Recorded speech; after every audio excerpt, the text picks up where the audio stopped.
Hello! I'm kidding.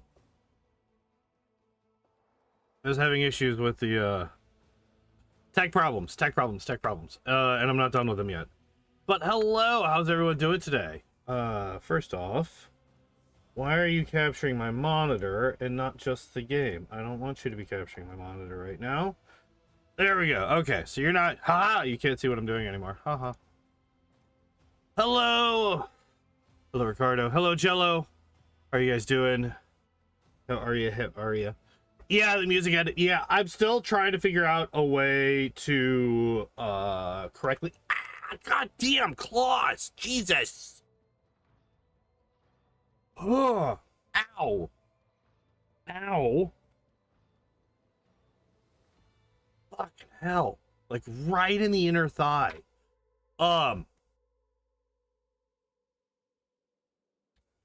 Like hurt to the point where I forgot what the hell I was saying.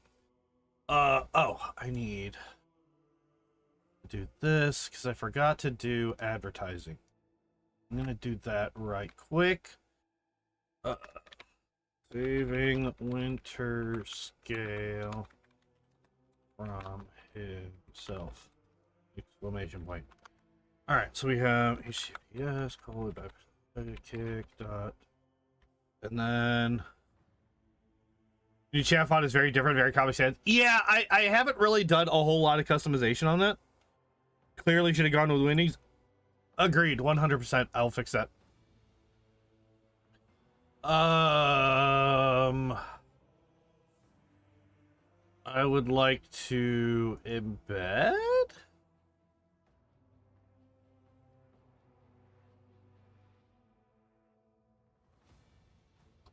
We're just gonna do the direct. This one.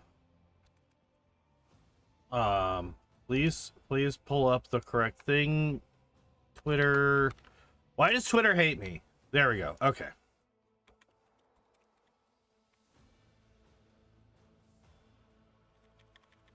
All right. Twitter is posted. All right. One more second.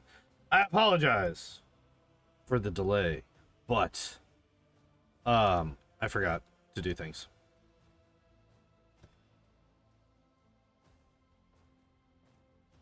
That one just didn't post any kind of anything. That's interesting. There it is. Okay.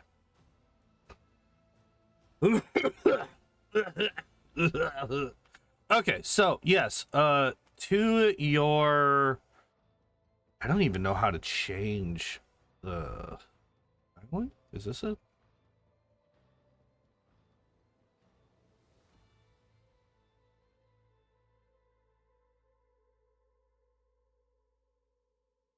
Wait, what? Is that the one with the secret 9/11? What? What do you mean? What do you mean? I don't know what you mean. I might be too stupid for this. The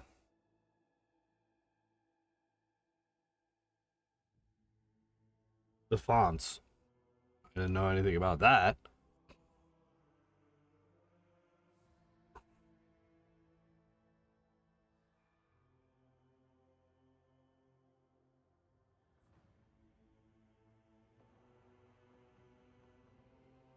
Clearly should have gone. Wait, are we missing things again?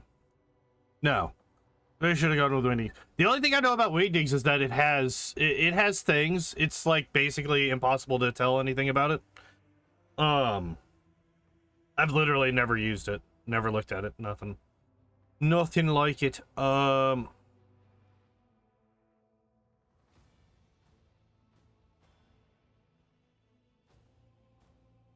do. What happens if I do this? Nothing changes. Hooray! I love it. Okay, I'll figure something out. I'll deal with that later. I'm not gonna sit here and play around with the with the chat font right now, because we have gameplay to do. So last time,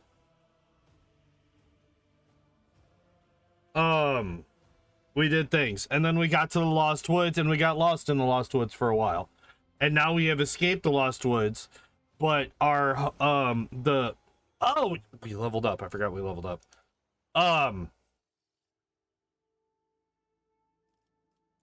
Why did you go back to assassin? You are the dumb. Okay, so what am I getting on you? I just do... You are literally just my awareness person. None of your other skills matter.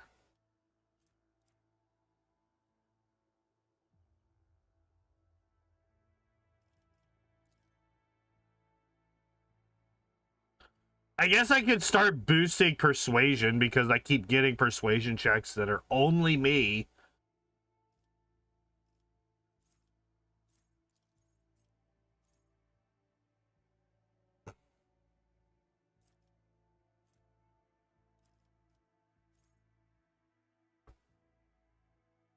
Hmm.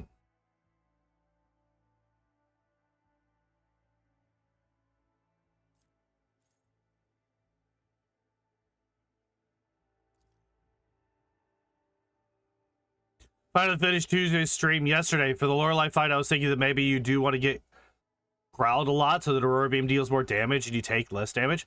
So the problem with that...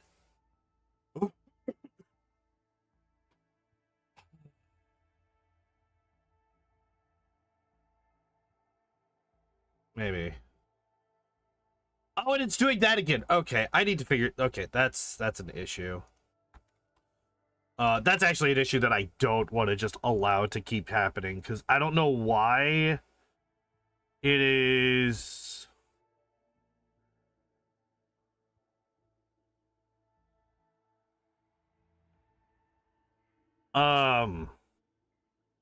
redoing the messages sometimes periodically.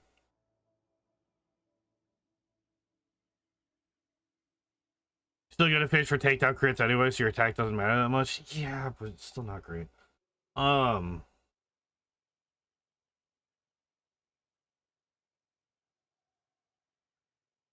do I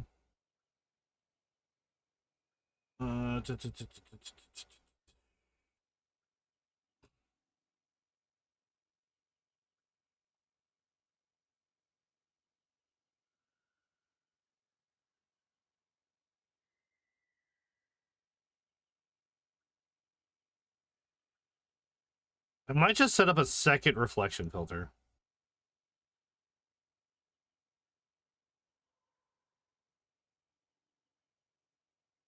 I'm just gonna set up a second reflection filter. All right, and anyway, back to this. Hopefully the second reflection filter catches the extras that pop up like that.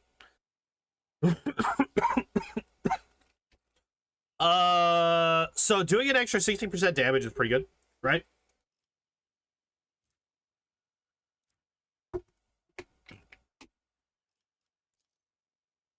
Two times my perception bonus.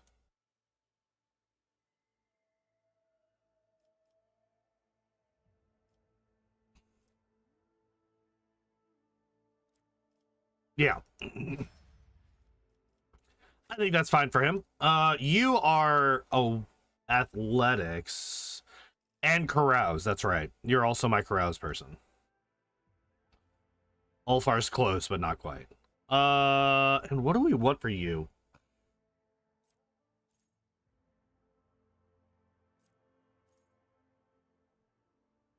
Your deflection is doubled against single target attacks. Wheeler gains. Shields block over 3, weapon skill and ballistic shield. That's actually not that great.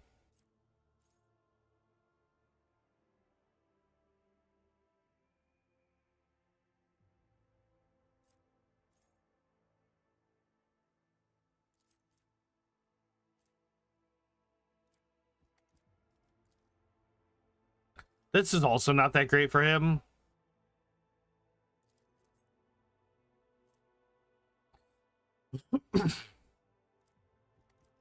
This is, though.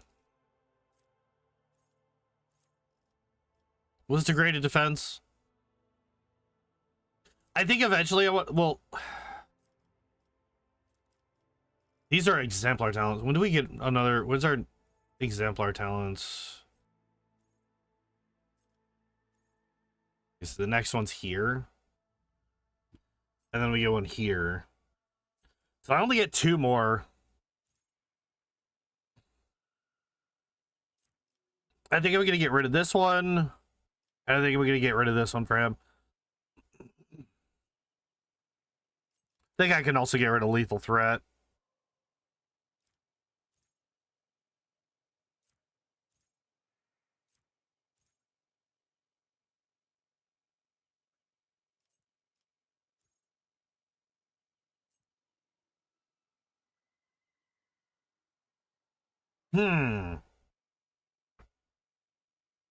Gains an additional 12 wounds. Those wounds are further increased by toughness. Increases by... So plus 12 would just get me up to 130, which is still pretty good. And then 10 times toughness bonus. 10 times toughness bonus percent.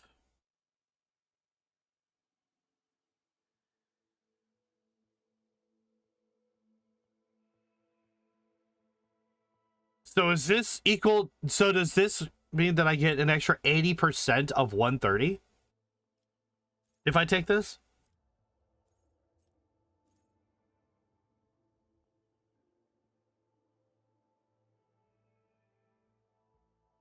Like, how is that percentage calculated?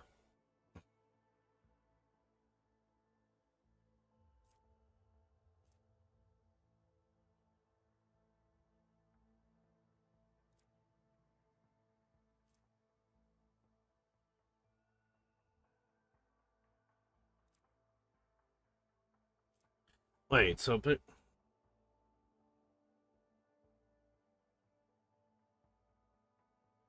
12 plus 80% of 12?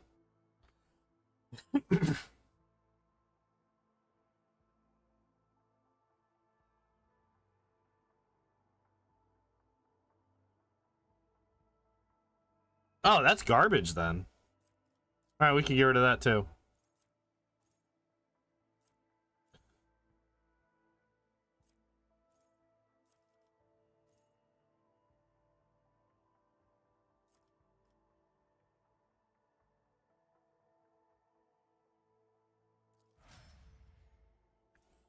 That 14 deflection is just so good.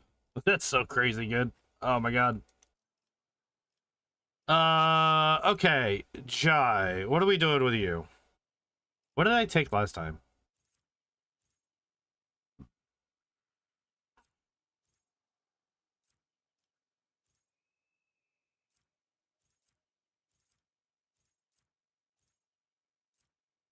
Lore Xenos? You can do that again.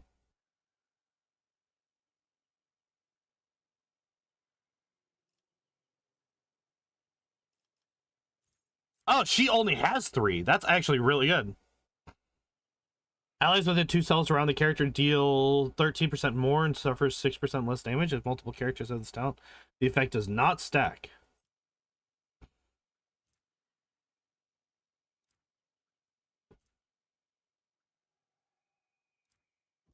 Okay.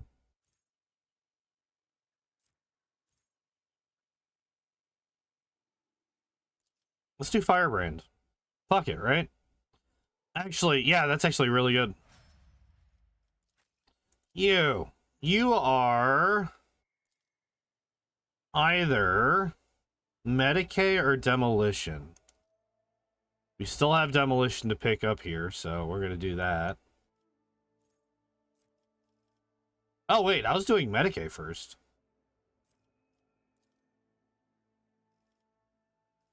Did I continue doing Medicae? I guess so.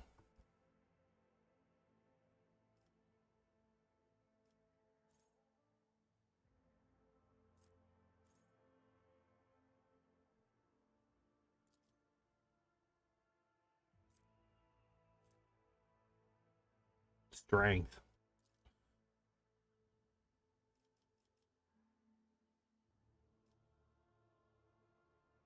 Apostate am I? How dare you? I can't believe you would do that to me. You are my lore warp person, but we are done with lore warp. So what else do we care about with you?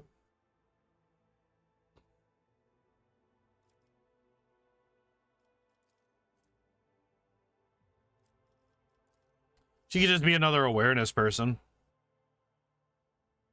Have the wrong type of autism for Pokemon streams. That's fair.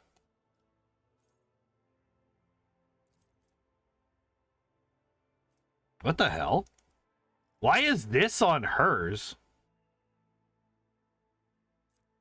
Go away.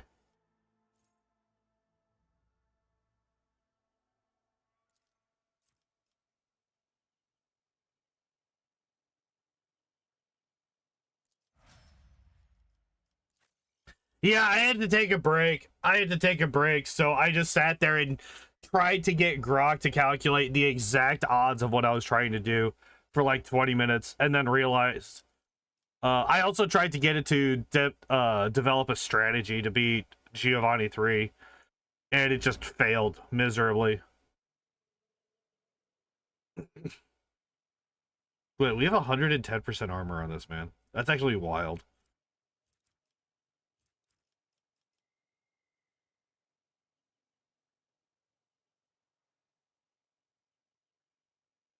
Ask Grok to draw you winning. Dude, so I tried so hard today to get Grok to fucking just do. It was a very simple thing that I wanted him to do. I wanted Grok to generate basically an image that I could wrap around a coffee mug. I've mentioned this once or twice, and I'm trying to start a merch store. And I wanted it to have words on one side, words on the other side, and on one side it's a little baby Smilodon that looks like John, and on the other side it's a little baby Smilodon that looks like Shelby.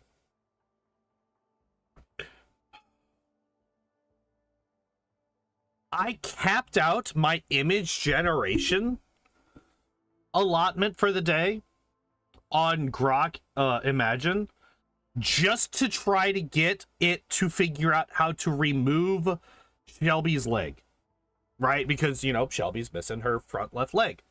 So I was trying to get it to do that with the Smilodon cub, and it just couldn't fucking figure it out. Remove the back leg, it removed 2 legs, it would just like cut her in half, basically. Like it was absolutely fucking ridiculous.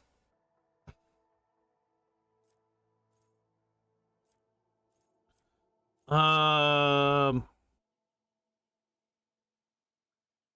Shelby Cat. She's missing one of her legs. She moves around like she doesn't, or like she's not. It does not negatively affect her in her day-to-day at all, pretty much. The only thing is she's a lot more hesitant as to where she steps on things like on my bed. Like if I have a bunch of blankets and stuff on the bed, she's a lot more hesitant to step on it, and she will usually like jump down and then jump back up onto the bed where she wants to be sometimes, instead of just like walking over the blankets, just because, you know, she can't really see, or she can't really get a good feeling of how far down she has to step before she finds solid ground, basically.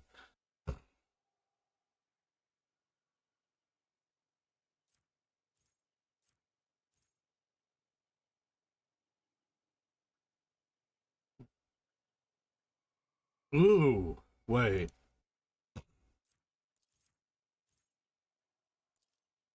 This is a plus 23. Right? It goes from 25 to 48.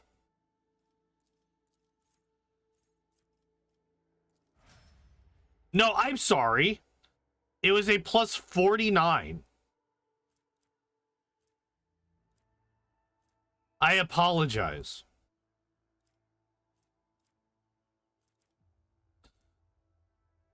This man just became by far my athletics person. Like, easily my athletics person. That's wild.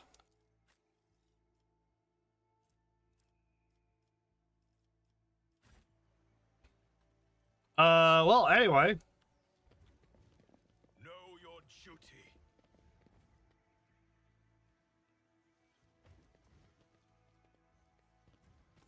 What happened? Nobody can pair with Ulthar in athletics. Because the strength score is so raw once you get that talent. Yeah, I didn't realize. I was like, it's alright. A plus 24 is pretty good. Plus 24 is pretty good. Now, plus fucking... Basically a plus 50. Which is just fucking wild. Blood for the rogue trader's throne. Skulls for the skull god. Caligos Winterscale laughs uncontrollably, looking around the blood-soaked village. His eyes are full of rage, as if absolute insanity has possessed him. Ooh, do I get to kill him now? Wart the Grey seems hypnotized by his master's words. His bloodshot eyes alight with a slowly growing flame. Unnatural, frightening, demonic. The remaining members of Winterscale's retinue have dispersed around the village's center. The navigator apathetically observes the massacre from a distance. The tech priest appears overly fascinated with assembling and disassembling her own leg augmetics.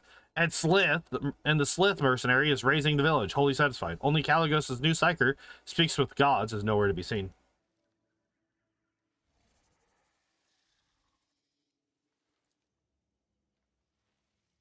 I smell corruption. A great deal of foul corruption. Ulfar stares fiercely at the carnage. They were killed not for need or cause, but for pleasure. I know what bodies look like when someone reveled in the slaughter. They look like this. Cabela's eyes quickly take to the mutilated corpses, absorbing every gory detail. Sacrilege. This is more than just a massacre. It was an offering to one's own thirst. The one who did this was not trying to honor the undying one, but rather someone else. Something else. How was your hunt?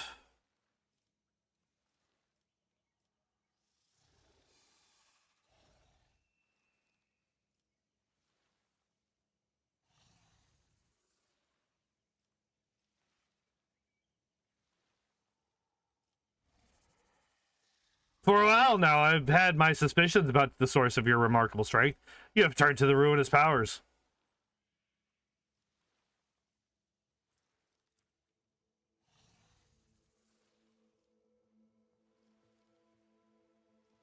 What are you saying, New Blood? Have the Xenos addled your mind in so short a time?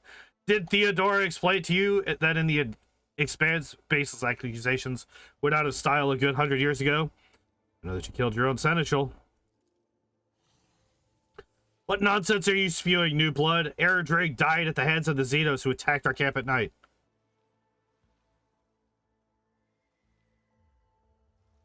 I'd hoped that you would listen to reason. I was wrong. I don't want to save him. I don't like this guy. Trying to weaken your spirit, Master. Lying, pretending, scheming. You know they're all the same. Rotten, cowardly, weak. Let's break them, Master, and offer their skulls to the Skull God. Oh, how you irk me, you pitiful Von Valancius pup. I'll do your dynasty a favor and finish you off right here and now. Rotten, cowardly, weak. Blood for the dynasty throne. Skulls for the Skull God. Yay. I was worried I wasn't going to get to kill him.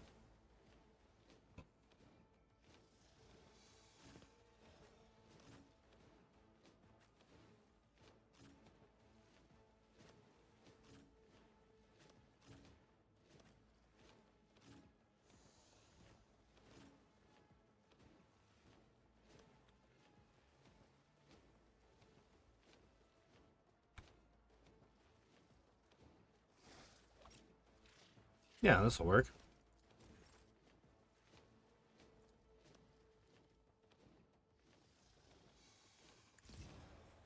Alright, first off, this, this,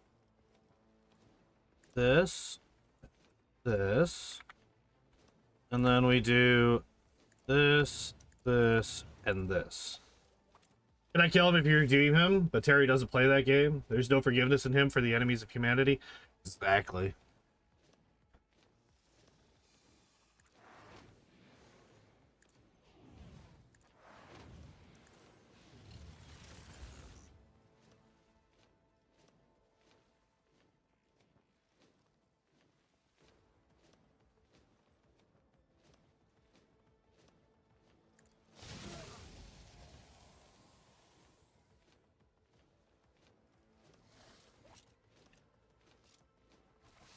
Oh, wait. I can actually use this. I should have done it first.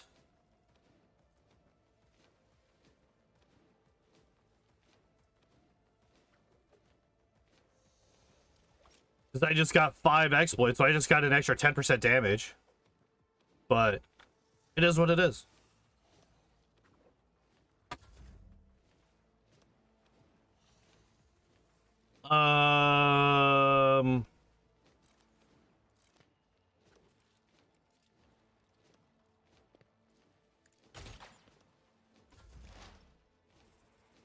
All right, so first off, we got to set ourselves up. Second off, we got to do this.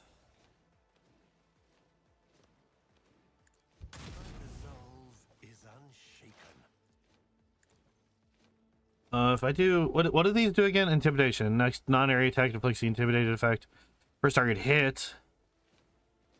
Reduced by 10%.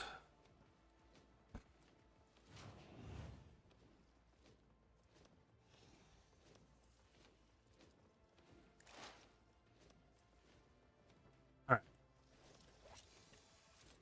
Wait, I want to do this one. We're gonna do this. He didn't provoke attacks of opportunity. Excuse me. I disagree.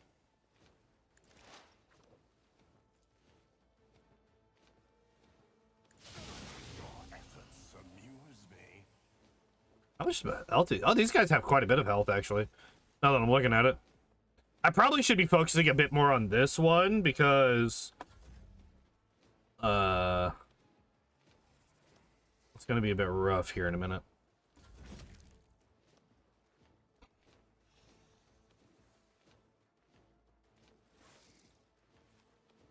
If I go here, let me do this. Let me do this. Let me do this.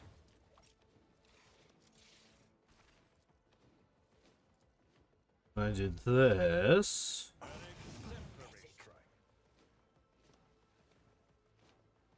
And I do this. I should have done that first, actually.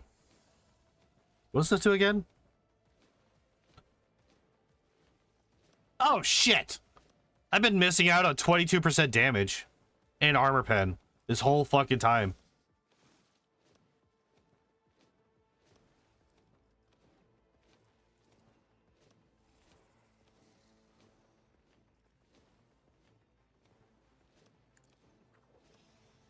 Nice. Okay.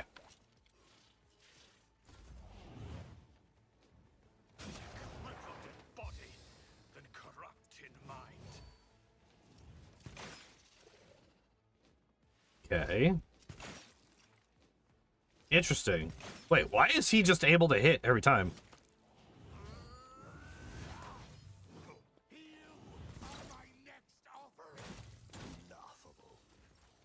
Okay, hold up. There's a whole lot of shit that was going on.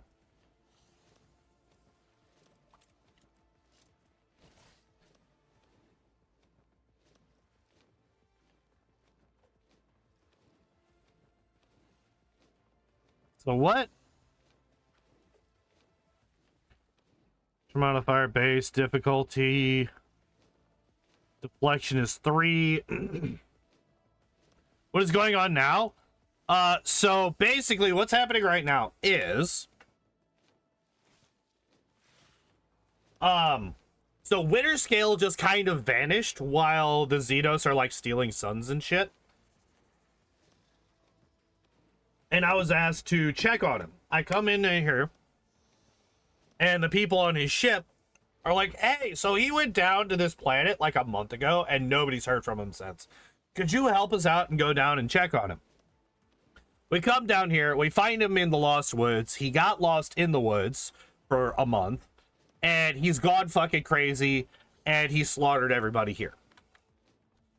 So like these are all just like innocent villagers that he killed when we got back from the Lost Woods just now.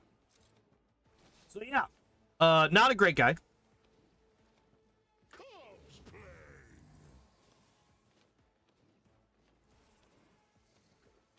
What does this one do?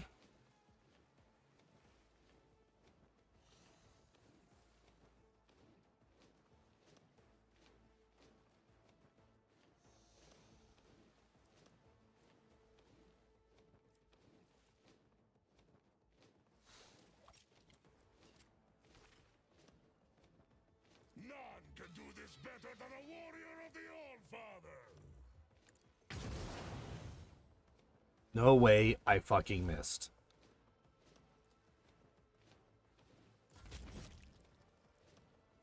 Oh, cool. It's her turn. So we'll do this. We'll do this. What's this one do?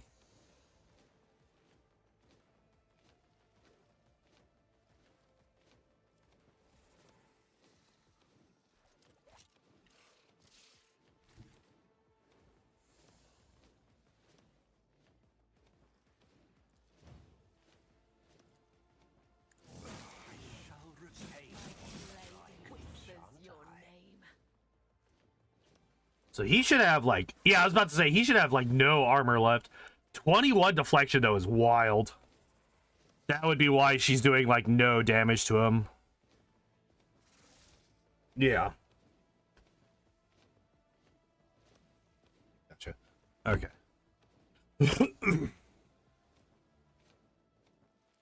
But deflection doesn't give a damn about, like, burning and shit, right?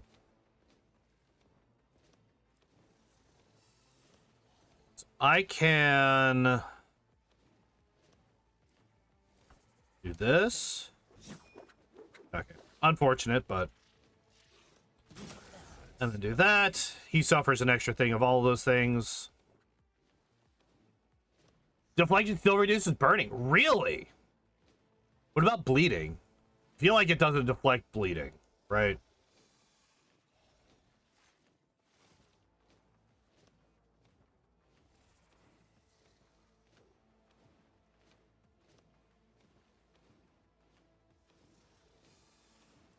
Bleeding anything is direct damage? Okay, cool.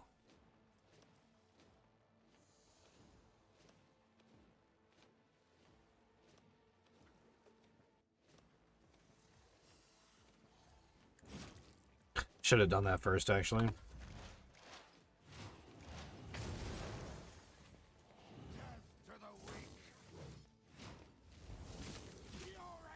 Oh!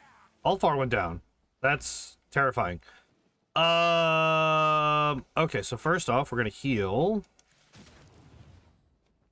What just happened?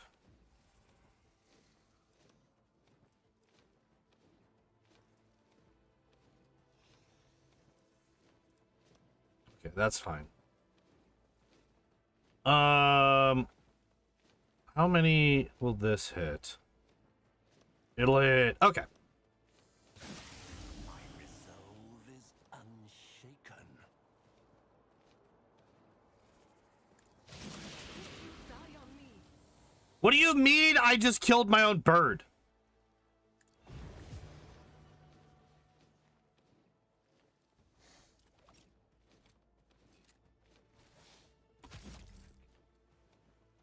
Okay.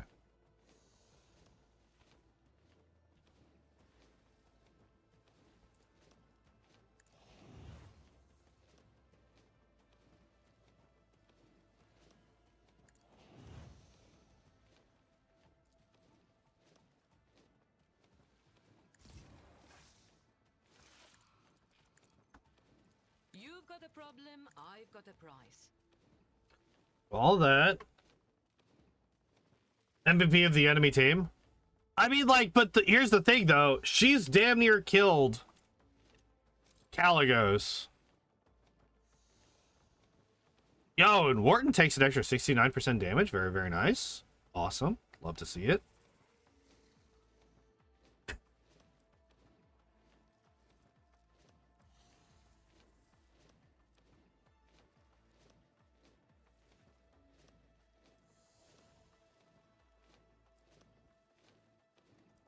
Hmm.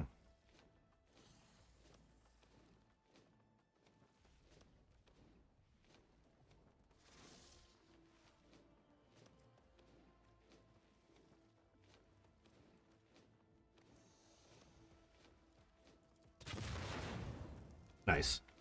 All right, Caligos is dead. Let's go. We fucking did it.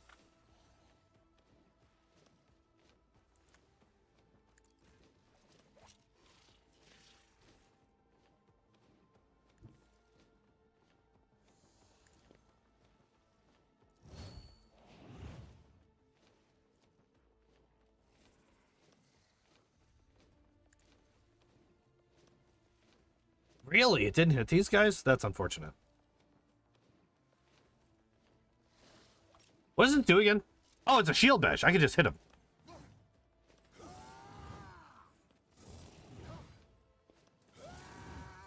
No way.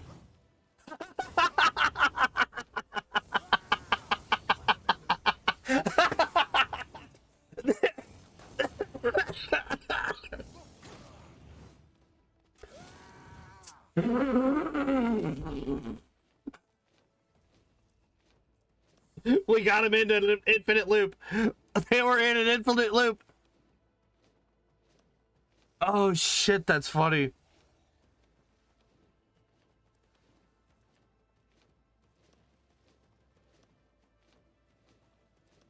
Wait, how fucked is he now?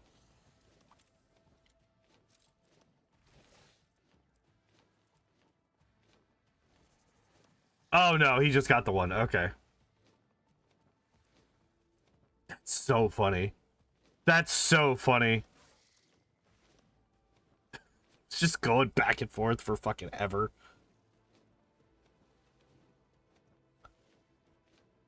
Alright, so how quickly, how long did that go? Look at this.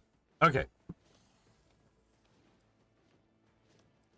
Alright, so we got 1, 2, 3, 4, 5, 6, 7, 8, 9, 10, 11, 12, 13, 14, 15, 16, 17, 18, 19, 20, 21, 22, 23, 24, 25, 25 parries in a row.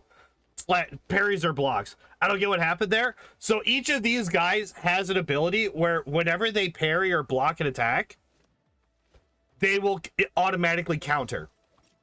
So I was parrying all of his attacks, so I was countering, and then he was parrying my counters, which allowed him to counter, and then I would parry his counters, and back and forth and back and forth and back and forth.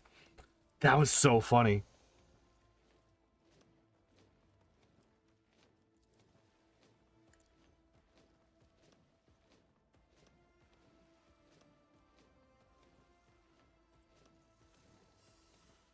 Oh wait, no, Ulfar's not down.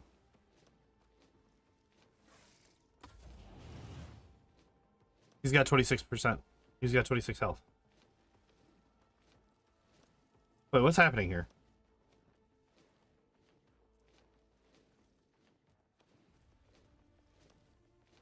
That was a Jedi fire right there? Yeah, pretty much. Ulfar gets up on the... Oh, okay.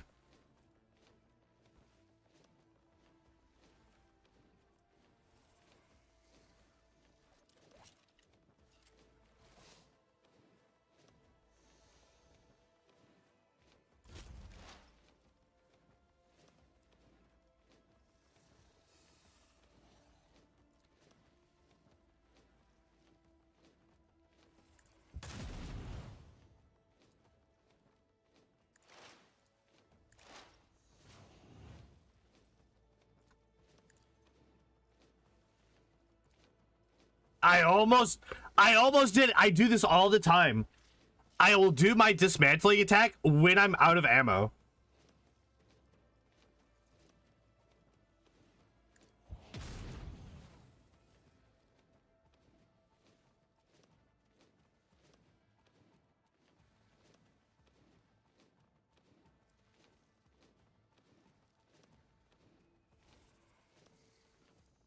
No armor, 95 dodge.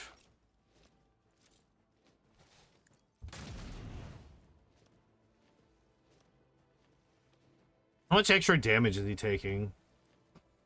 139% extra damage.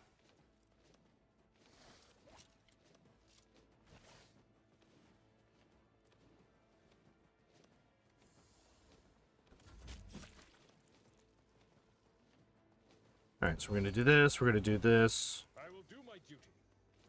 This.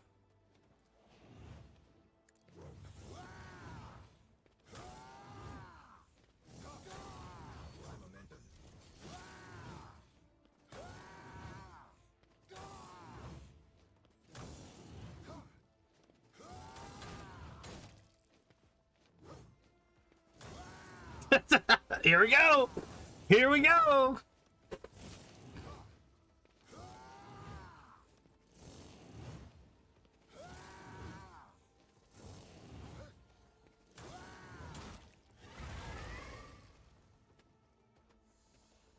Hell yeah. Oh. Hi.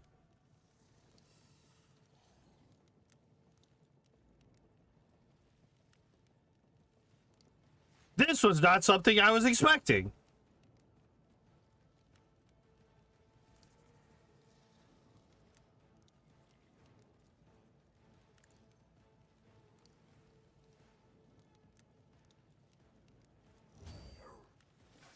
What's this do?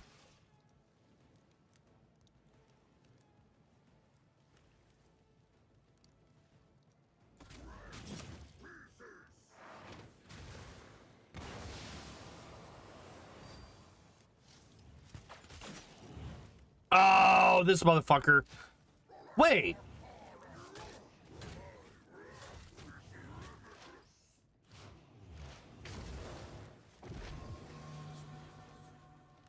Okay, there was some fucking... some things happened there.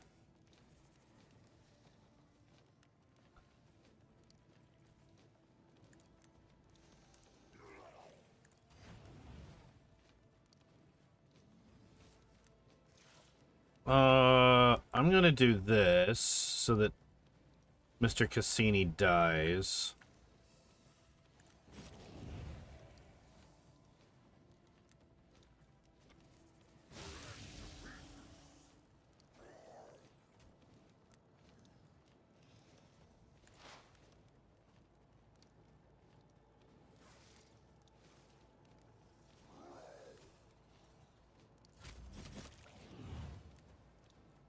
So now it's Abelard's turn.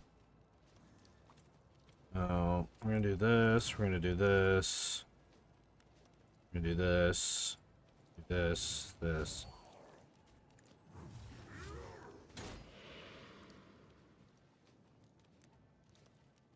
God damn it.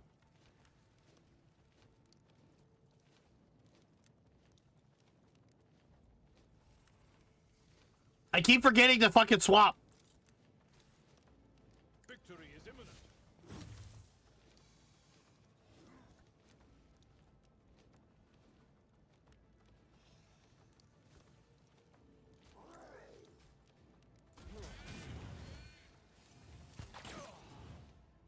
Ooh. Suffered worse.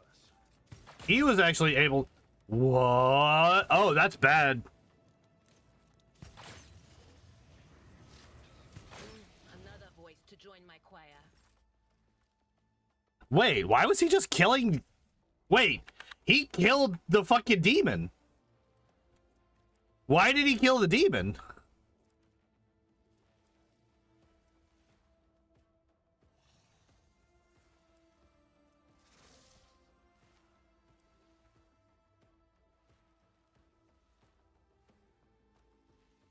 No, I was not expecting that to happen. No, that is a fact, yes.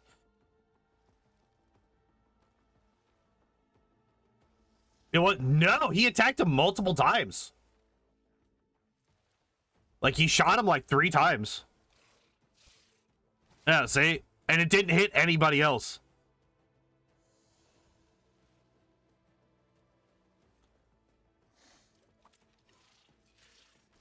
Sometimes in fights you have 3 factions. Gotcha, okay.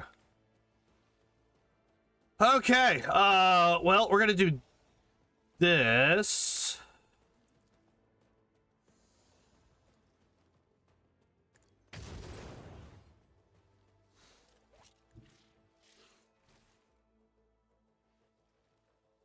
I challenge you, damn get.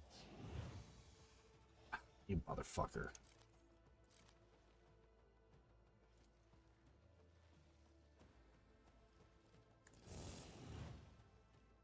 Okay, so I think Slith might have actually have been the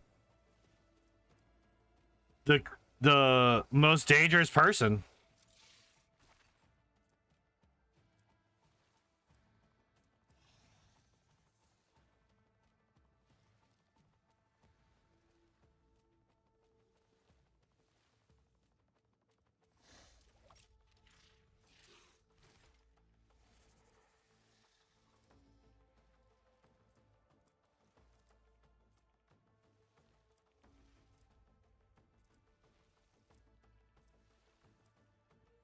Because he just fucking shoots forever. I hunger for battle. Not expecting him to do that much damage. It's just a scratch. So we're gonna heal you. I don't know how much that's gonna do, but we're gonna heal you. And then, fuck, we're dead. We lose this fight for sure.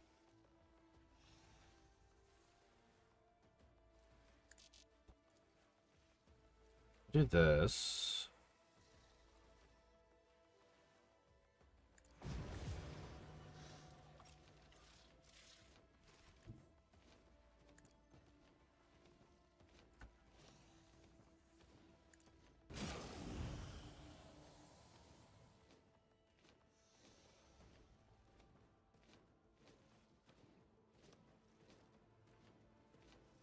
Anything else? Wait, what is this? Dodge, parry, and armor. By 15 plus exploits minus times 2.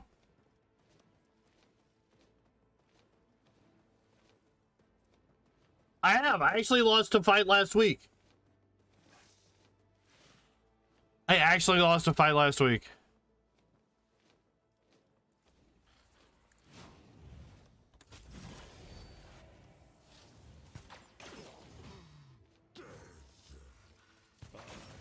Yep, there we go. Okay.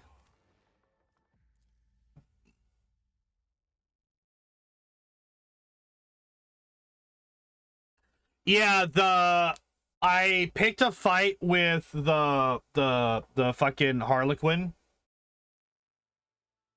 last week, and he wrecked my shit real bad.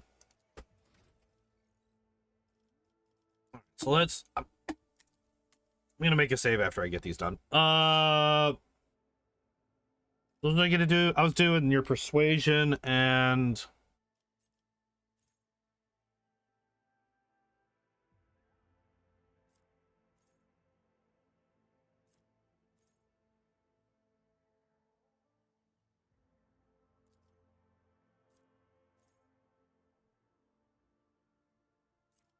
I'm actually gonna do tipping point instead of masterful precision. I think I'm also gonna take off perfection under fire here.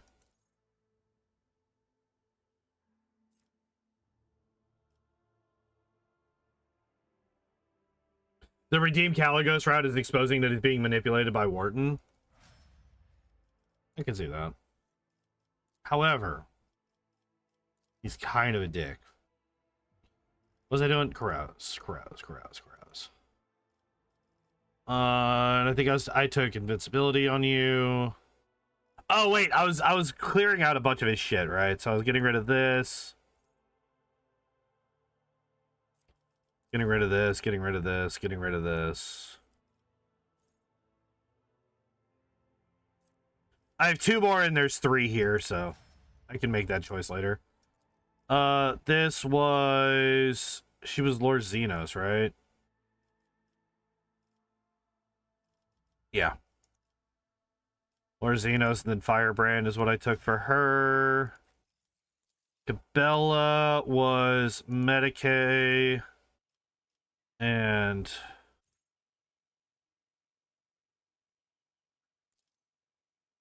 I kind of actually want to take Know-It-All.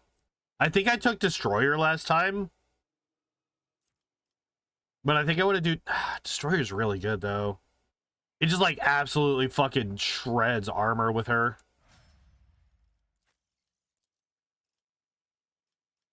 Exemplar. She is... I think I was going awareness because we're done with lore warp, right? So I think I was doing awareness with her. And then cataclysm. And we're going to get rid of unbreakable will because this is just bad. It's 5 times deflection. It's like, oh man, that thing that we don't have on this character. I have no idea why I starred that. I think I fat fingered it. I think I meant to start something. Wait, actually, let me go back there.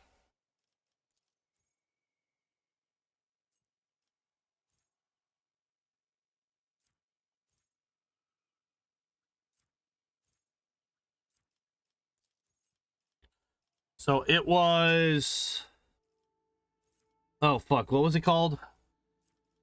Lethal Threat? No.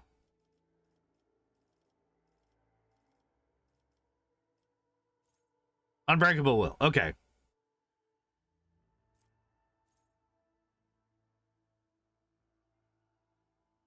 No. Okay, so it wasn't that.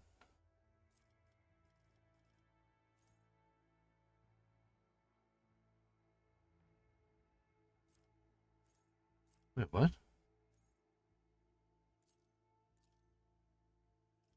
Let me go here. So it's not showing me retarded stuff that I can't actually pick. Okay.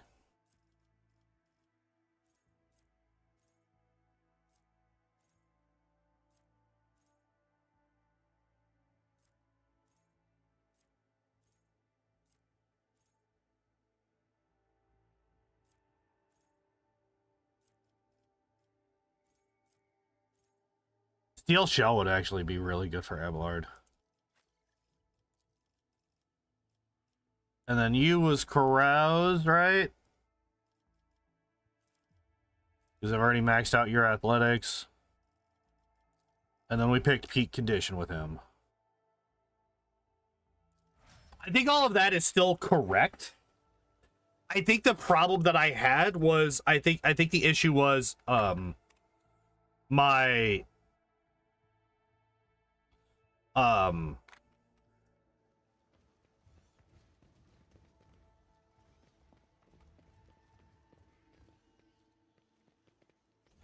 think the issue was my targeting. My tactician and my strategery. I forge my destiny among the stars. I think I literally just saved. I'm gonna do it right here. If I die again, we just gotta walk forward a little bit.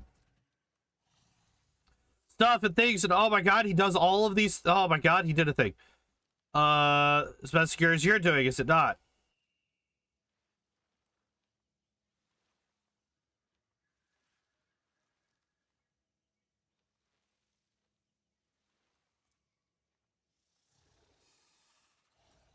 Oh,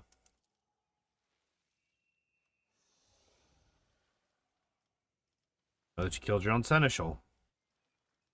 Head up the two list to reason. Okay. Oh. Still in there. 0. Get you here. Still in range. Cabela. Harry over here. Still in range. Very good. Very nice. And the bird is as far up as it can be. Okay. Can I go like here for him? He's still in range, apparently. Here he is not. Here he is. Here he is not. Here he is not. Here he is. Okay.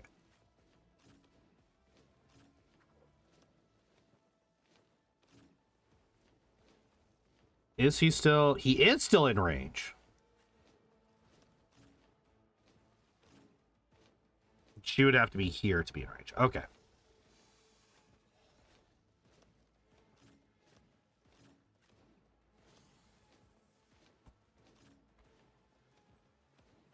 I'm kind of... I feel like I'm going to send Ulfar and Cabela to the back line and have Abelard keep Caligos and Wharton busy.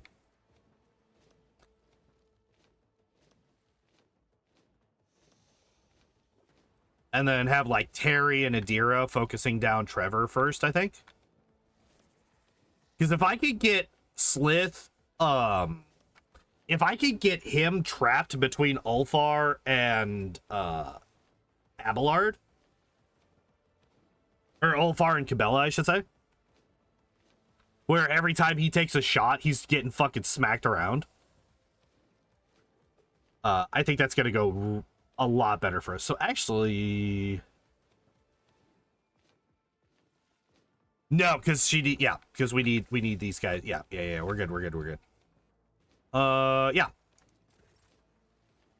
Okay, so this time we're gonna do this,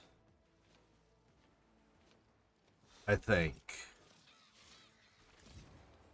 Tell me, and it is done. Okay, I think we still start everything basically the same way.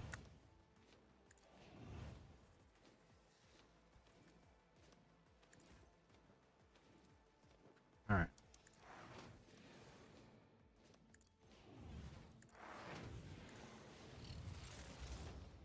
And I'm going to do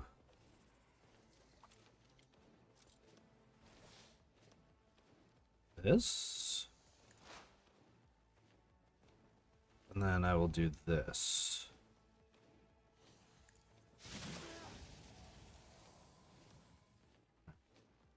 What did they just get? What did they just get smacked with?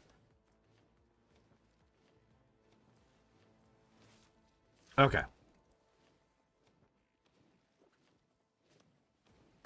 Yeah, we're good. Then I'm going to give her a burst of speed to send here.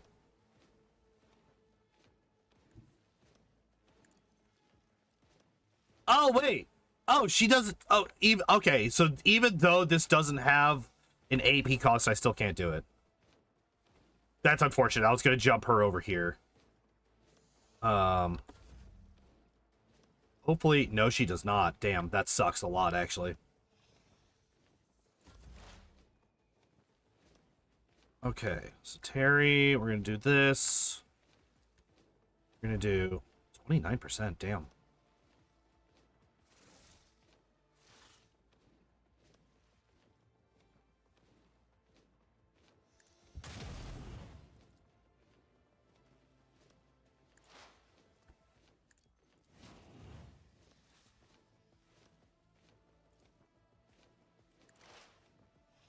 Okay.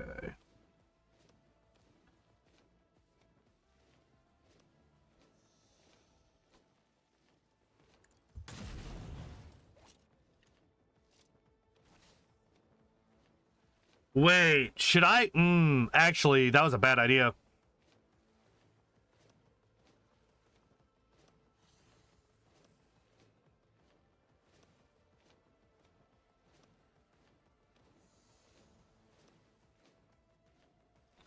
Okay, what are you looking at here? Armor is at 29%, dodge is 95. But that's base dodge. That's before we do anything, right?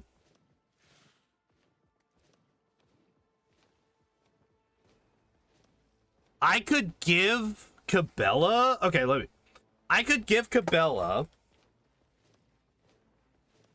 her heroic, and then I can give her the one that gives her, like, the infinite fucking jumps. And if she does that, she's just gonna shred through a lot of his armor and everything, right?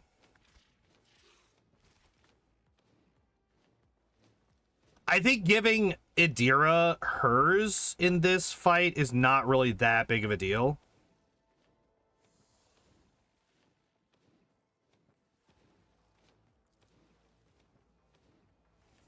I think this might be the play.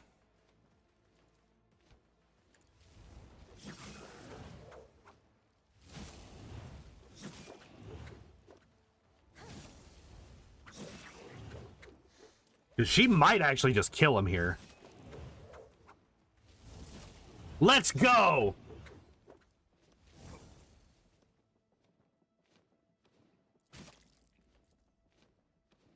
And then we're going to jump her back here.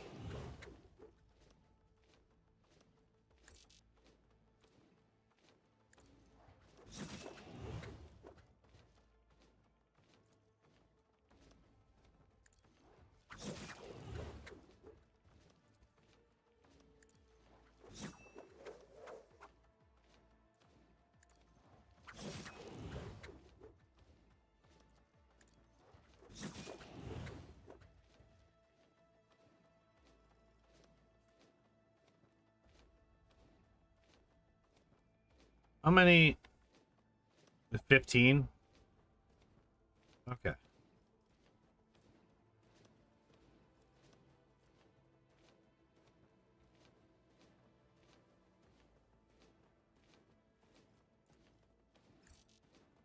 No.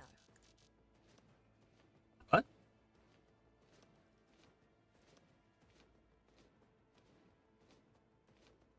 Oh, somebody has to have already attacked him. Okay. I always misread this one. That's why I don't use it very often.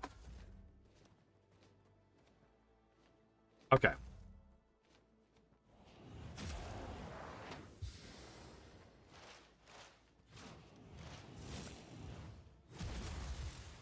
Holy shit.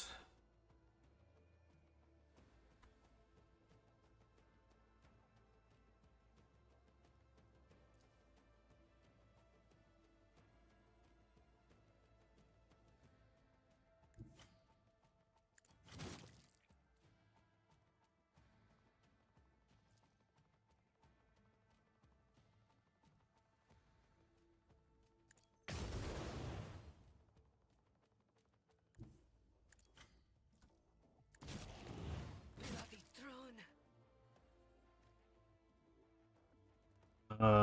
And then I could do this.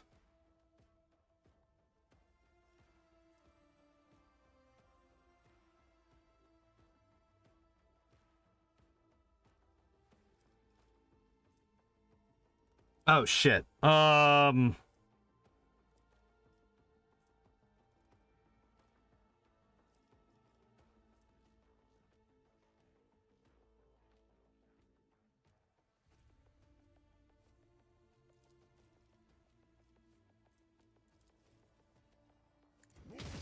reign? Okay. Venerate the dark gods! Here we go. When Fenris is in battle, who shall flee? Carnage, I find purpose. Okay. Adira. Be a deer. Oh. No, this is not a deer. This is Camilla. I don't know why I said a deer. Okay, so we have Heroic Act used.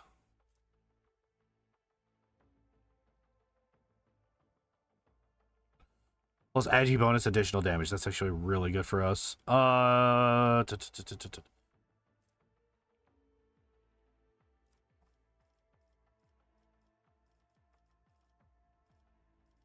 She's not winded. Okay.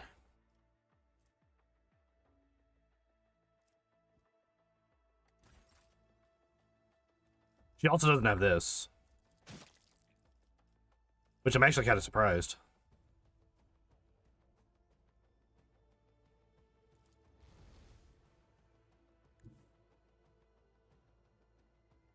I will leave footprints of scarlet.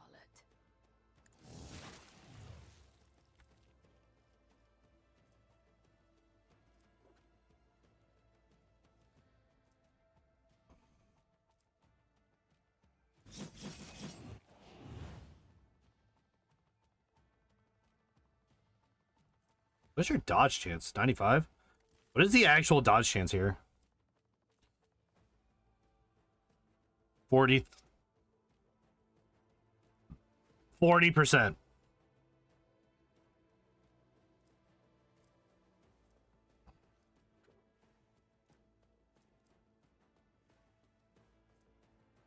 Dude, that's wild.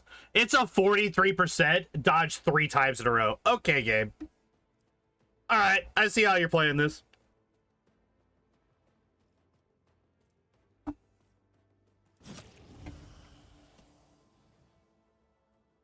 All right, did we get any of the... So he's blinded. Nice. What's your skill now? Pretty much garbage. Nice. All right.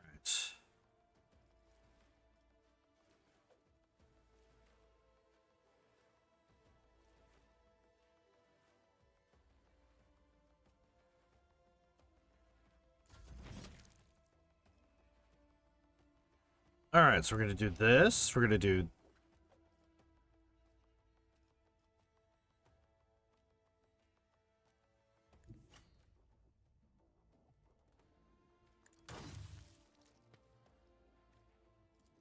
this, this, this. We will do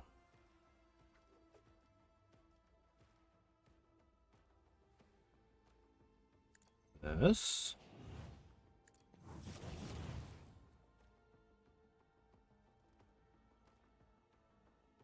What's this one?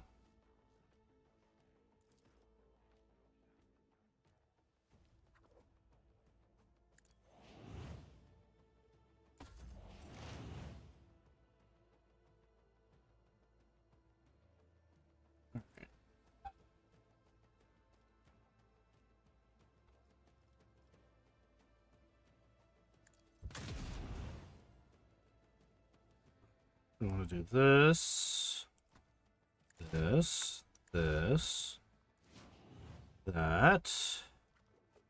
Reload. And shoot her. And shoot her. And you're still alive? Okay, he dies next turn though. So we don't have to worry about Trevor anymore. He's dead. Oh, literally next turn. Hell yeah.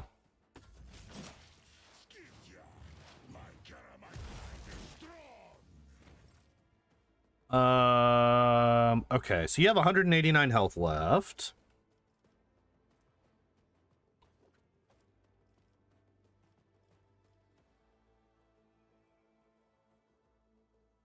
Do this. Oh shit, wait. Okay, so that is the next ranged burst. Good.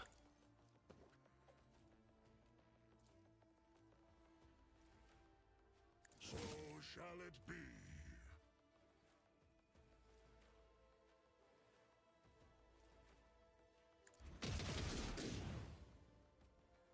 Really?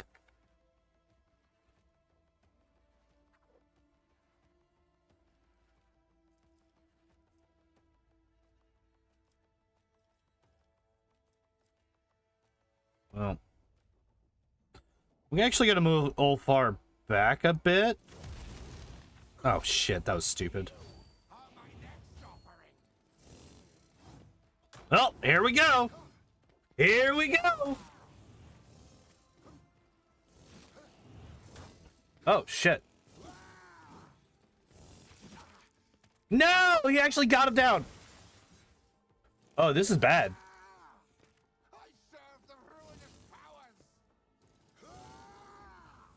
How many attacks does he have? Fucking hell. You will die screaming. Ravage and conquer. Okay, fortunately, apparently Cabela is like immortal right now. 33% chance.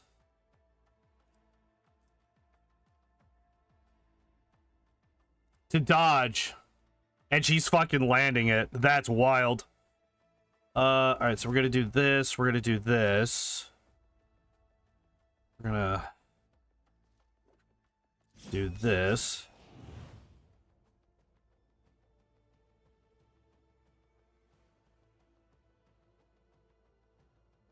When he's recruitable, he's a warrior. Oh, because they realized just how overpowered it would be. I think we lose this fight. Cabela and Ulfar are not going to be enough to deal with Caligos and both versions of Wharton.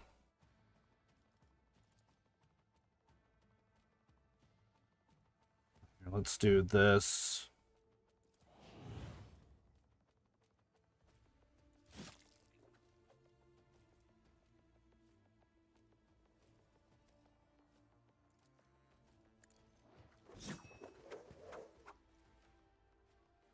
Fuck, man.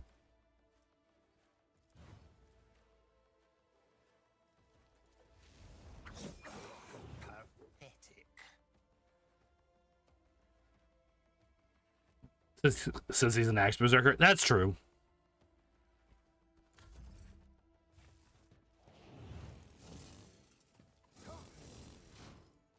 I shall repay yours.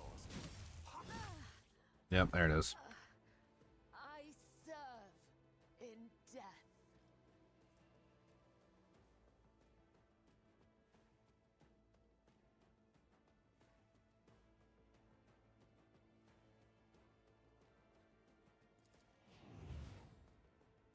Love's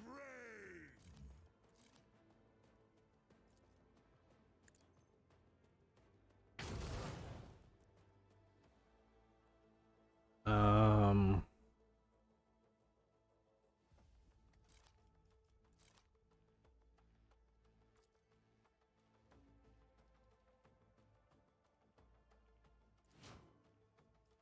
Wait, what?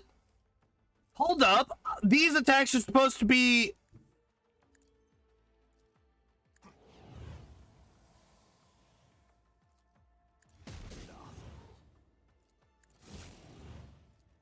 Pathetic.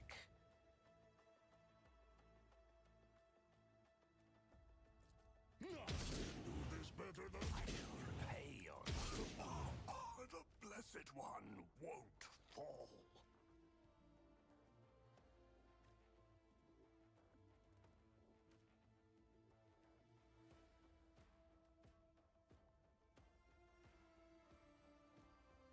Okay, I see how it works now. I thought this gave... Oh, that least costs least AP. Fuck.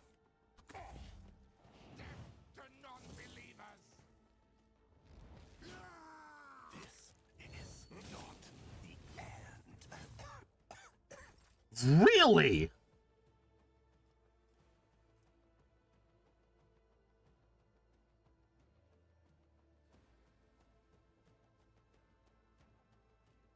Okay, I'm not doing that. What was this one? Starting from the next round to soldiers' AP are reduced by 1. Okay.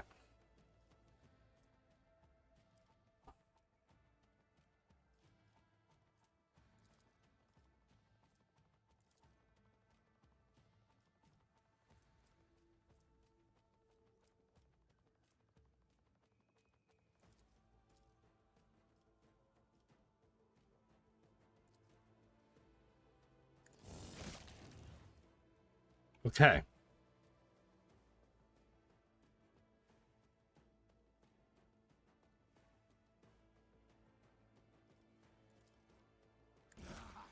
Good. Okay.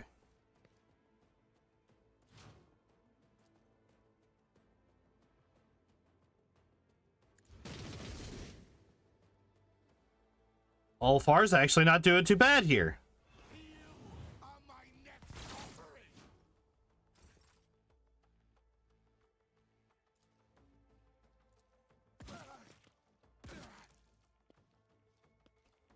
Um...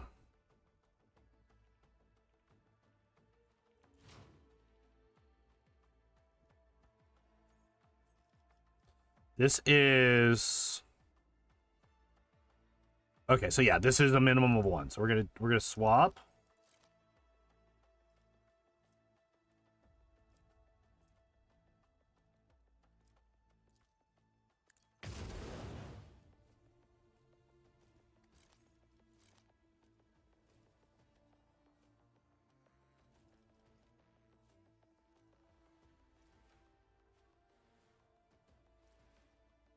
I should have hit this first.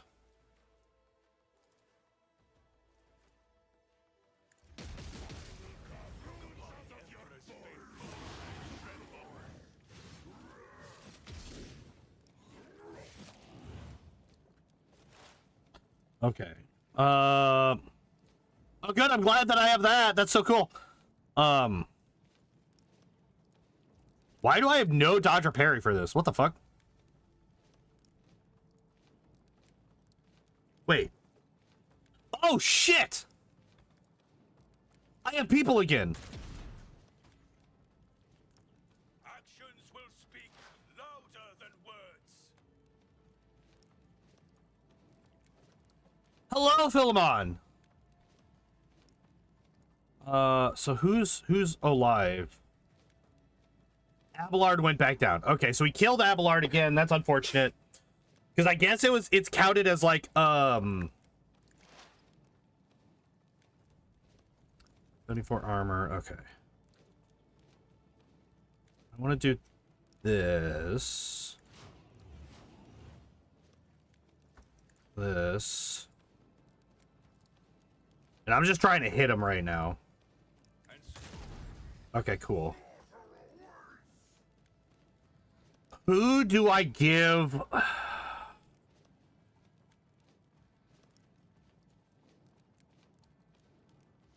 think I do it to Cabela again, right? Wait, what? Never mind. That was just wasted entirely. That was entirely wasted. Warrior was the last one to go down, then it probably ended the combat, which let everyone revive, and then immediately started a new one before they could fill their HP back to 100%. That's pretty much what I figure. But it also has, like, a weird thing where it's like just now, I have this, right? I have Transcend the Potential again. I was able to use it. I used it on Cabela, who I used it on before, but she wasn't able to use her ult.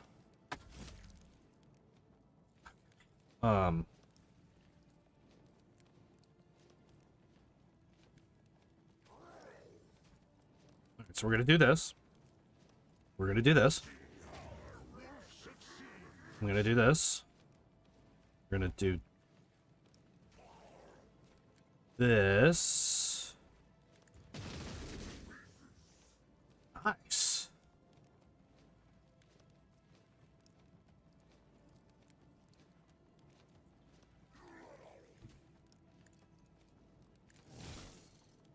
Dude, Alvar is like the actual goat here.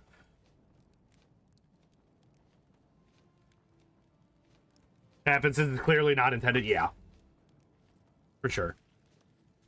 Yeah, see, like, she doesn't even have fucking moves.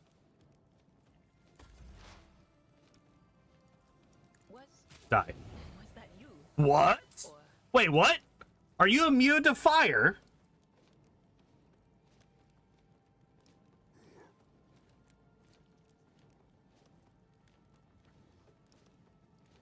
Alright, game. Literally the first time that's ever happened ever in the history of the entire universe, but whatever. You know what? It's fine. You know what? It's fine. Because I have that.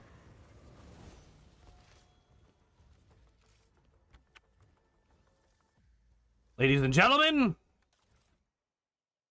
we have defeated the foolishness. Turns out he is actually immune to fire. Yeah.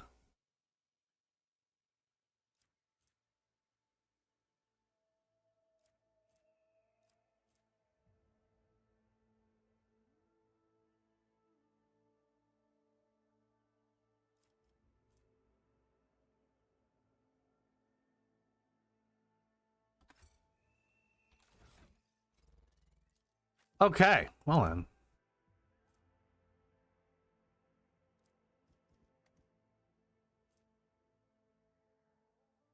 Hello?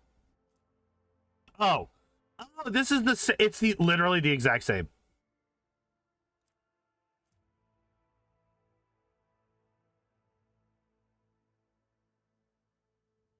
So 27 to 37, but less rate of fire.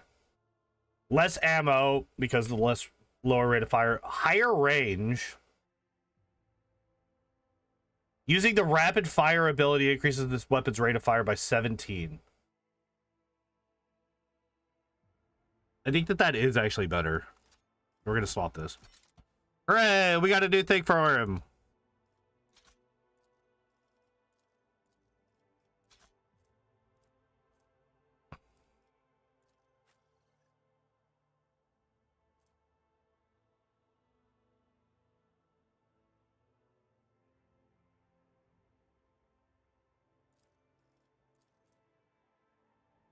"20 willpower, 10 perception." It's a divination, though. Dude, when am I gonna get a better chain lightning staff? God damn it! I want my chain lightning staff.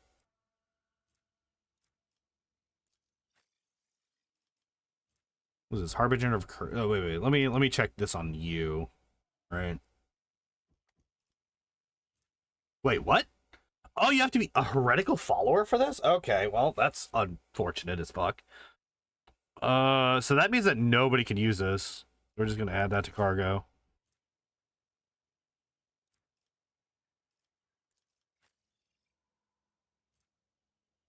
This is... Oh, it's a two-handed. Never mind.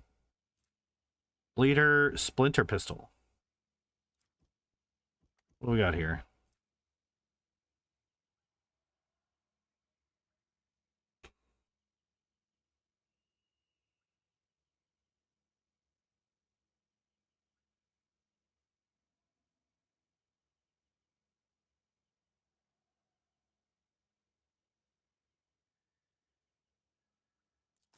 So I think that this is better only because we don't really have any other. Oh man, it's actually not. It's lower rate of fire, lower damage, lower armor pen, less damage over time.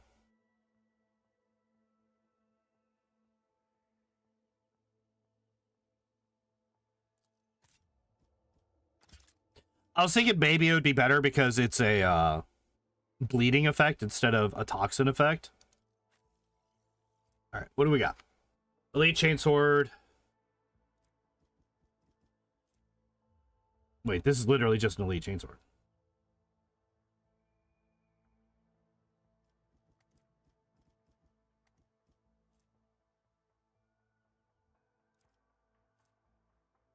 %50 more damage if the wielder is less than 50% wounds. That doesn't happen that often.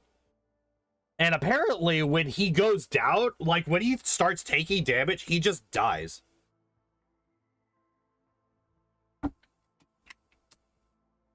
So I don't think that that's actually worthwhile either, unfortunately. Let's find out these, though.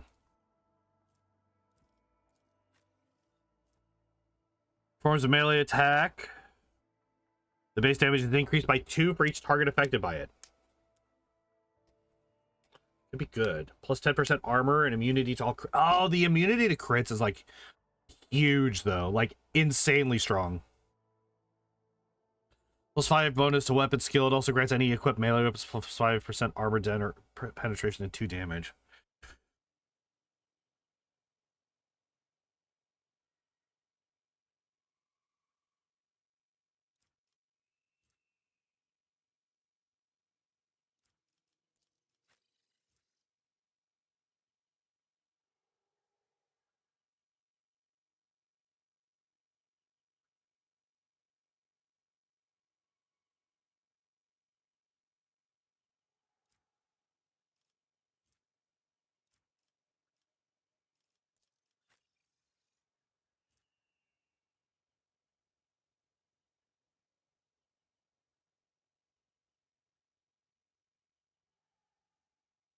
Wait!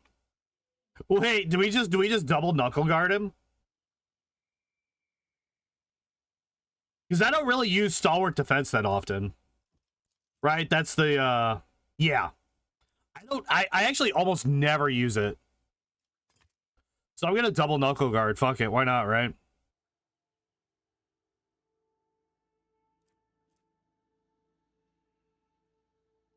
Yeah.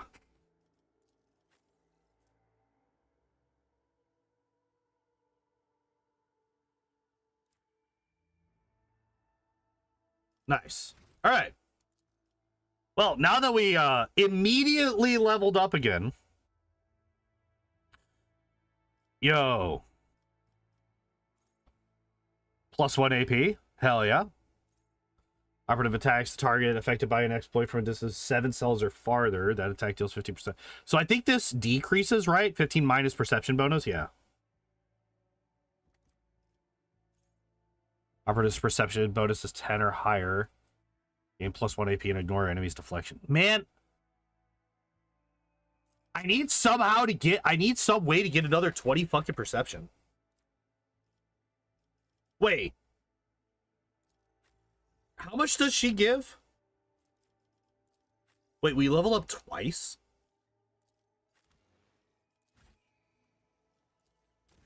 How much does she give to perception? 16. Fuck. 2 times psi rating. How do I get her psi rating up again? What is it that happens?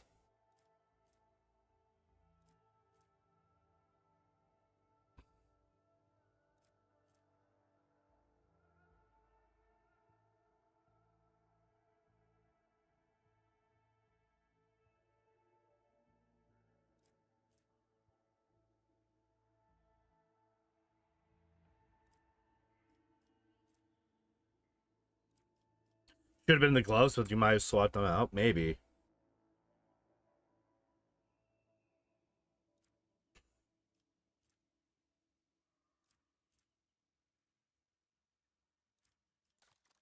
Maybe there might be a better armor at this point. Yeah, because this armor is pretty basic. Attacks of opportunity, no. Plus 30 weapon and ballistics, no.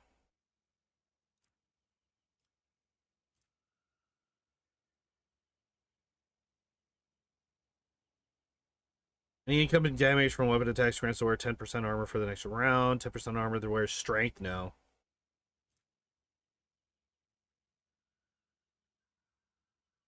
Give psi rating as well as a helmet only for dogmatic, and then gloves for unsanctioned psychers. Ah, okay.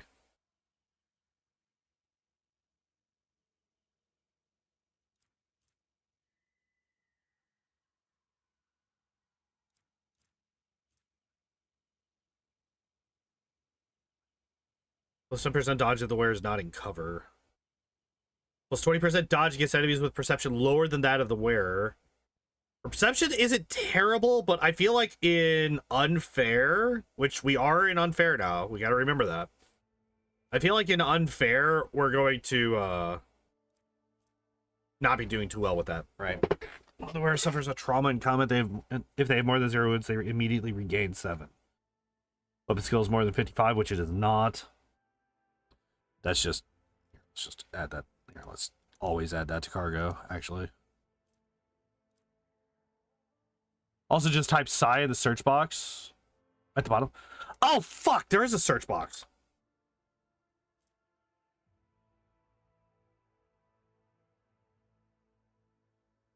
Yeah, I found the heavy armor.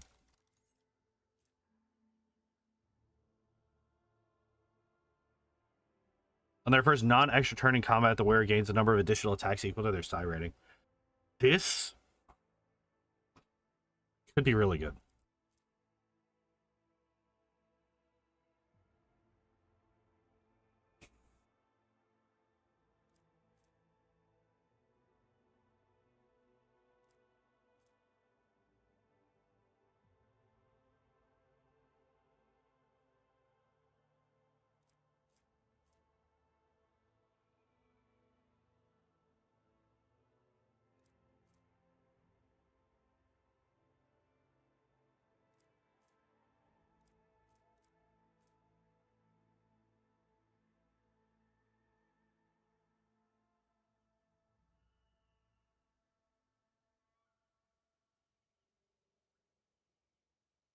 Itemize into a skill check suddenly. That's, yeah, I can see that. Cyber Raven gains 30 willpower, agility, and 75% maximum wounds. Wait, what the fuck?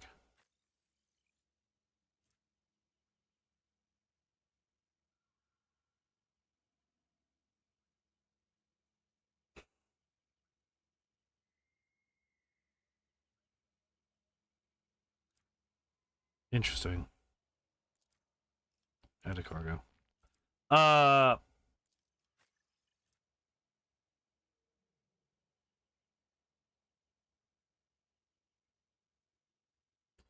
Wait, the wearer's first psychic power used in a round is calculated as if psi rating were increased by 3. Always triggers psychic phenomena. What is psychic phenomena again?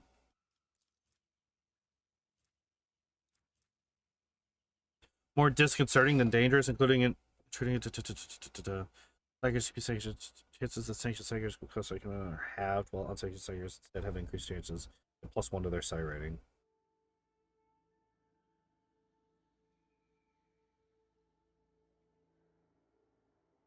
What are the different? Okay, I'm actually gonna look it up real quick because I would really like to know the answer to that. Psychic phenomena rogue trader. Also, apparently, caps lock was on. Psychic phenomena.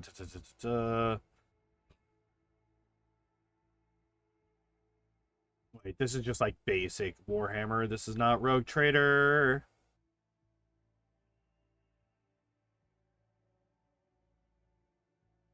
Damn it.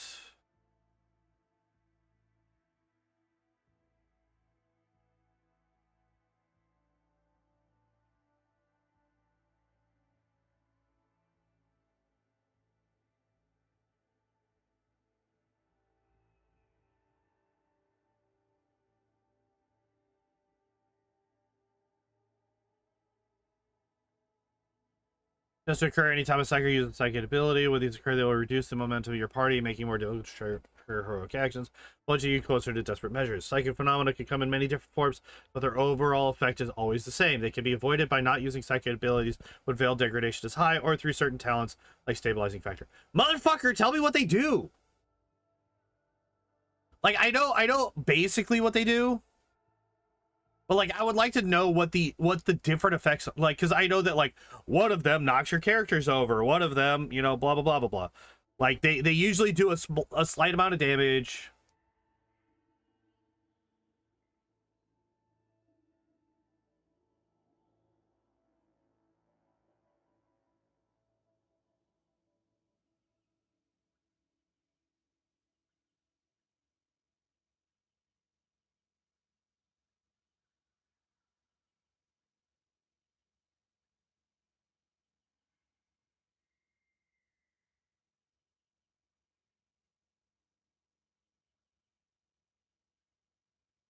Oh, it's only on a failed willpower test. If you're passing the test, the effects aren't nearly as bad.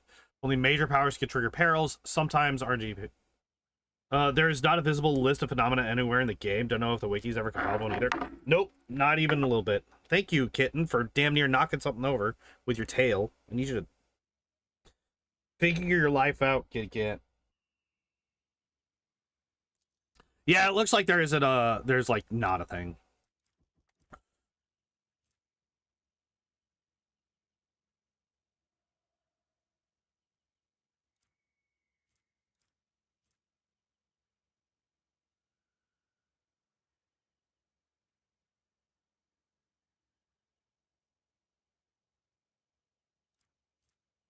What was it? It was this one right here, right? First psychic power used in a round is calculated as if psi rating were increased by 3. It always triggers psychic phenomena.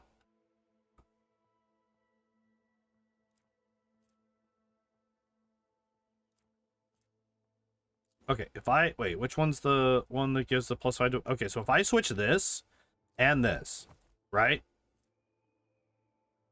This is a guaranteed +1 to psi rating every turn.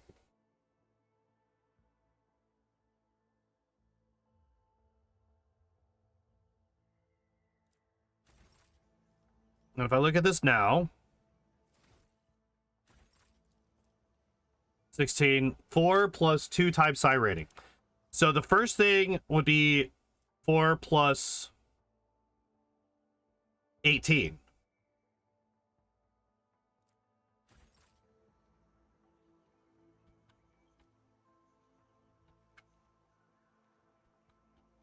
It would be 4 plus 18. That gets me to, well, 22.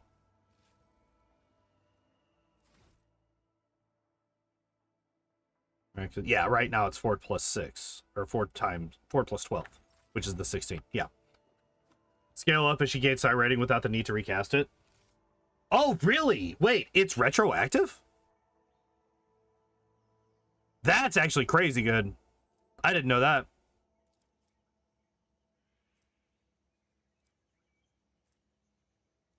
So all of these increase.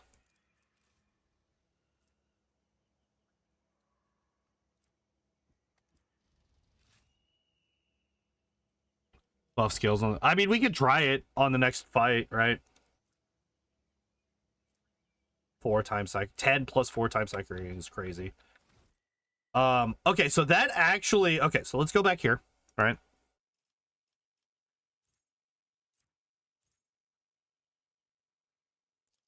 That actually gives us the combat insight, right? Because that plus 22, I just need to cast that first.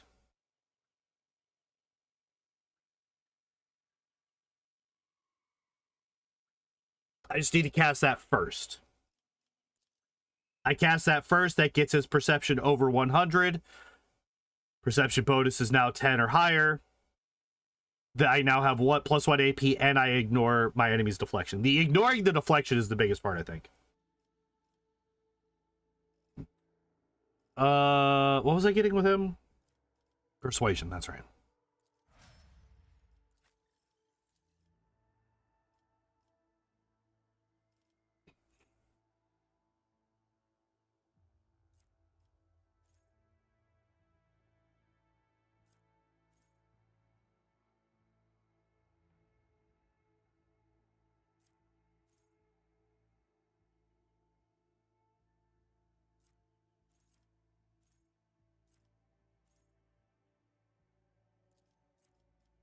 I like that. Carouse. He's still my carouse guy.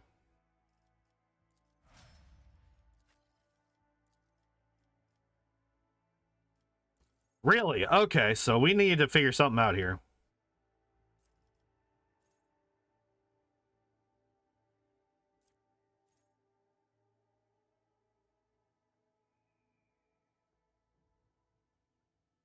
Attacks of opportunity. Whenever an ally uses a heroic act, that ally gains temporary wounds equal to 10% of their maximum wounds plus 11. Ooh.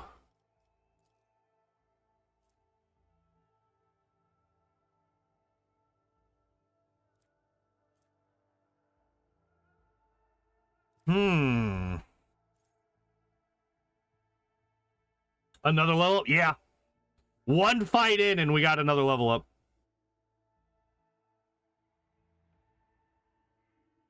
Not usually anymore. This was just, I feel like this was just like two really big things in a row, basically. Bonus perception and ballistic skill equal to 7. Officer's fellowship bonus over 2.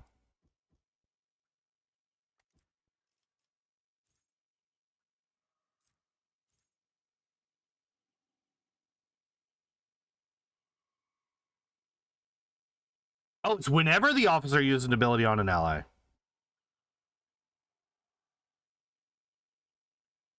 Oh. Okay. I actually like this a lot for her. We were doing more Lore Xenos, I do believe. Yes.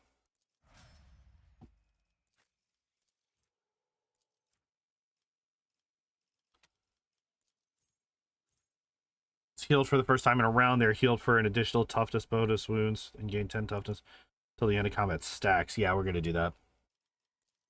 Because I do try to level her up a lot. So we are done with Medicaid. We have done all the Medicaid that we can for her. All right, demolition then.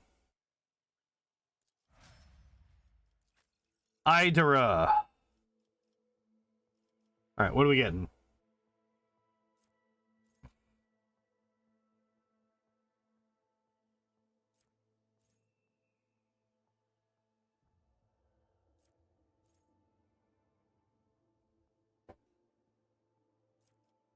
I think we're gonna do Mental Breach now. That way, next time we can grab Mind Siege. I think that's the play here. So we have Lore Warp maxed out. We're gonna do more awareness, I guess. And then Mr. Ulfar. Uh-oh. 9 less from all these things based on toughness, yeah.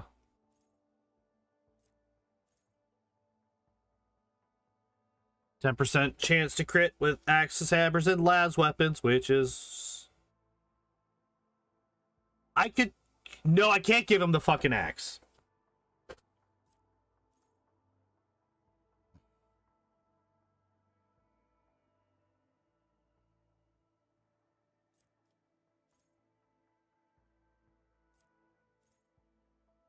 Damn it. Dude, I get it. I kind of wish what he had. I wish what he had was he had something similar to like the Titan Fighter ability from Wrath, where he could just use, and like even if it's only one two-handed weapon in one hand, right?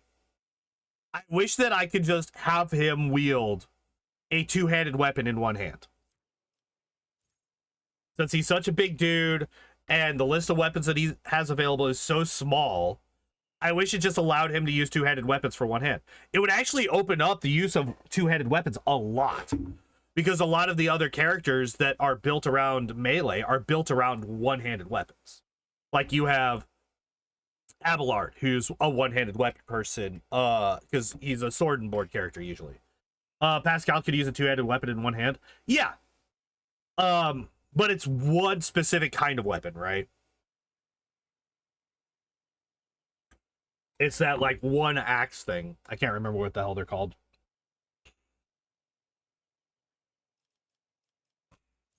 But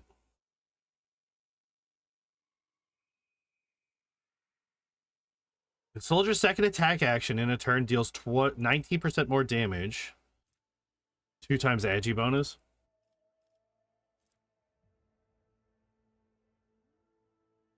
He wasn't really a one-handed weapon character until they introduced shields in the second DLC. Before that, Abelard was a two-handed weapon character. Oh, really? Okay.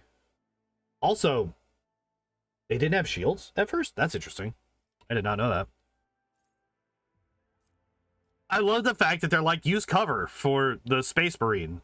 That's absolutely massive. While the soldier has an ally adjacent to them, controlled shot cost, nah. It's full cover, nah. At full wounds, plus 10 ballistic and 2 MP, not really. First hit of each ranged burst attack deals additional damage equal to the weapon's current rate of fire. Not bad.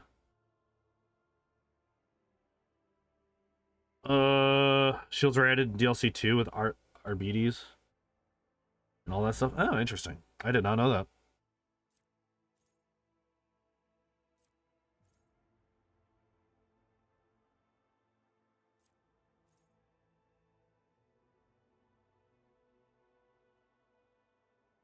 That's why no enemy NPCs have shields except for the ones from the DLC. Oh, interesting. I think we do this one. I think that's fine. I just need to start paying attention and making sure that I am, what are we doing? Oh my god, 234. That's actually insane. Suddenly it's 234. It's fucking crazy.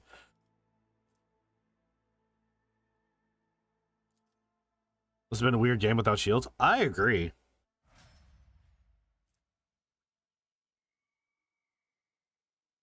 You have 3 other layers of completely mitigating attack, so adding a 4th one doesn't really change it that much. I mean, maybe. Saved our asses a couple of times in this fight. Dude, the fact that Ulfar just, like, fucking clutched it out is crazy. Like, I thought for sure we were fucking dead. But he's like, nah, I got this. Fuck you guys. I don't need none of you. What? What just happened? Let us walk this path to the end. Oh, yeah, we gotta find the old man. Where's the old man at?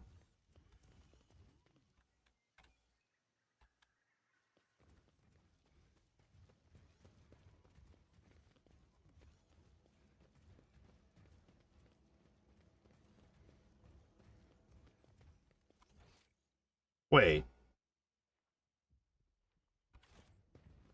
Roll a lot more on parry as a melee character rather than a 20-30% chance to catch all block chance. Yeah, but having that extra layer of safety is, like, really nice, though. Where the fuck?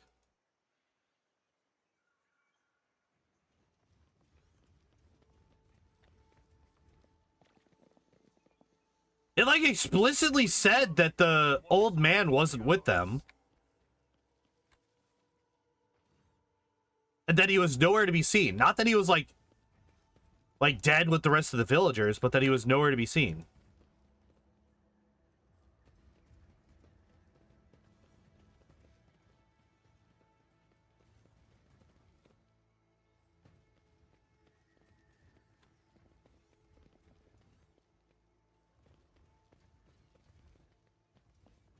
Like, I know I came back here.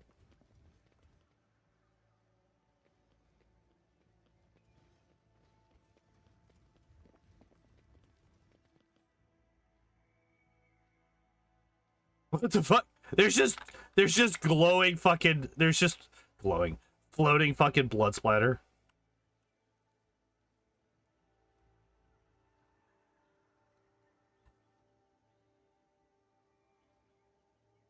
Oh.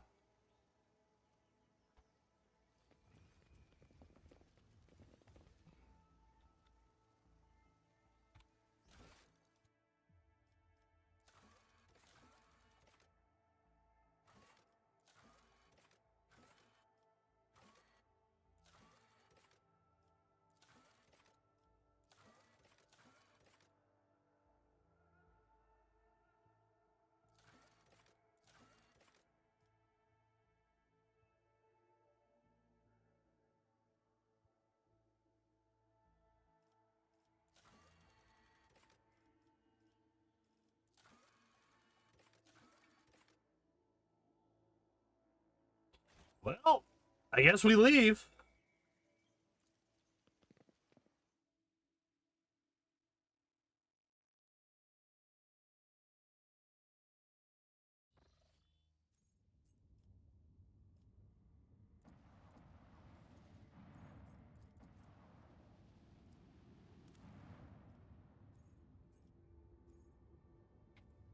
Wait, I can't even talk to the fucking...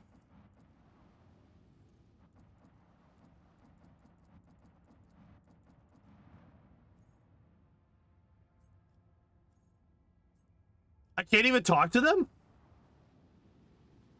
It's just like, no, you don't get shit.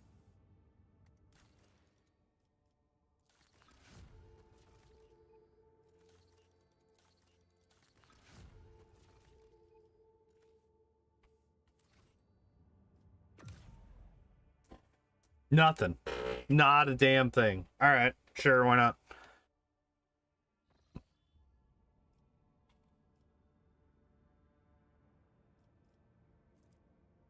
Well,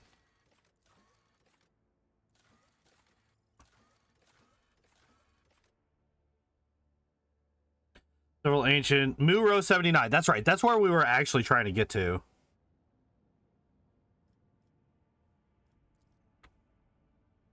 It's nameless. Muro's here. Okay.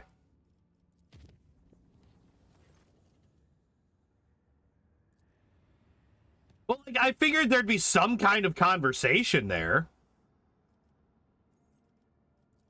Please allow me to click on the thing. Our captain, we found the trail of the elusive contempt. The ship was sighted in Latosian's Passage. If we go after the pirates right now, we can catch them before those arrogant scoundrels slip away again. Fuck yeah.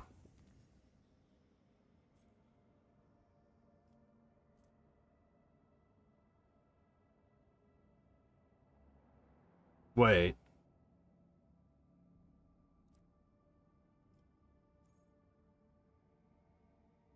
That means that I gotta go up here. Right?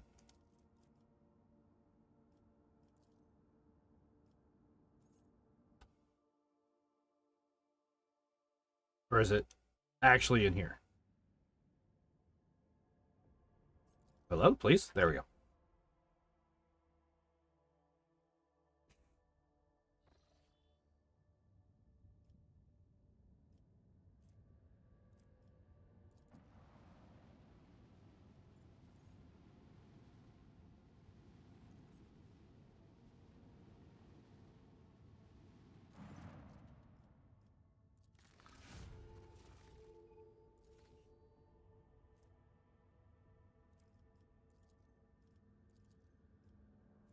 Wait, what the fuck?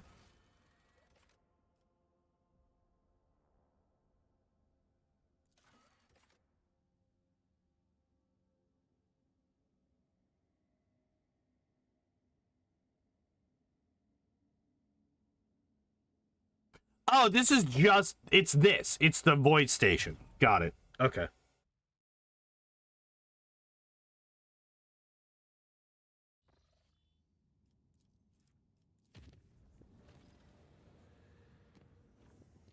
All right, so now there's Kiava Gamma.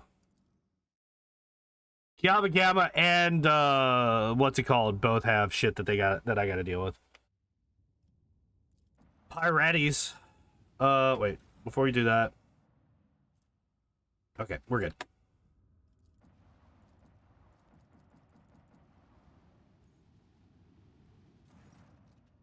Pirate flotilla is gathered in a system with an especially prosperous extractium. The Augur crew reports that all of the void ships share their signatures with the elusive contempt. You hear a familiar, cheerful voice from the box. Shelby, the proto-speculator, sighs theatrically. You're hot on his heels, coming between him and his fortune. The cargo ships are just about to take off from the bountiful planet, but the rogue trader himself wishes to rudely interrupt their plans. But that's quite all right. Shelby sounds thrilled by the sudden competition. The elusive contempt's captain is ready to wait for the next opportunity, and for now, he'll leave you in the good company of his friends. You see the pirate flagship beginning to maneuver to escape into the warp. No, we're gonna shoot. Yeah, starboard batteries light up. Firing a salvo, the missiles reach their target. Despite a direct hit, the elusive contempt manages to slip away once more, though it won't recover from the damage anytime soon. What are you fucking... Rage. Rage. infuriating.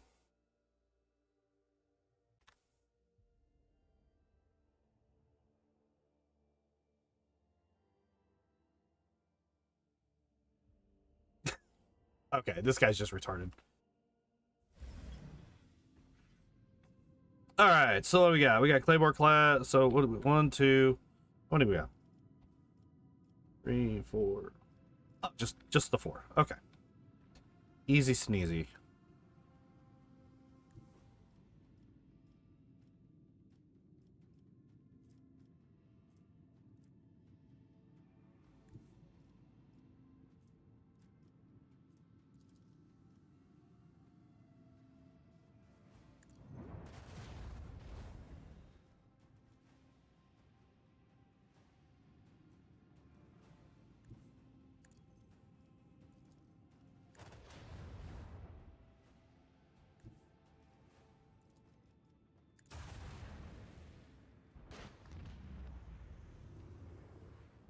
Oh shit. Your missiles suck? They do. But they're good enough for this.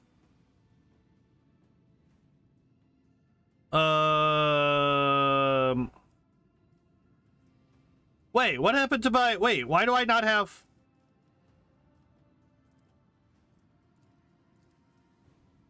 Excuse me?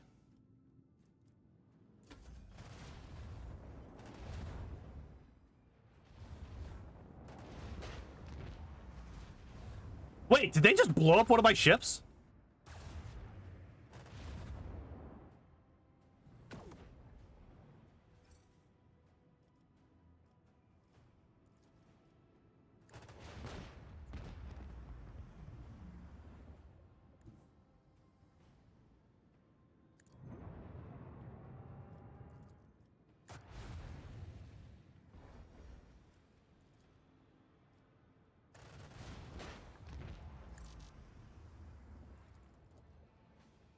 I was about to say, what the fuck do you mean not available?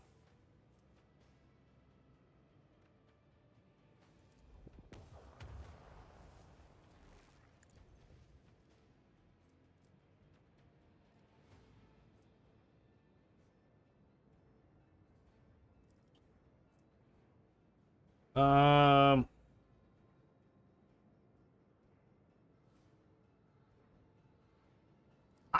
I'm fairly certain that I did. Wait, what do you mean? Wait, this is also a macro cannon. Oh, it wasn't fired during the acceleration phase.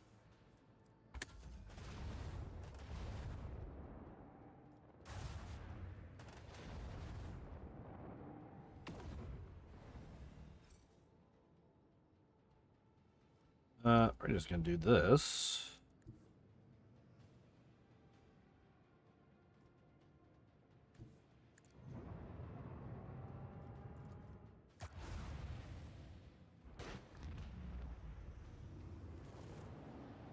Hooray! Oh shit, we leveled up. Nice. What do we get? Yeah, I'm fairly certain because we've been in ship combat since we came back. The end of each turn, the most damaged sector of the flagship shields restores up to 50% of its strength. It's actually not bad. Flagship speed is increased by 2. Its maneuverability is increased by 1. The bonus damage dealt by which you don't care.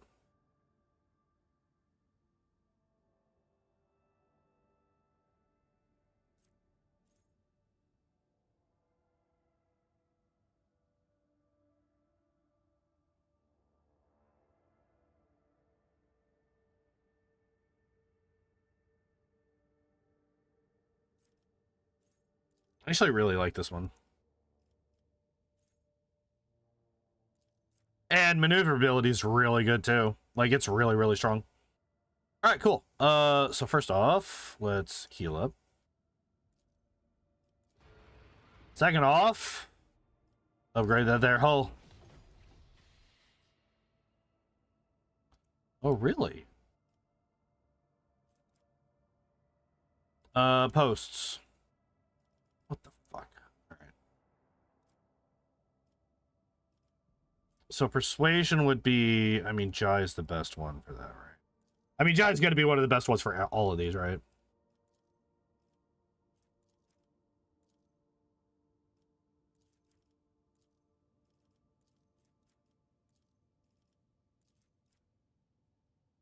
Okay, there we go. And then...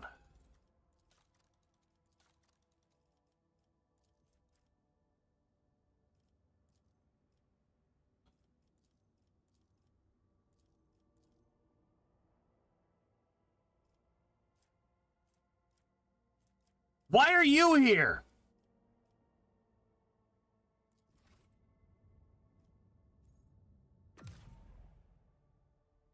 Enraging. The woman will not leave me alone. So we need ocean worlds and fire worlds, right? Lava planets.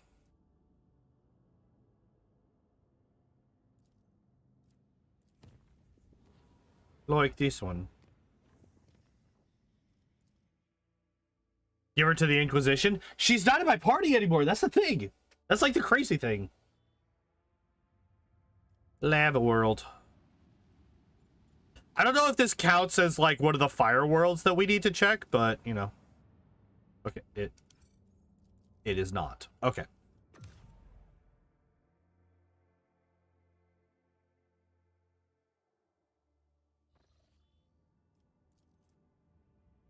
Ice world, planetoid, rocky, lava world. Okay, so I'm gonna go here. We'll check this one. What do you mean I took 9 damage? That's garbage. Absolute fucking garbage.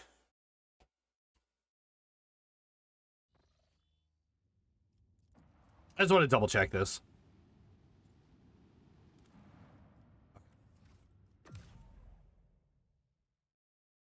I wanted to get a second opinion on the lava world question.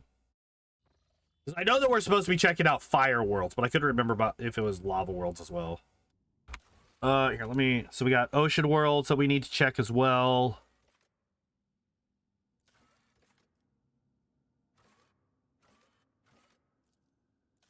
Yeah, burning worlds.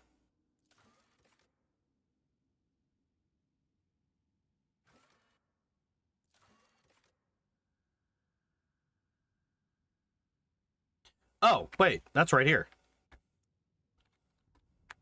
What? Jesus Christ.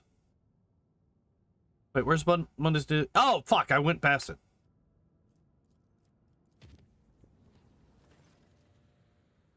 One of our riches is elusive contempt. It's one of the planets of the silence of Mer Segret.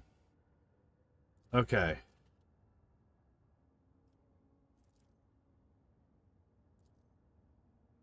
Got nice. Okay, cool. Where's Mer Segret?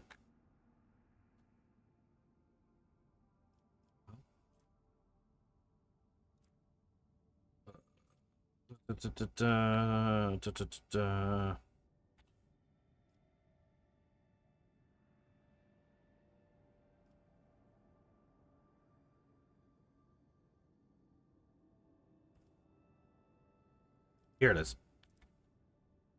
All right, so what's the fastest way there? It's gonna be here,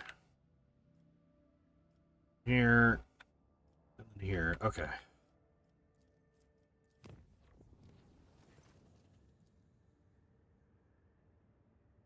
On her cabin, pale crying, caught up in waking dream. Oh, okay. It's just her freaking out because of the thing.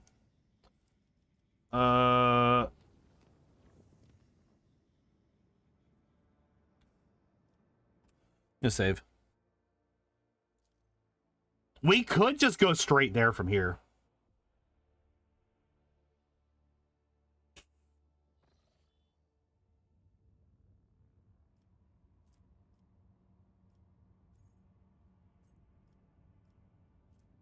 Wait.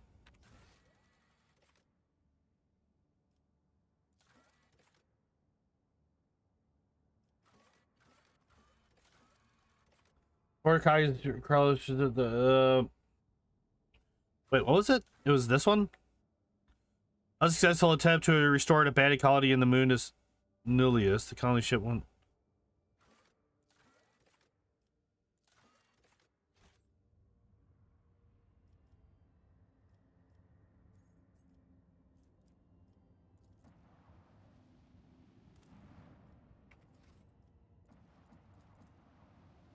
There's something weird on one of these. Maybe somewhere.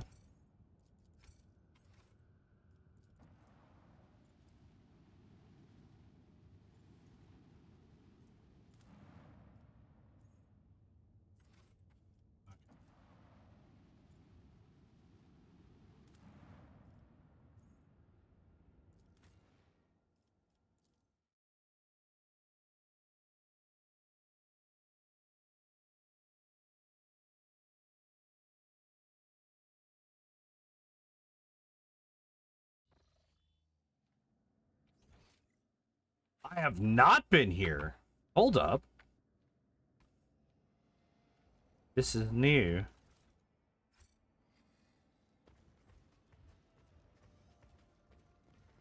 All right, what do you say? Decree from something. A decree of gubernatorial will, by the grace of the God Emperor of mankind, we, Jaman Nigel von Powen, for the good of our world and the deliverance of our people from the wrath of the heavens and the fury of the distant stars, hereby command to provide for the needs of the governor's office. No more and no fewer than 20 faithful young men and maidens picked in accordance with our instructions, each 7th rotation around the heavenly body. Robust and firm in body of spirit, voluptuous in shape, or of similar height and stature, dainty and beautiful, fair of hair, and with eyes the color of midday sky. So shall it.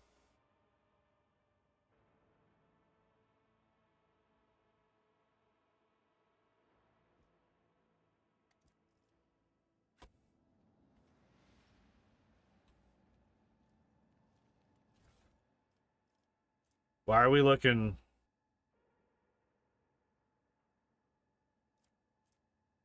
Why are we looking for blonde-haired, blue-eyed young men and women? Excuse me? What's happening here? I actually like this mall. It's one-handed as well. This is, unfortunately, this I might keep this. I think I'll keep that for now. We just got a new mall. For scrupulous So it's slightly less damage. Well, it's a smaller damage range actually. Right? 25 to 30 instead of 23 to 37.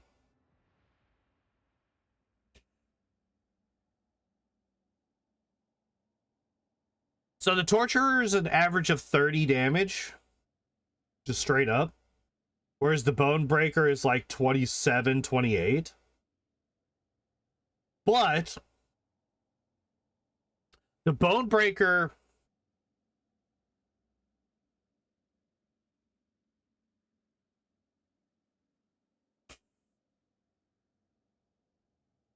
The Bone Breaker is like going to be infinitely more useful for me.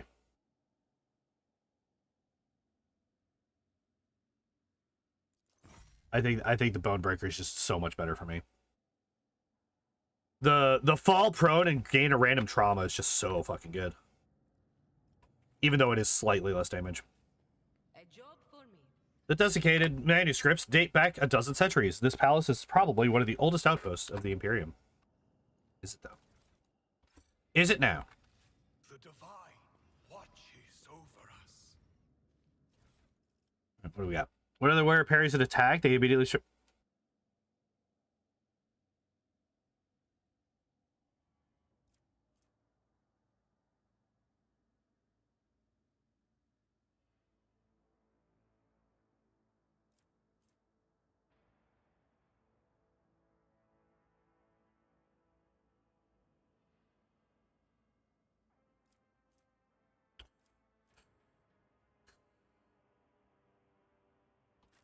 Okay.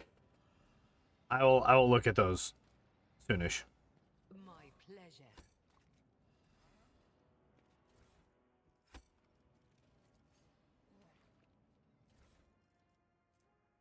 Another Bodebreaker. And another Symphony of Pain.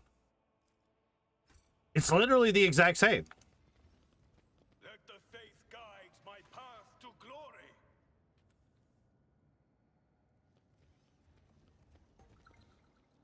Oh. What do we got? Nope, just basic stuff. Oh. What do we got? Ooh. I cannot go on like this, Helona. I cannot. I served my master loyally, as did my father and his father before that, but this cannot continue. No.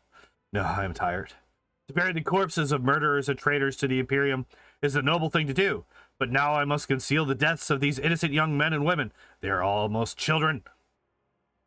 Cursed be the day when the governor became the ruler of this world. I will break this vicious cycle. This I promise. Tonight I will flee the estate, and together we will journey to the Star Speakers. They will warn the servants of the God Emperor about the heresy lurking in these walls. They'll return for us. They will save us. Just wait for me, Helona. Just wait until I return. Well, we got here. A little late, probably. You know, throwing everything out there. Probably a little late, but you know, we got here. Hi, guys.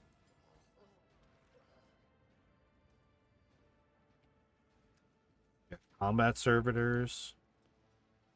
Mechanisms are old and obsolete, and the organic parts have been replaced with improperly sized counterparts. Nice. I was half expecting just looting to piss them off. One and it's done. Getting a lot of fucking cargo. Which is good. Oh, please, somebody loot the thing. There we go. Always add that to cargo.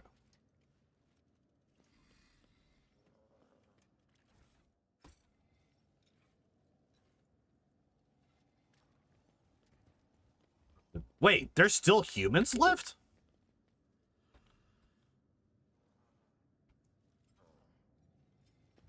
No way.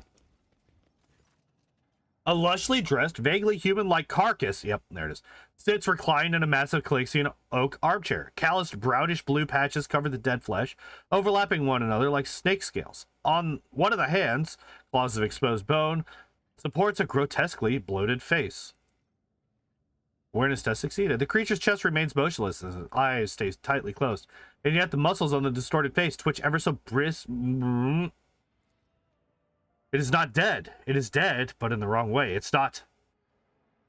Bella bows her head as if ashamed of her muddled explanation, then places a hand on her weapon. I ask your permission to fix that. Who are you? Speak up.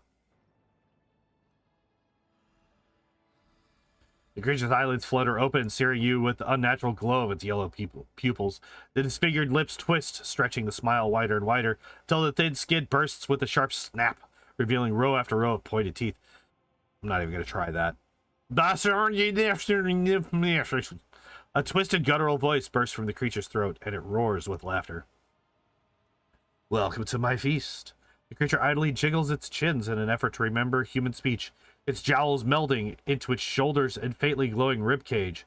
A peculiar accessory shaped like a scarab and carved in luminous patterns has painfully launched itself into the flesh of the creature, something that undoubtedly used to be a man. Lord Xenos test succeeded. You have heard of the power of Xeno artifacts from the distant Halo stars. Discovered by humanity millennia ago. Artifacts that belong to a race more ancient than the most venerable among the Eldari. Artifacts most impure, fatally dangerous, forbidden in the Imperium on threat of the cruelest of tortures, and yet capable of granting the darkest of human desires, a means to cheat death and to embrace life eternal.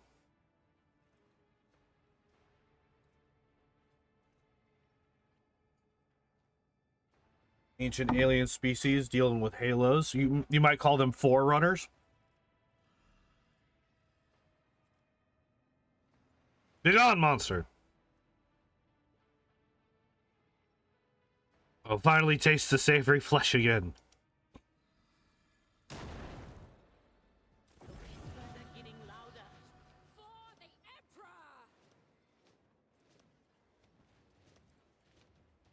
I have a feeling that this fight is going to be slightly less problematic than the last one. Just throwing that out there. Especially since a lot of the... Oh, wait. A lot of these guys actually have... Wait, why do...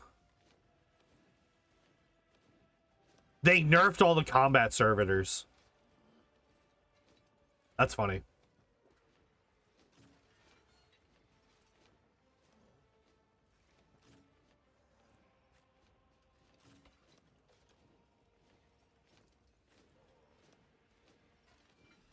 This is not a threatening fight at all. No, I figured as much.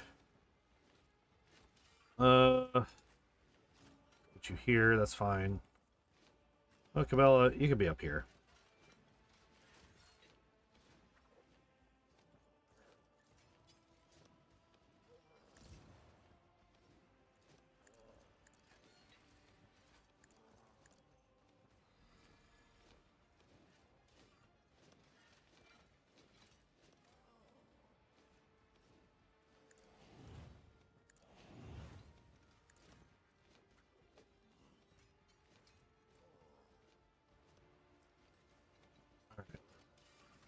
So we got 116,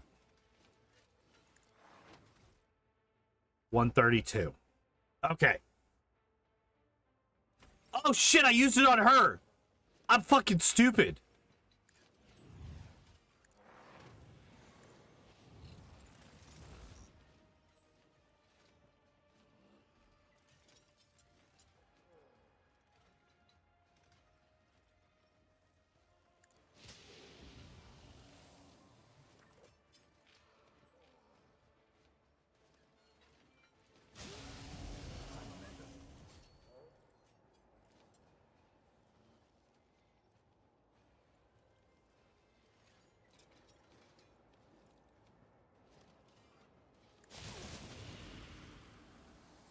Oh, he has a fuck ton of health, though.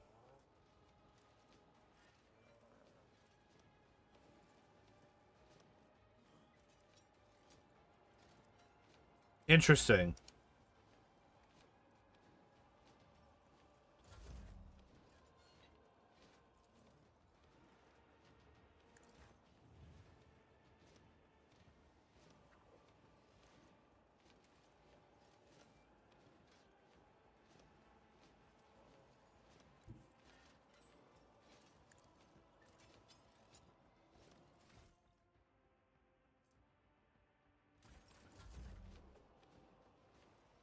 Uh,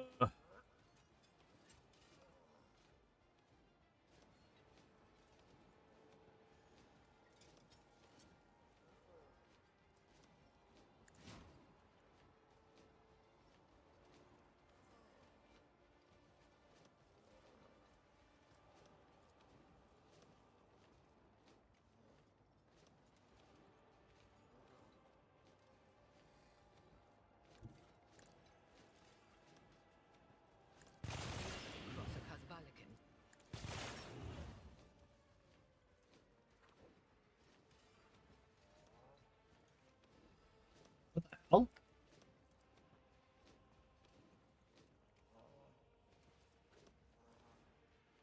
Interesting.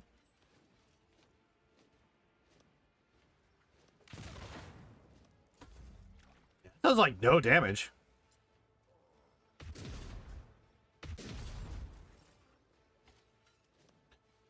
All right. So let us get started. First off, we're gonna do this. We're gonna do this. We're gonna do this. We're gonna move up. We're gonna do this. We're gonna swap.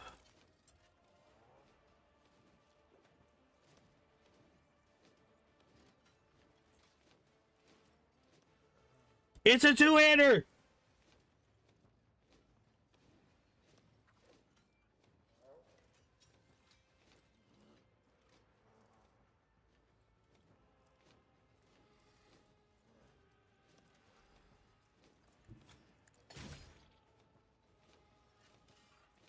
Wait, why can't I shoot it?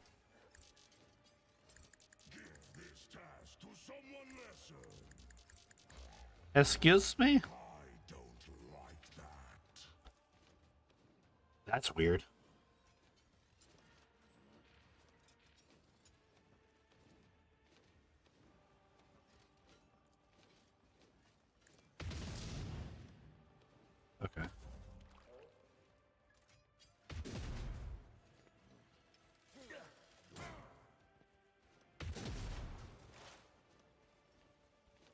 right, what are we doing here? So I think we just focus on him because he has such an insane amount of health.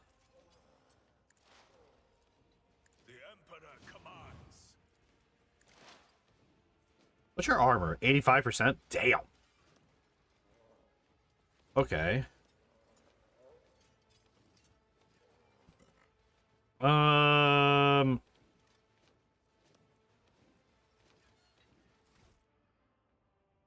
Wait, I'm at a 111. Okay, so I don't deal with... Oh, I don't deal with deflection. He doesn't have deflection.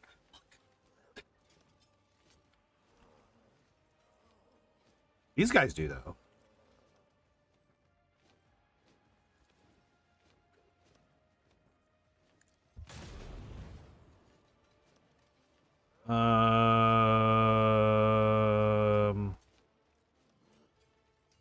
Who do I give an extra turn to? Probably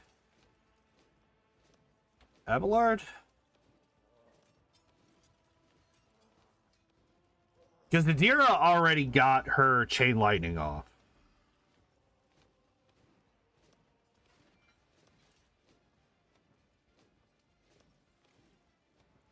Yeah, we could do that. All right.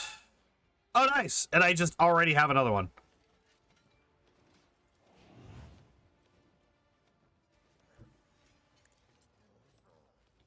At your beck and call. What's this one do again?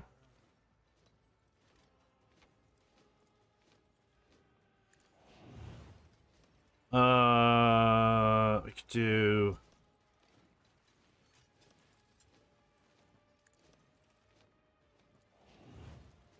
I will.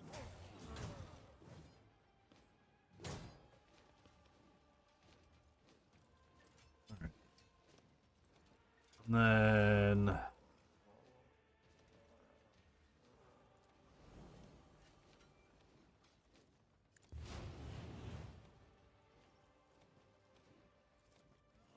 Oh.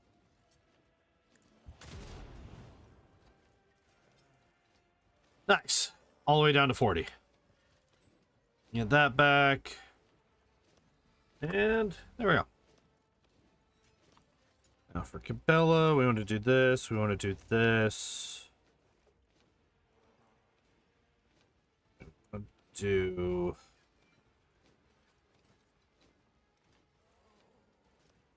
I can literally just jump in.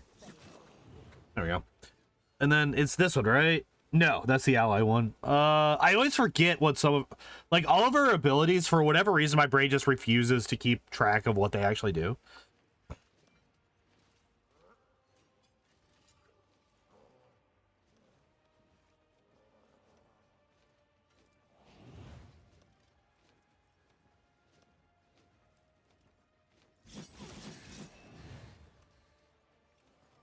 I forget that she does that. All right, what do we got on him now? We got 24 bleeding. I mean, fuck it. Right now. Why not, right? What does this one do? Until the start of the gains bonuses to their parameters for each creature, enemy, or ally. Ah, yeah. Yeah. Fuck it, right? Why not? We just got a whole lot of shit for that. 208% dodge. Wait,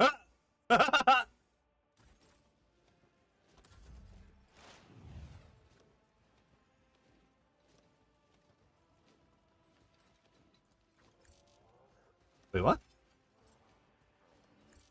Why can't I have the... Oh, wait, because he's already there. Now we could do this.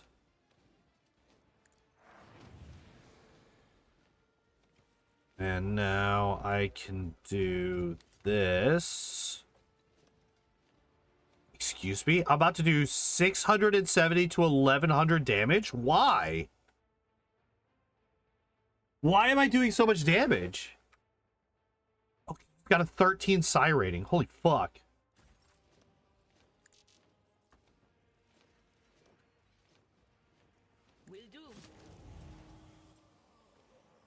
That did it.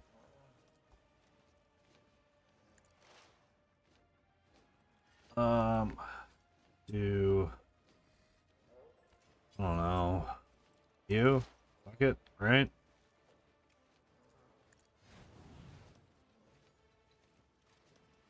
Heal up some people. Oh yeah, I can do this too. There we go. Got him.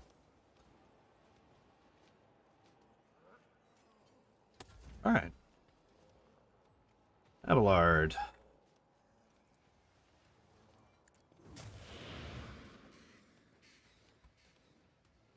Wait, what?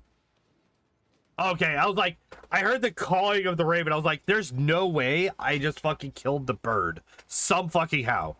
Ain't no way that just happened.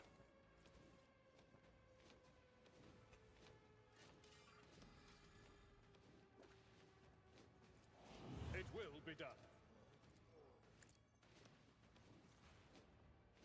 Shit. Well, I actually can't do any damage.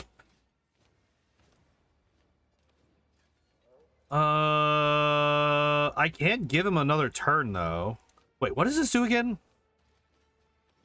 There's no attack limit. Yes, that's what I want. Wait, why? Why low momentum?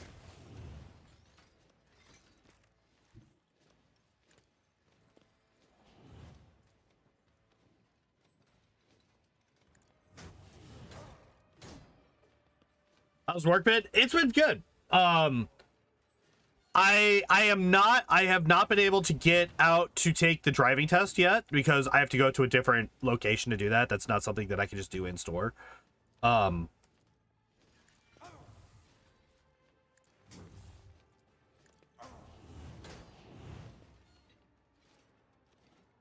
Victory. One fewer target. Nice.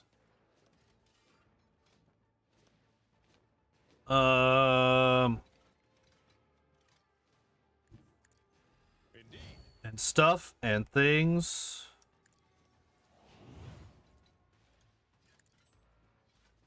And reasons. Oh, that's right. That's an allies thing.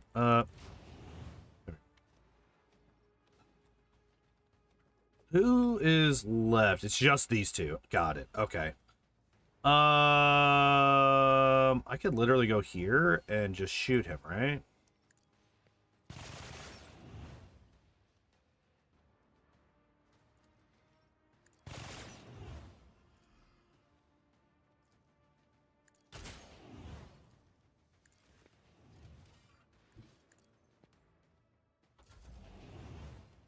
How about no?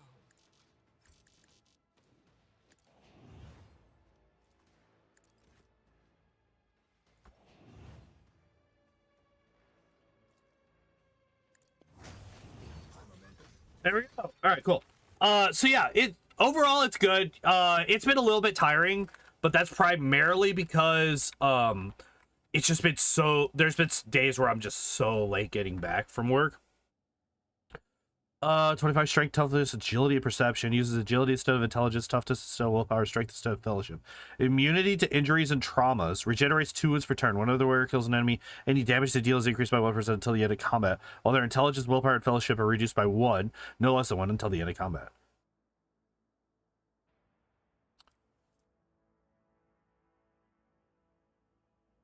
But this is like an evil thing though, right? Or something? Like something that we're not supposed to do.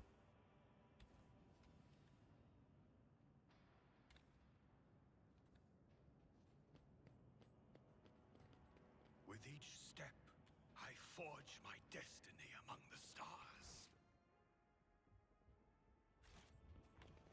stars. So yeah, so the biggest issue that I've had to deal with at work was like yesterday actually. So yesterday we started the second, so basically we take 2 trips every day. We load up the van at the beginning of the shift and we head out, we do our morning run, we get all the deliveries done, we come back, we go to our lunch break, we come back from lunch break, we load up, we take the second route. right? Yesterday we were heading out for the second run, and we get to our first delivery, and the phone, so we have a work phone that has the app on it that allows us to do everything, and it's a specific phone. Like, I have a work phone in my right here, right?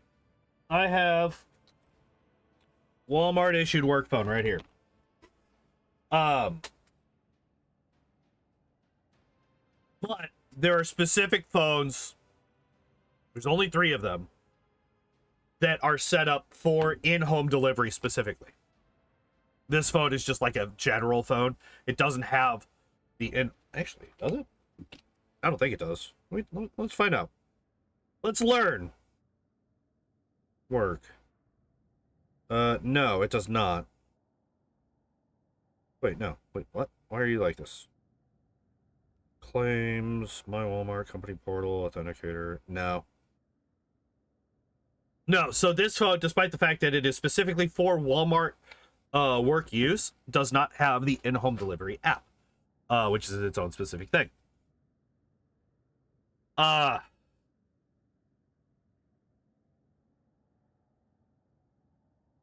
Words. Stuff. Oh, yeah, so what happened was we get to our first delivery, and the app just, the phone just will not connect. Just refuses to connect. And that happens. You know, cell phone service is not ubiquitous. Like, it's not everywhere. It's not universal. There are going to be some dead zones, you know, when you go down, like, really deep into, like, certain valleys and stuff like that. And we have some places where we have no service. It's rare, but it happens. But this phone wasn't just not having service. It was just, like, blank white screen with a spinning circle for like 10 minutes at a time. Now, normally after about a minute and a half, it'll be like error, right? The something has gone wrong. Oh no, right? It wasn't doing that. It was just spinning infinitely. So we were trying to get this to work. The guy that was driving, that I was shadowing, literally has a hotspot on his phone, but his phone also broke. So he's trying to get his phone to work. I'm trying to get the work phone to work. Neither of them are happening. He's getting frustrated. I'm not. I don't really get mad about stuff like that. Like, tech issues are tech issues. They don't really frustrate me unless it's like a stream thing. Tech issues during stream, that's one thing. Tech issues during the job, it's the job. It's whatever. So we're out there trying to get this done, and like 20 minutes go by, right? And like the only reason that we haven't like just already given up on this is because we had like a flicker of hope. At one point, the work phone, we restarted the whole thing, closed out the app, all that stuff. Oh, by the way, it's an iPhone. All of these work phones, not this one, but the in-home work phones are all iPhones. I don't know anything about iOS. Like, I've always ever had Android. I have never had an Apple phone because I refuse to pay extra for the bullshit. Like, to the point where I didn't even know how to close out apps. Like, to fully close the app on an iPhone. Had no idea how to do it. Had to be shown yesterday. So I'm trying to fuck around with that. He's trying to fuck around with his phone. Neither of them are working except for that one little flicker for like 30 seconds, and then it died again. So we end up having to go back to the store, drop off that phone, pick up one of the other two, and then drive back out. Now, for reference, right?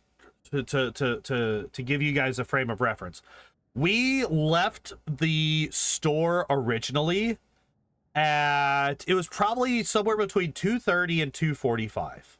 It takes a little bit of time. Like, we got back at around 2. It takes a little bit of time to get everything gathered up and stock up, load up the van and all that stuff. So we were out of the store by like 2:30, 2:45. We did not complete our first delivery until 4 o'clock. It took us an hour and a half, because like it was like a 10-minute drive. Like it wasn't like right next to the store that we went to. It was 10 minutes out. So, you know, 10 minutes there, 10 minutes back, 10 minutes there again. So that's a half hour plus fucking around with the app. You know, at first we were just like, you know, doing the thing. We were gathering the stuff, and that takes a couple of minutes. So, you know, it's like maybe 5 minutes of gathering up the stuff to actually deliver the first time around. Realize that the phone's broken and not working. Take those back, separate that back out. Because, you know, you have like frozen stuff, you have refrigerated stuff, you have that are like in totes that are like insulated and have like freezer packs and stuff in there. You know, we don't just have that stuff. Hi, baby. We don't just have that stuff sitting out while we're delivering. It's all refrigerated and stuff. But like, you know, when you're taking it to this thing, if there's a small enough amount and you could fit it all into a single tote, you want to just take one tote, right? It saves you time, saves you energy, and all that stuff. So yeah, we basically killed an hour trying to get this shit fixed and dealing with the mess of this one delivery. It was wild. Actually insane. So that's the worst thing that I've had to deal with so far, and it was just tech issues. Like if I was in charge and I was the one that was driving, not just riding past you, right? Did we fit? What was this? The fucking all for just one phone? Yeah, I mean, shit, breaks, right? Several ships have vanished the Liberty, Maledicta, extra pass from across the Expanse of broadcasting and learning warning to each other about an unknown threat in the region. Victus has reported that a pirate Voxcast was intercepted. Yes, we gotta deal this.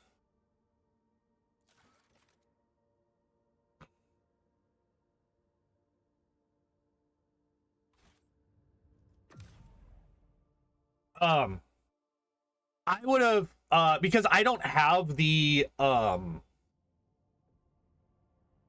where the hell am I trying to? I'm trying to get here. That's right. I do not have a hotspot on my phone. I've never needed one. I don't have one. So I would not have wasted time.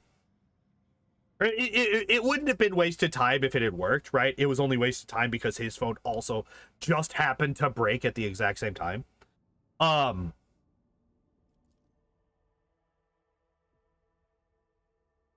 And we probably would have still lost some time, but it would have probably been, you know, 40 minutes instead of over an hour. I don't know why I'm saving here. It's not like I have issues with ship combat. The illicit contempt's captain contacts you. You can hear notes of disdain and mockery in his voice. Playtime is over, and he's sure he's going to come out on top.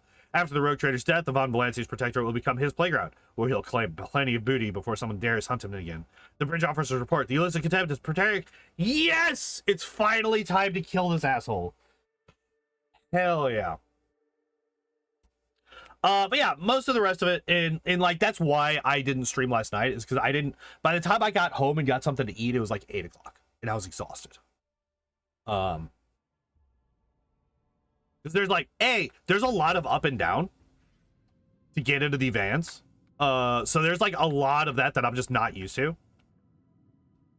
So let's do, all right, so let's get some shit going.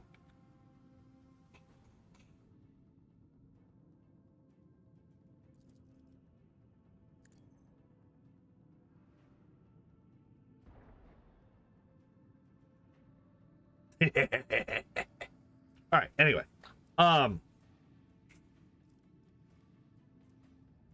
wait, why can't I do this now? Fine, I don't want to do that anyway. I can do a shallow jump. That puts me... How close are we? We're 3 away. Okay.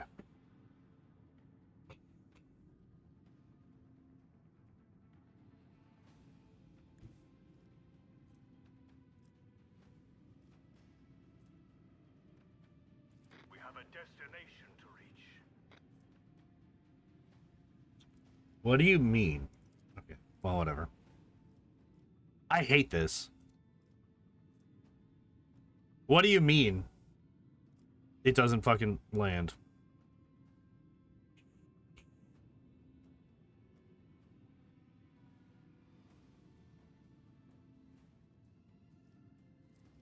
I can't do the reload anyway. What the hell am I doing?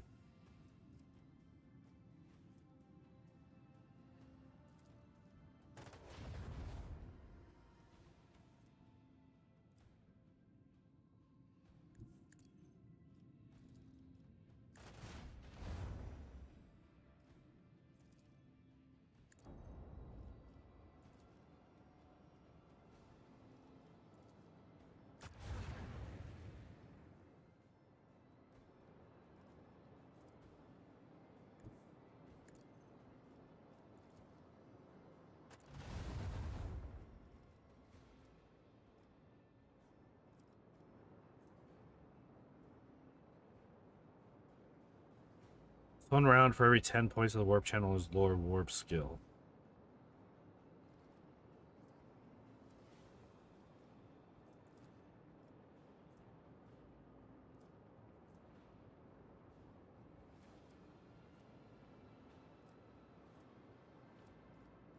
Why can I not do this now? I'm gonna hold on that.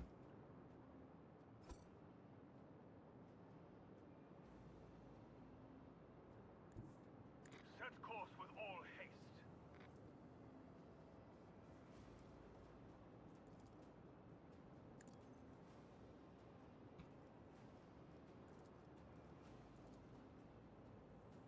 Okay.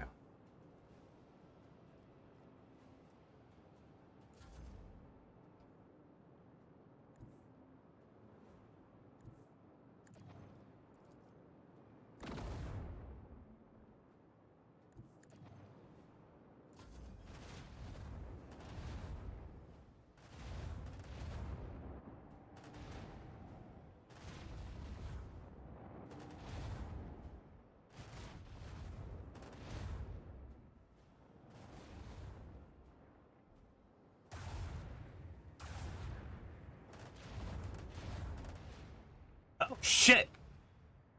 Oh, fuck.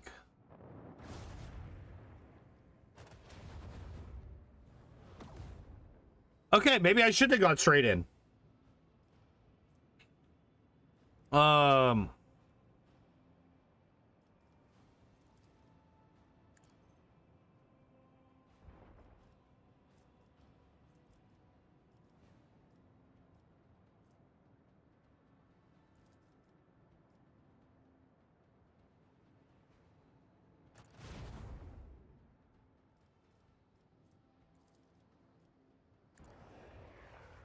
Oh, you lived on 5, you fucker. Who is this?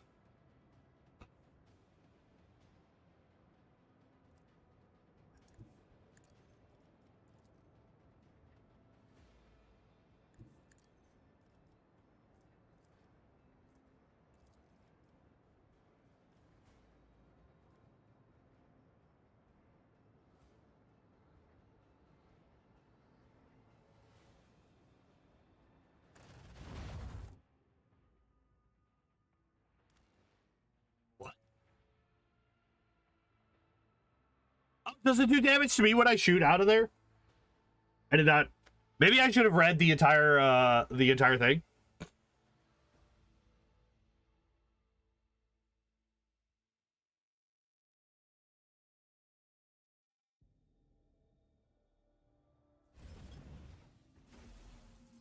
Okay, let's try this again. So first off, I want to swap to these. Second off, I'm going to do this. I can shoot 3 of these at once.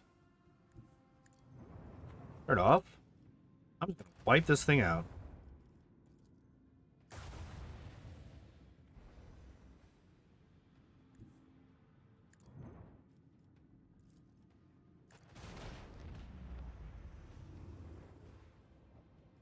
And then we're gonna do one.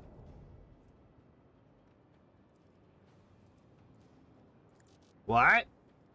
What do you mean?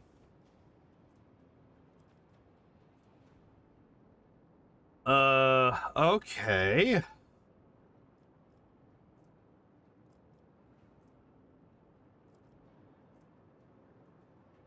I thought, okay. So it's only, okay. That was my bad. I should have paid attention.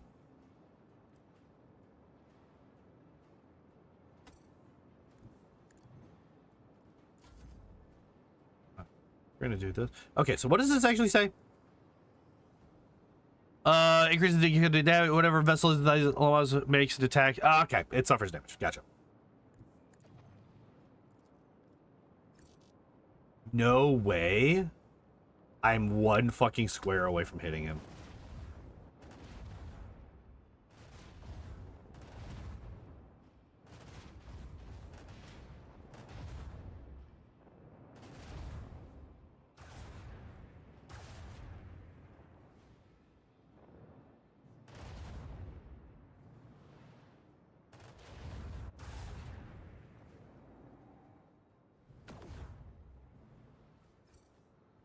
Okay, so first off,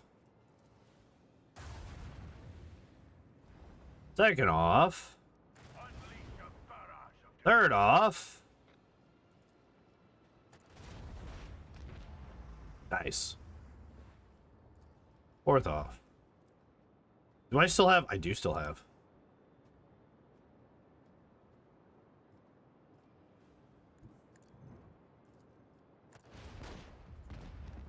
Beautimous.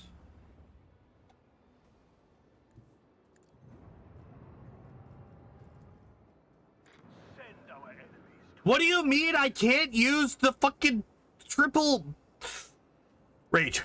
Actual rage. I want to hear the macro cannons roar.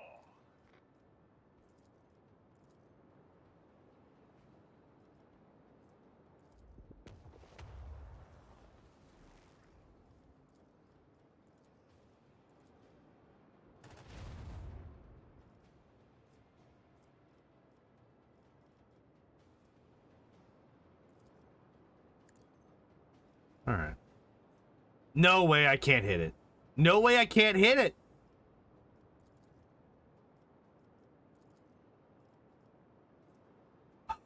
Rage. Rage.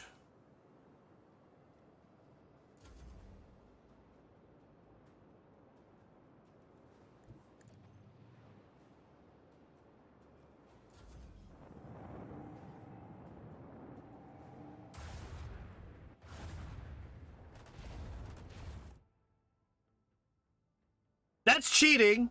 I can't shoot directly behind me. What do you mean they can?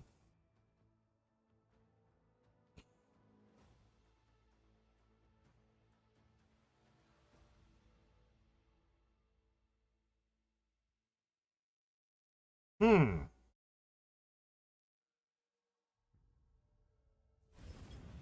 You know what? I'm gonna actually go back one.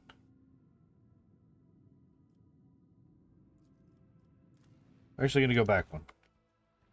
This is right before I go in there anyway. It's not the biggest deal. Or at least it should be. Yeah, okay, cool. So I am actually going to go back into my ship. And actually, what I'm actually gonna do, because I apparently really want to say that word a lot right now, I gotta pee, so I'm gonna be right back.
Possibly the quickest break I've ever had.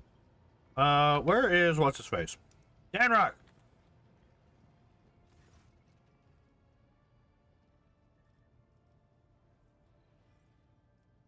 Yeah.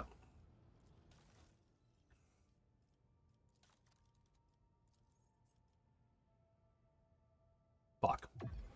Not gonna be enough. Son of a bitch.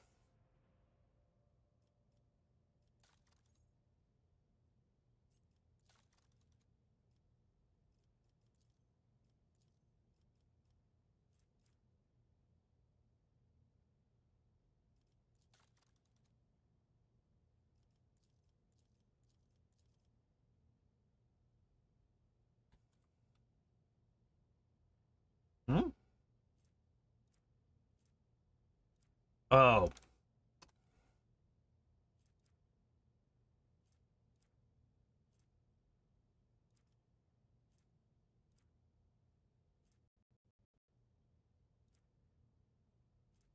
Damn.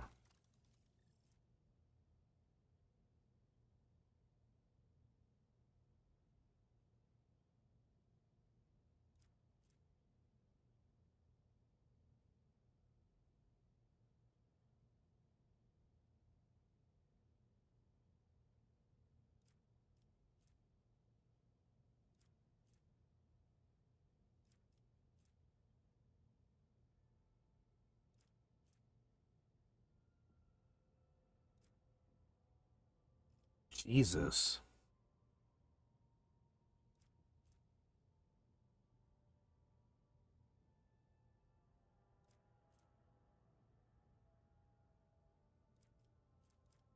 Oh, I actually don't get that much from these guys. Hmm.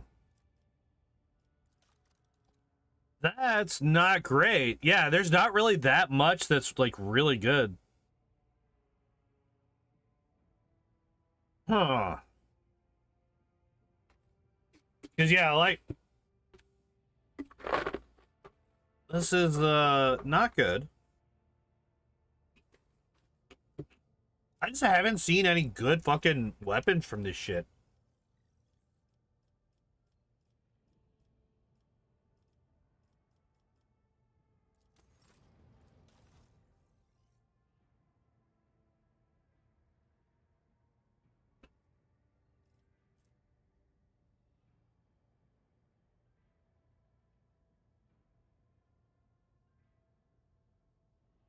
That could be really good. Um but yeah, there's like nothing to do with fucking psychic or navigator power used by the wearer's allies. Deals the digital debt. Huh. Okay.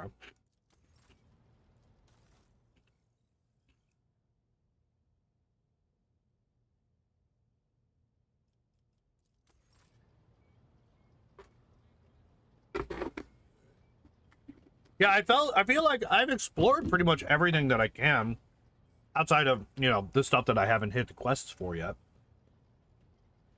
And yeah, there's just nothing.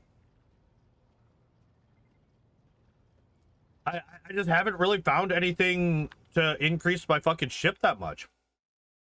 I don't know if it's just because I'm just at the beginning of chapter. Let's say I'm always into chapter 4. Oh wait, I'm not fucking. Oh, shit. I'm not even at full health. But it is what it is.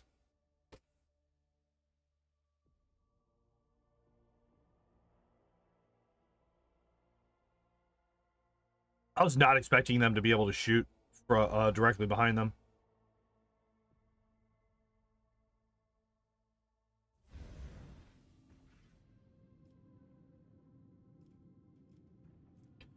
All right.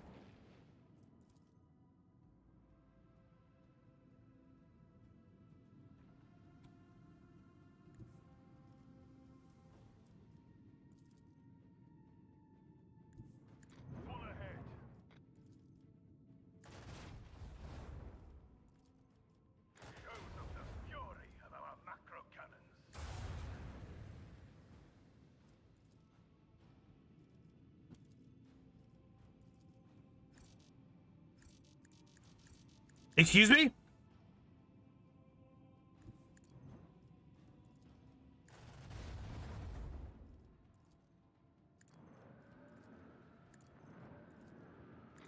destruction upon our enemies.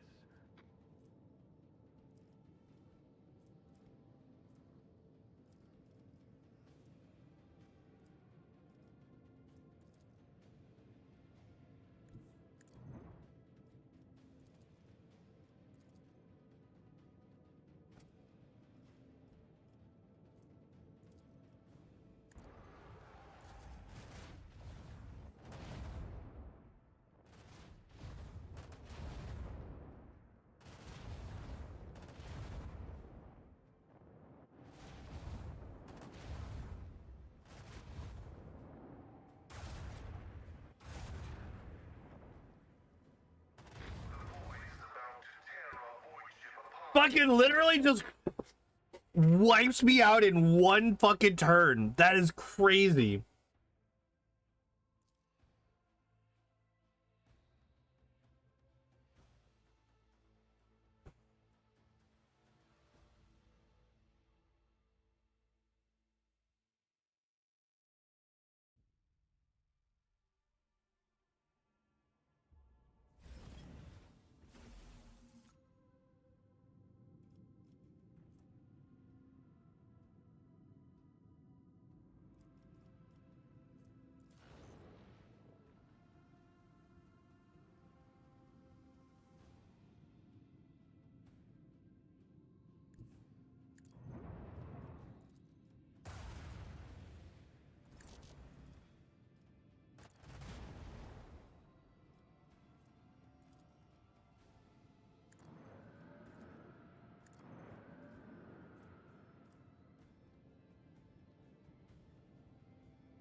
I'm glad that it allowed me to choose that when I had no more. That's fine.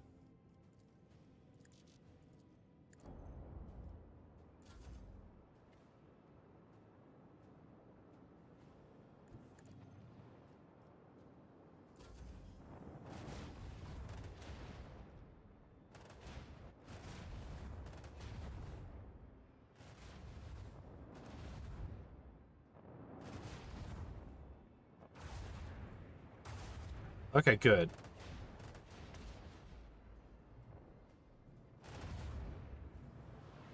Fucking Christ, dude. This thing does insane amounts of damage.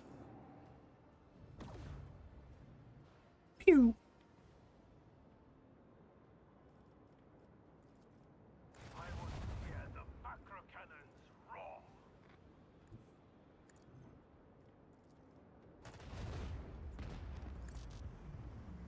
Hello?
Okay. When am I gonna be able to fucking boost this again?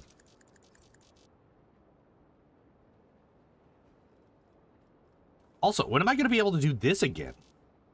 Like, that's also wild that I just can't do that.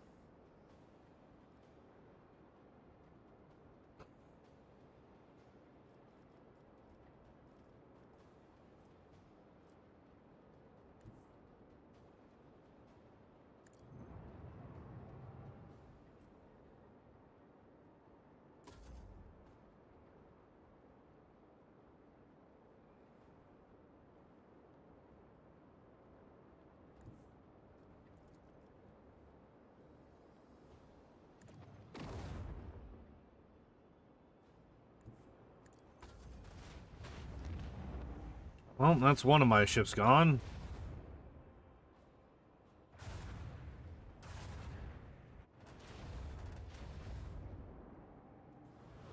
Dude, the Heartless is actually putting in some work right now.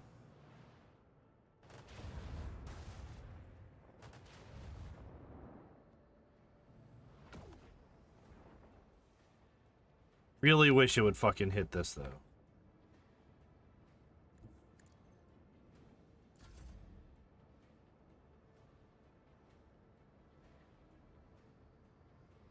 Fuck it.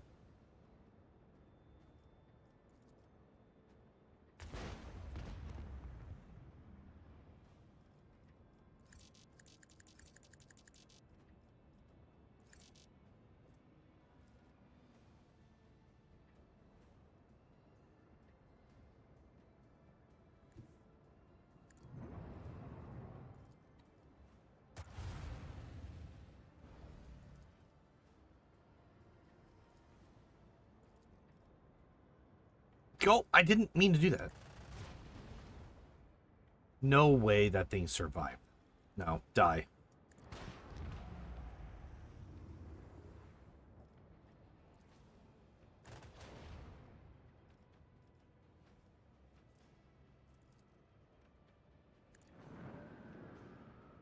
It's gonna reach me and it's gonna kill me.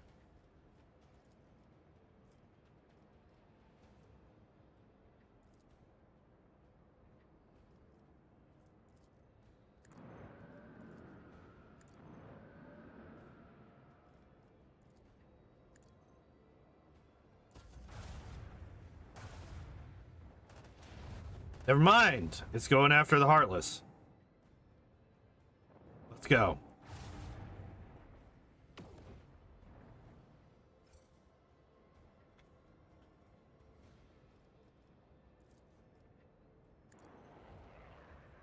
Nice.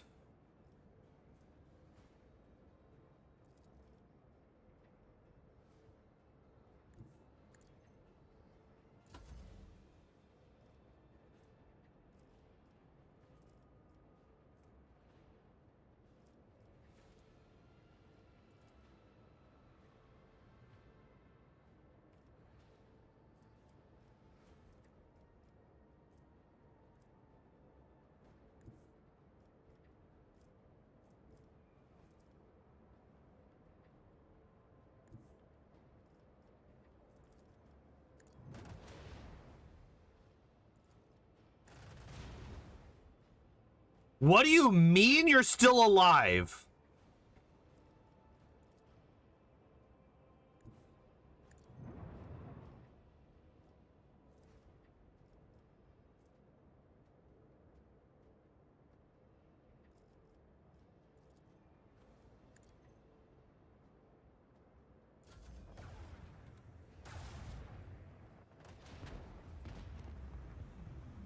Well, that's unfortunate.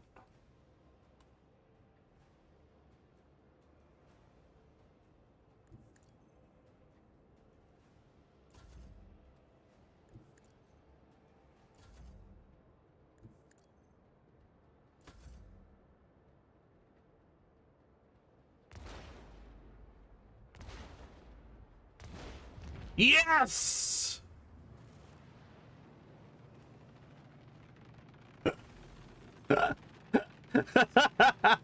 Cowardice wins! Let's go!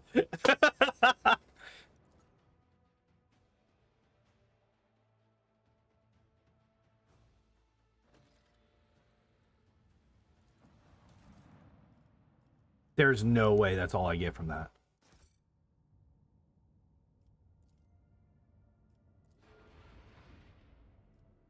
There's no fucking way I didn't get a single thing for my ship from that.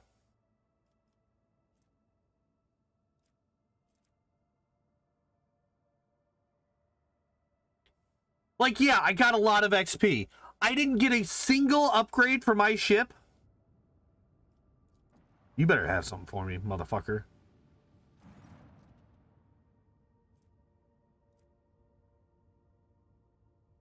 This command sends their inordinate thanks to you for your assistance.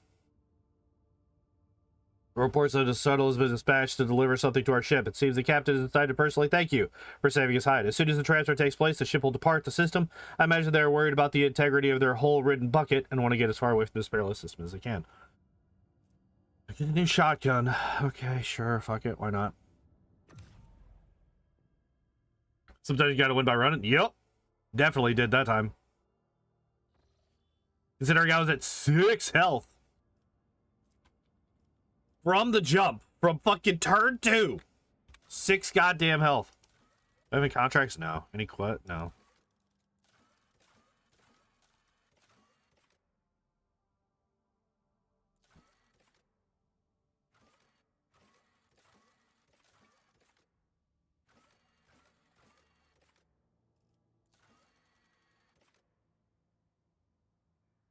Where's the Bazar prism found in Kamarag? The researchers were lucky to activate the object only once.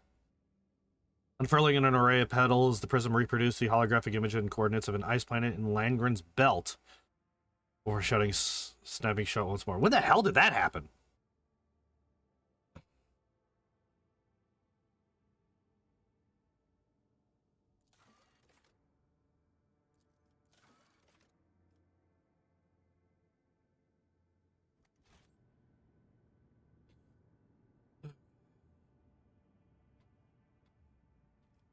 Where's the Cradle of Kepri?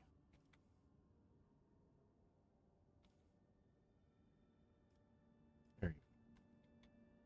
Oh, I can literally just go there right now. Let's go. Nothing happened. Hooray. I love it when nothing happens. Nothing happening is one of my favorite things.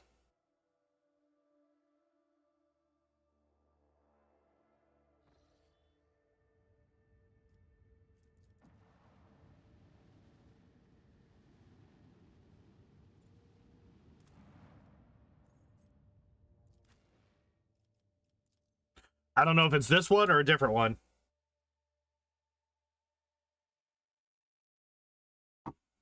Oh, so guess what I got today this week? I got somebody calling me a cheater. On the old unfair, like the original unfair any percent speedrun for Kingmaker. Ah, this is the correct place. Hooray. Somebody found one of the... Really?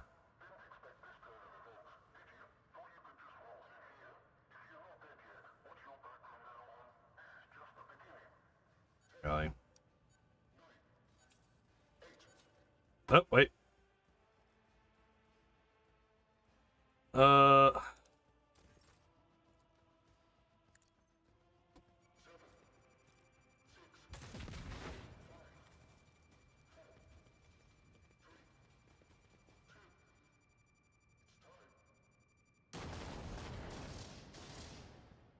Hooray! Okay, anyway. So, yeah. Literally, it's like, you cheated because nobody could speedrun this game in under 8 hours. It's like... But... Did you even watch the... Did you even watch the VOD? I didn't ask him that because I don't really care that much. I was like, what are you talking about? Like, if you think that's bad, you should check out the one that's 2.5 hours. No, I think the unfair is just under 3 hours. Wait, what does it say? A fragment of an orc energy weapon capable of teleporting targets using warp energy, roughly sawed off with a laser cutter, cannot be repaired. The particularly strong orcs wear hulking, impenetrable armor, complete with a lethal weapon not entirely dissimilar to a power claw. Gotcha. This is the first mention of orcs, I think, in this game. Strange improvised weapons are laid out on top of the crates. A rocket on a stick, an ugly black and white checkered gun, rusty axes, and brass knuckles. Do we actually see orcs in here?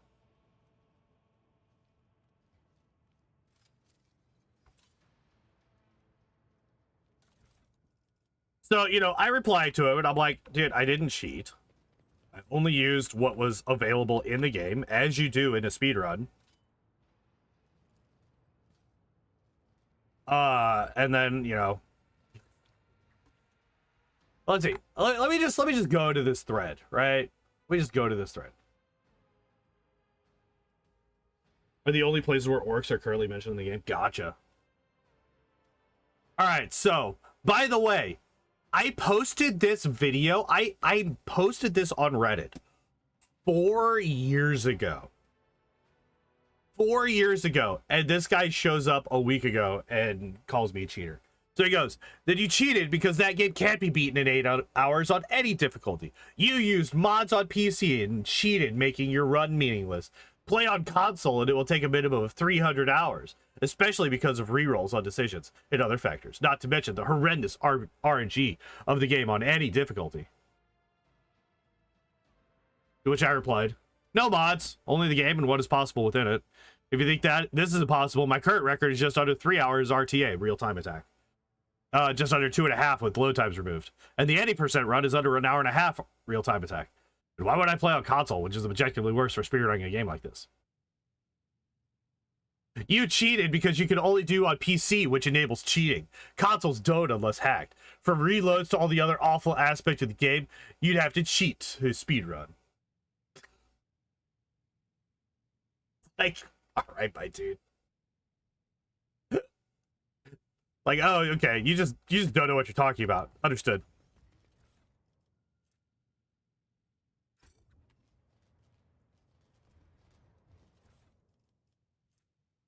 Perforated Vox Thief. Hey, Doe, what are you messing with? The big guy said not to touch the goods. Bugger off, Harley, and mind your own business. He has ears everywhere, you know. I said bugger off. I'm not gonna rot in this hole until Pew gets his shit together. Throne take you, Doe. We've already lost 4 men because of this Zito shit. Put the stones down, mate. What'd you say? We wet the old whistle instead. Doe, what are you doing? What are you doing, Doe? No, get away from me! And then he died. Yeah, I just love the fucking base, like, entirely baseless accusations of cheating. There are things, and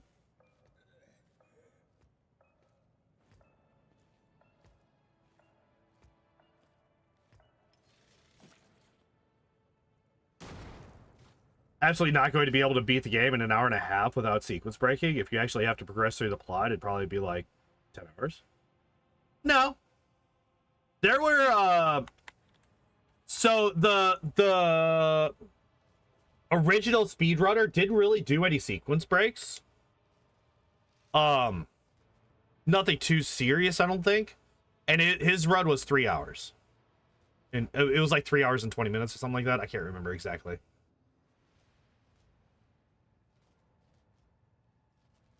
Like, there's still enough ways to skip portions of the game that even if you don't actually like sequence break, you could still. What's happening? Somebody carefully polished shards of Aldari rifles and chainswords. There is a label with an individual number attached to every piece.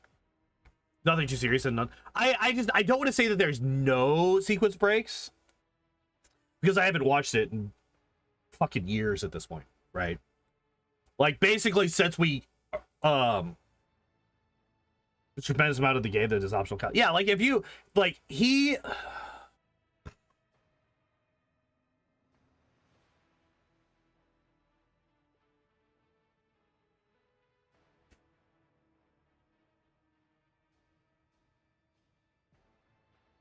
let's see. I'm trying to remember his run real quick. Like I said, it's been a long time. He doesn't sequence break chapter 4. You can't really sequence break chapter 3 or 2. Have to turn off kingdom management and such because yeah, kingdom management is turned off for the speedrun. It's set to auto.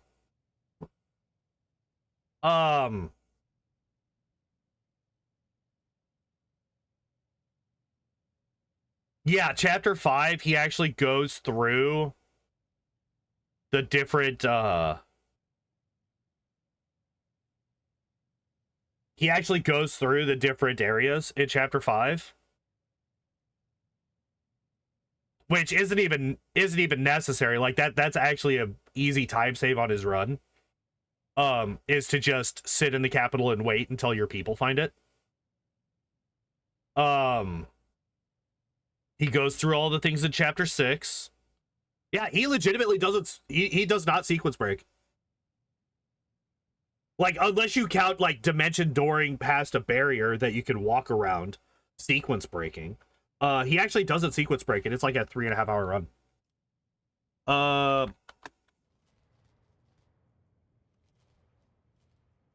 Ulfar. In your mechanical suit. 25 awareness and 20% critical damage on the single shot attacks. That's not bad. Literally took no damage. Wait, is this a thing? Self-propelled rail carriage that once transported hive resonance between stations. Ah, okay.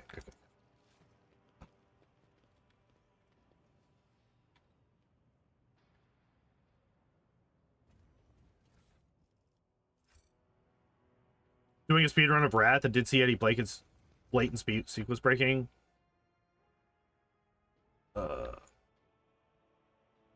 Only skillfully using dimension door to avoid combat triggers. Yeah. That's actually kind of the thing with Wrath. And one of the reasons that I don't like it as much as Kingmaker for a speedrun.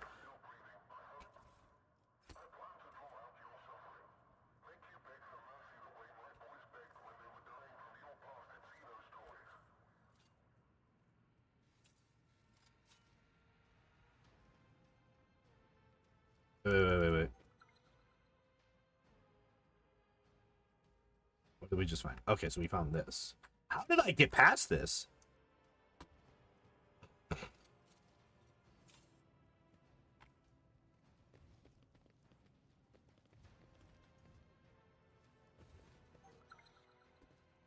Lord Captain who graces the freight line with visits and speaks to the lowliest of serfs? Retirement has never sounded more tempting. We have survived a heretical mutiny, Lady Theodora's death, the warp spitting us out into Grox knows where.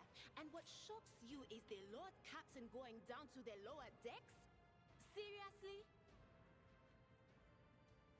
I assume a Kingmaker run can cut out a lot of the potential combos in the same way. So here's the thing about Kingmaker. Once you get past chapter 3, there are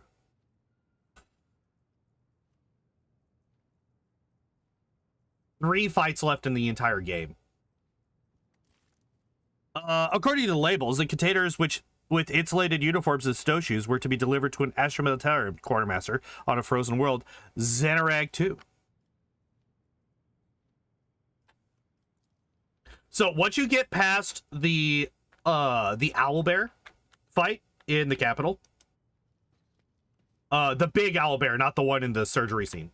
Once you get past the big owlbear fight and finish chapter 3, you have the Armagh fight, the Jabberwock fight at the portal to what's her face, Nyrissa's mansion, and you have the Nyrissa fight. Those are the only 3 fights left once you get past chapter 3.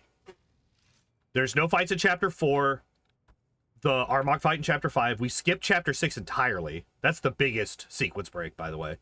And then, yeah, chapter 7, we can skip everything except for those 2 fights. The grab bike has been gently washed clean of traces of soot and blood. The attached label reads, ordered by Master MLD. Major League Dick. Got him. The contraption was assembled by a madman. The components do not match one another and only serve to confuse and confound, but you managed to spot the hidden trigger in time. It's a trap!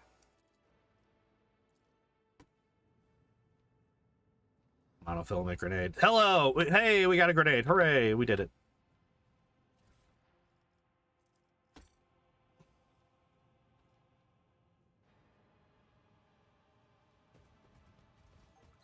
I've actually been thinking about maybe getting back into Kingmaker speedrunning a little bit. Just because it's been a long time. It's been 1.5 years since I've done a Kingmaker run. You managed to make out of Medusa's limp tentacles through the murky glass. The parasite has died regardless of what it was being kept here for. Aha. You fuck nerd. Oh, wait. What do we got? Wait.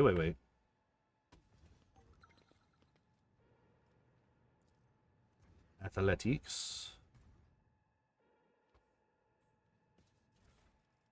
We got meteorite shards, still warm to the touch, barely perceptible electro. How is it still warm to the touch? Cheating. Process of Thetis, weapons, jewelry, peculiar artifacts. You have not noticed them here before. Why, though? The subdued rumbling comes from under the cover of an ancient cogitator, as if the machine spirits resent being awakened. After a few simple directions from the control panel, the event screen flashes to life and starts blinking, waiting for your input. Examine the log.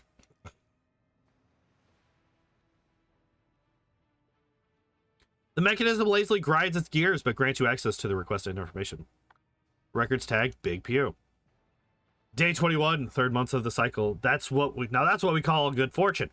We hit the jackpot. This Xenos peddler, a Strixix, sure did show up in time. The competitors have been popping up like fleas on a half-dead rat. Murky has already brought a bunch of rare and exotic shit. And I have never been paid this much for a single order before. Life is good thanks to him or her. And it's gonna get even better. Day 6 of the 9th month of the cycle. It is time to end this. The thrones are coming in faster than I can spend them, but I'm starting to lose count of the people who died. Yesterday I walked past a dozen of my people and couldn't recognize 4. The customers are starting to ask why there's so much blood on the delivery crates. Damned if I believe that crooked ass Zito's right again. His deliveries are killing my guys, and there haven't even been any shootouts. Next time Murky comes here, you won't be leaving this place alive. I'll make sure of it. Lister reports.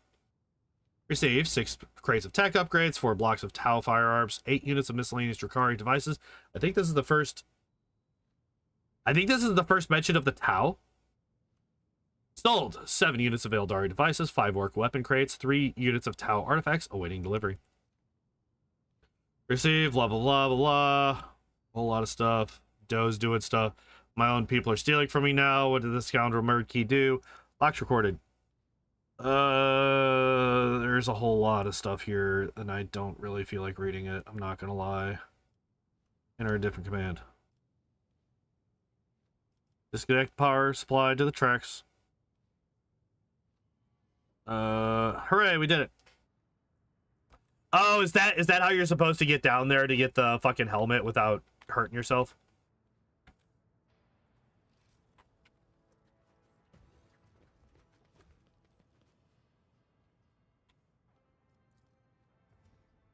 The reserves of Promethium refueling the local generators have almost run out.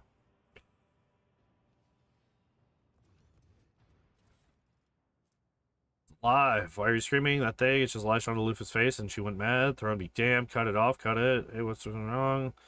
Rest of the Drakari look crates. Total look after. Some several bolters. Run. What the?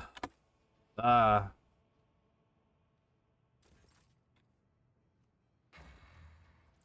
Yes.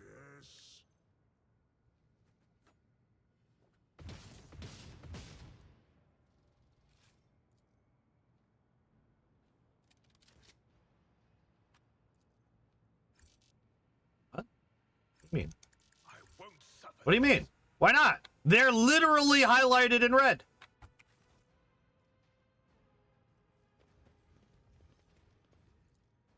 Whatever. The table is strewn with expertly forged seals, Adeptus Administratum forms, Astra Militarum entry passes, and even an inquisitorial rosette. Like master forgers.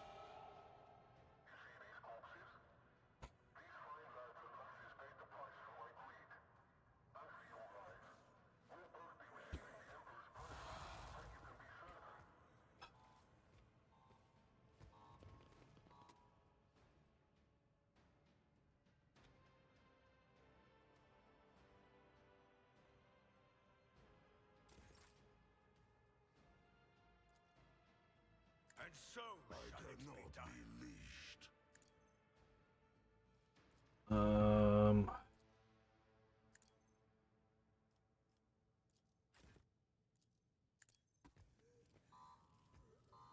You have been judged and found wanting.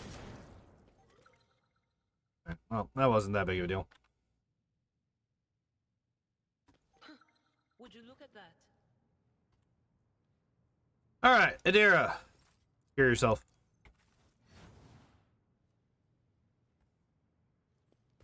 Not actually sure what you were supposed to do there.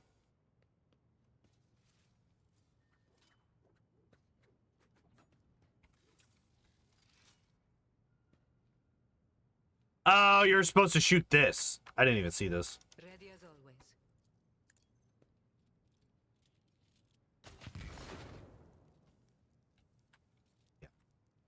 That's what you were supposed to do.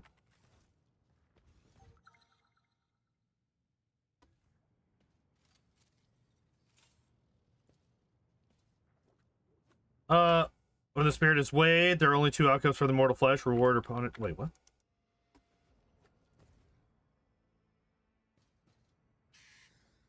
What happens? The weighty tome is bound in the skin of a human face, laced with a cord woven from tendons. A sinister crimson symbol dominates the cover, and but it is difficult for you to make out. Details elude your scrutiny, and the strokes twist and shift, furthering the confusion. Open it. Makes your hands tingle and you feel a spell of dizziness coming on. The symbols of the pages rearrange themselves, vowing vicious torment, and the striated face on this cover starts to resemble your own. 100 hands writhe under your skin. That's terrifying, seeking to force their way through, some in and some out. Your eyeballs push at their lids and sizzle, ready to pop. You grit your teeth and remind yourself that all this is just an illusion, conjured by the dark sorcery of the warp. Oh, that was close. Third page, the pain in your body intensifies, and an ominous voice echoes in your head, whispering in an unknown dialect. Well, 5%.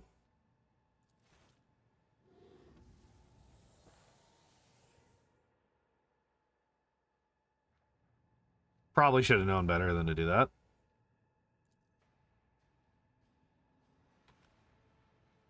Wonder what happens if you succeeded all that.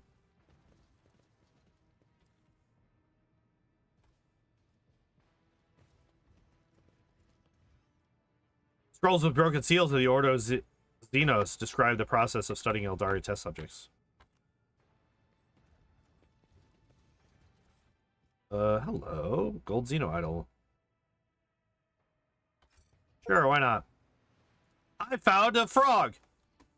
The moldy pages contain knowledge of heretical sorcery. Most are crude forgeries.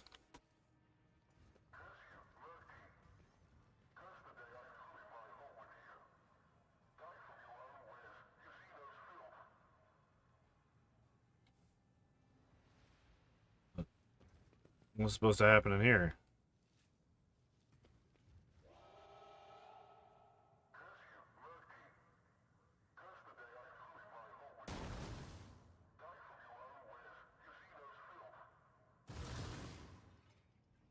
Oh, fun.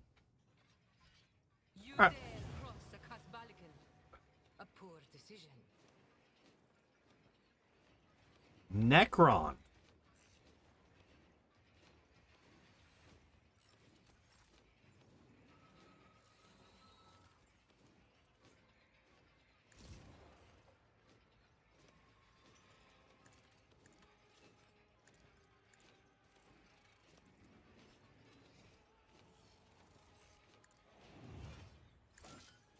I did not mean to do that.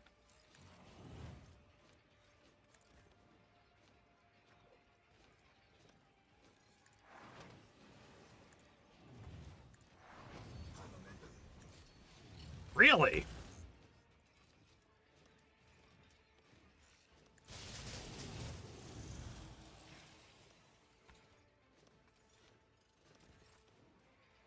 Interesting. Okay, so armor is 126.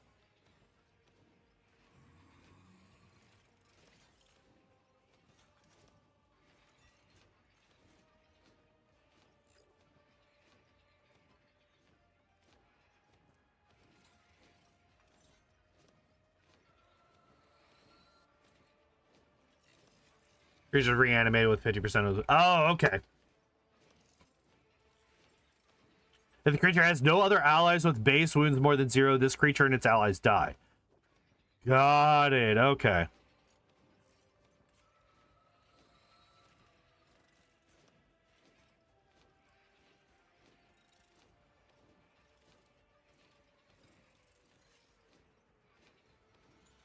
Oh, okay.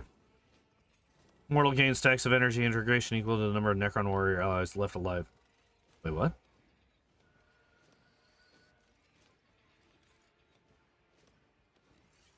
All other Necrons gain 30% armor pen, 6% hit chance, and 9% damage while attacking this target. Holy shit. All right. Well, we have a whole lot of them right here, so we're just gonna do that right quick.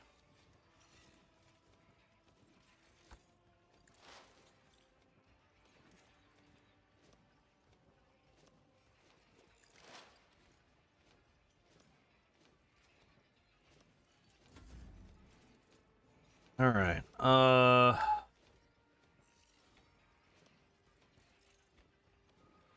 Fuck, man.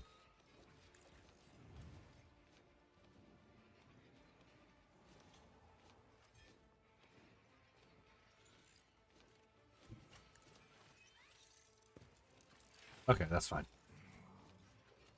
I can't allow myself to do this.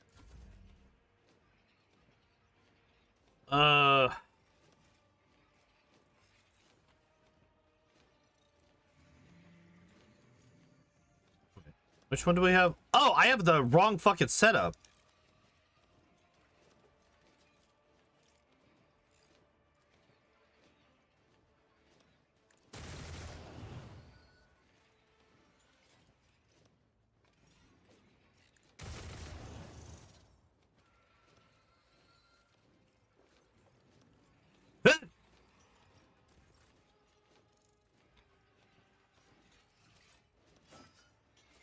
All right. Where are you? You're here. Okay, so we want to do this. We want to do this. Do this.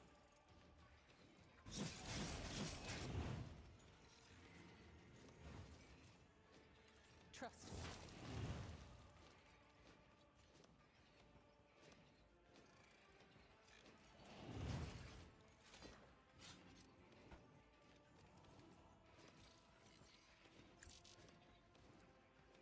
And nice. Okay, cool. And then that will burn to death in the next turn. We don't have to worry about that. Beautiful.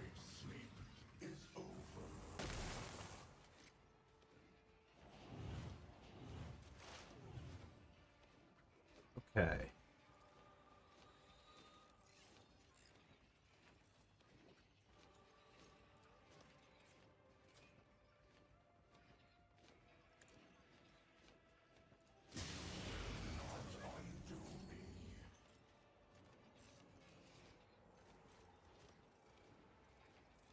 Let's not kill Terry.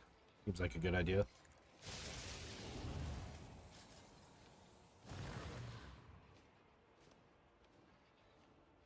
All right, so let's see what he's looking like right now. He's got 4 stacks of death synergy. 6 deflection for each energy. Okay, so I was wondering about that. Because it said energy integration, but it didn't say what it did down here. So it gives him +1 deflection, or +6 for each energy. Jesus Christ. So he's got 4 for living metal, and then, okay. Got it. All right.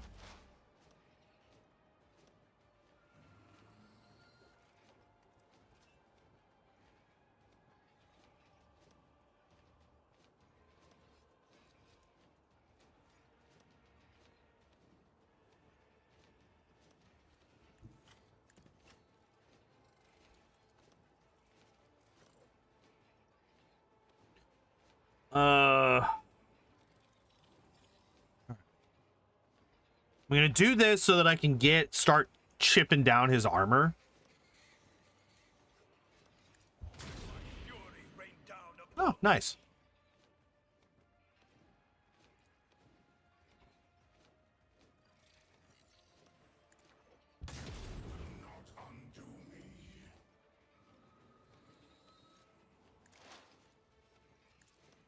I will not be deterred.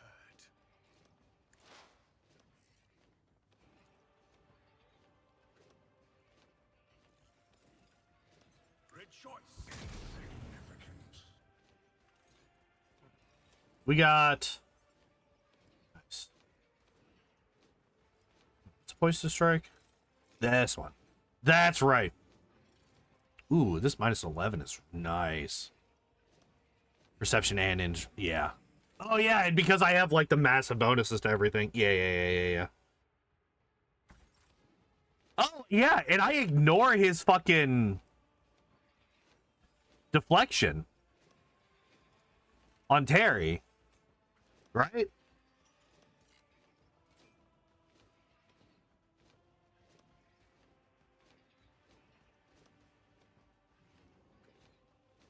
Base.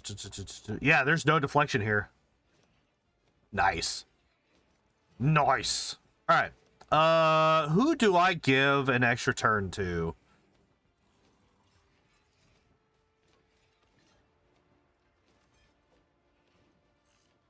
Not Cabela.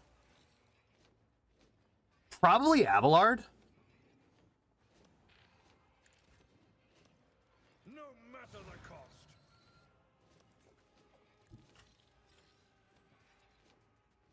It will be I'm gonna kill these two.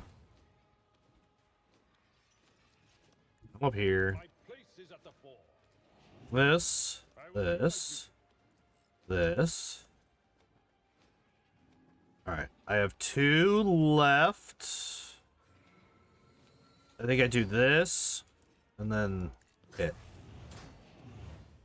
Nice. Okay.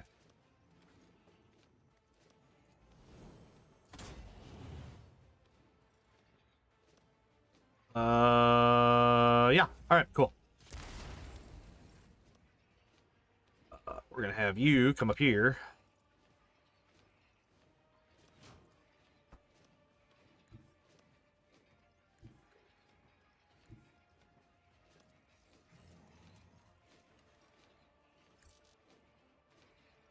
What? What do you mean? Oh, I don't have the fuck. I forgot to get. I don't have the feet yet. Cubs play.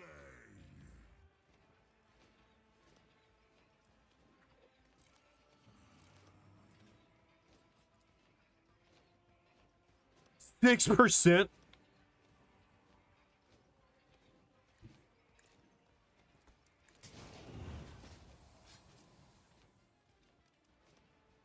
So it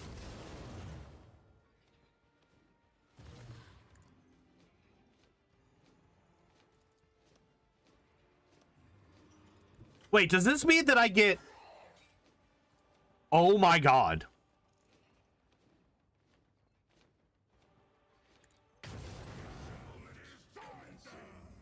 my strike is ruin.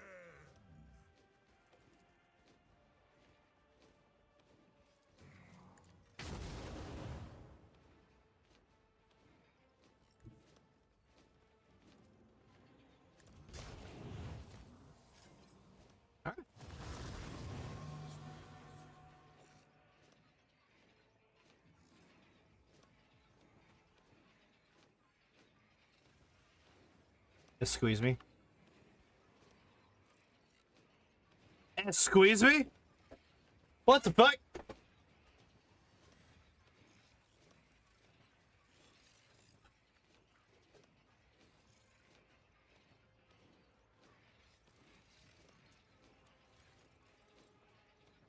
Alright, well, Jai, we're gonna have you run out here. Abelard. You're gonna be here. Cabela. You're gonna be here. Dira. Here. Wolfar, you're there. Terry. Terry's kind of stuck. Terry's kind of fucked. Well.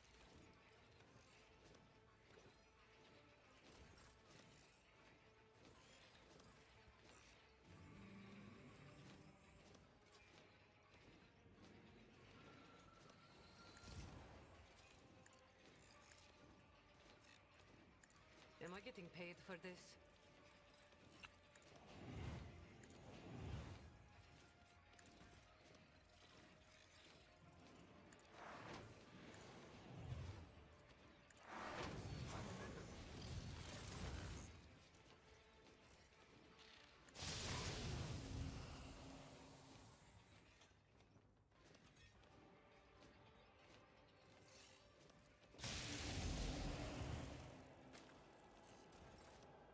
And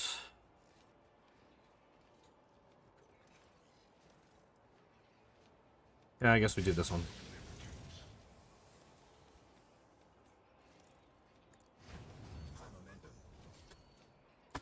Nice. And then we give a full turn to Abelard, I do believe.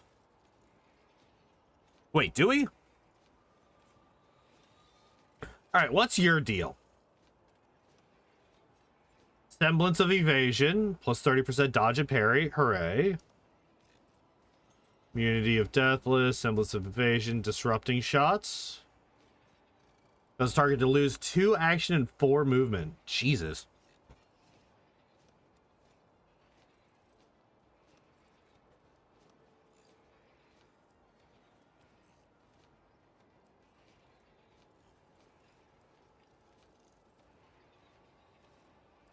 What are we doing now? So I found this place, and now we're fighting Necrons. That's about the long and short of it.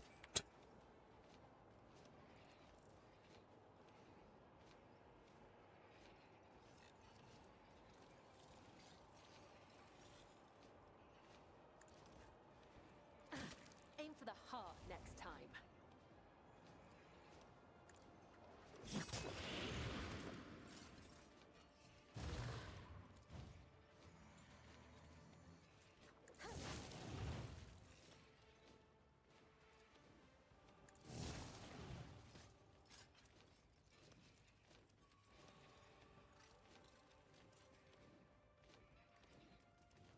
So he will burn.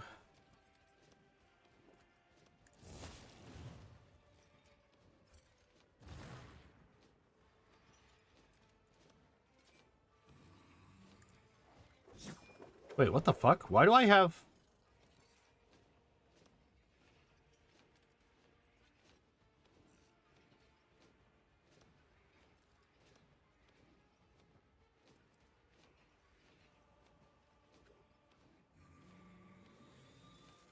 Wait, why do I have Necron bugs on me? I have no enemy effects, but I have like Necron bugs on me. Why? What is this?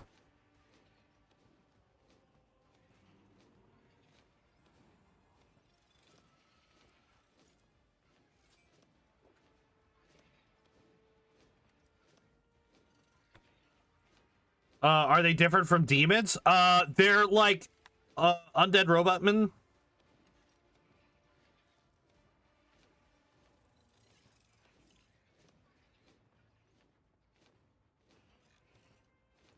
I cannot serve you in this way. But an enemy buff? Maybe.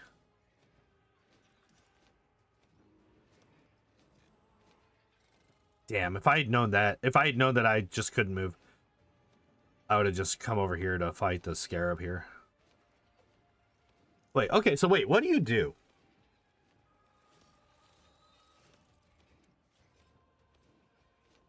Each attack made by the creature decreases the target's armor by 5, deflection by 2 until the end of combat. Each 2 points of damage dealt will increase the creature's overall damage by 1. Gotcha. Bugs are just buggy? Gotcha.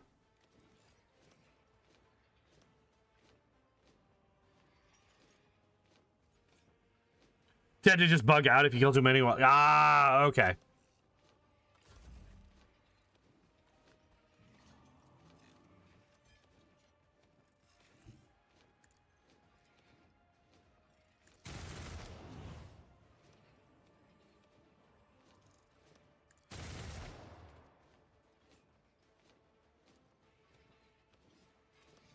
Oh, shit. I didn't realize that I had to... Oh, fuck. All right, well.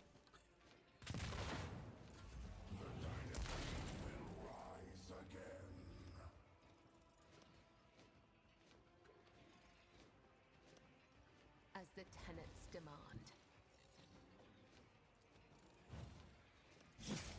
Caught by the web. My blade whispers your name.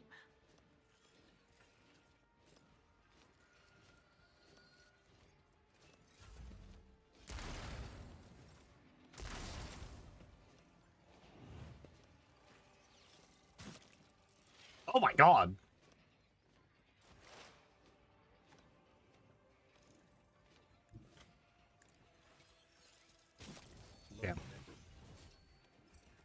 Damn.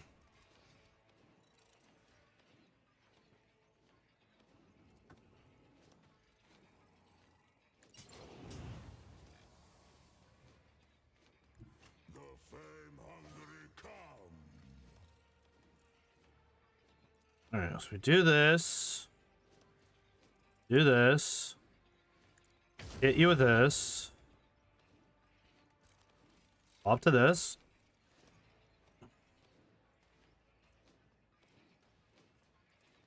Do this.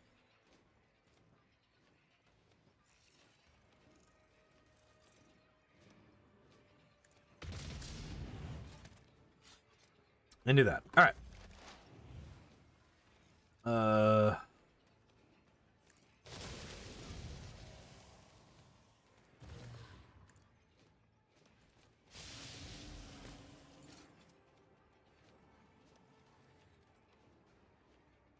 Okay.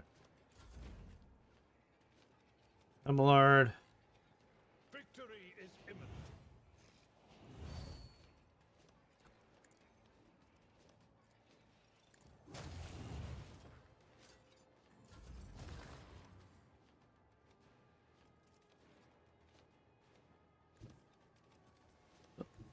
Do this. Now, let's swap back to this so that we can actually shoot.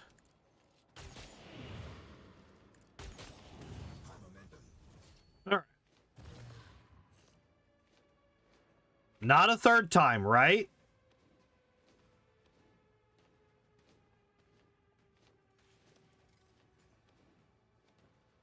Oh, shit.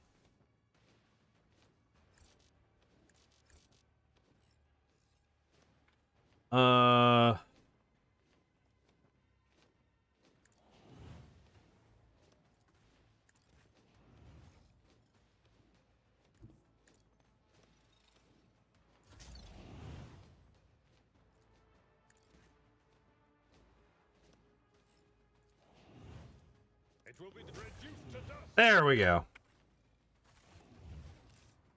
Hooray, we did it. Whew.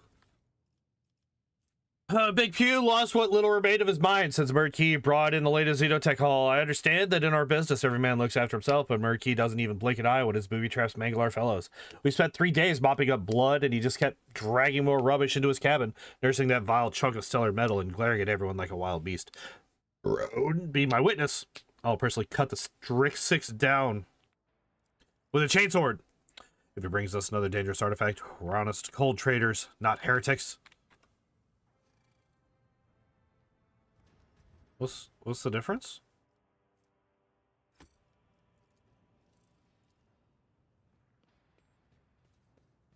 And done. Fresh delivery from Murky, Eldari, well, blah, blah, blah, blah, blah, blah. What, again? Ask them not to bring this to us anymore. We cannot just leave this Xeno heresy lying here. Allow my guys to do the heavy lifting, and I will owe you. Bitch, I don't trust you anymore. Oh, wait, no, no, no, no. No, no, no, no, no, none of that. Uncanny Sphere. The pictograms are embossed on a perfectly smooth surface, but when you try to read them, your head begins to spin, and the symbols inexplicably change their positions right before your eyes.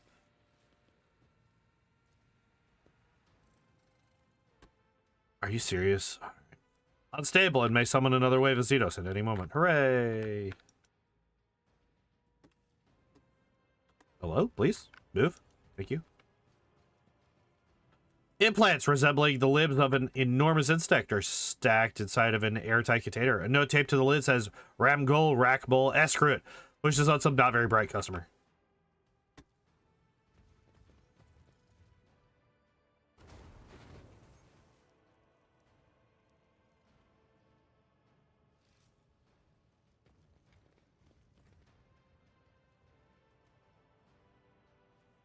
A Xenos race called Tau employs self-aware machines they call drones. Judging by the marks on the hull, this specimen was gutted quite deftly. Ray? How do you get in there?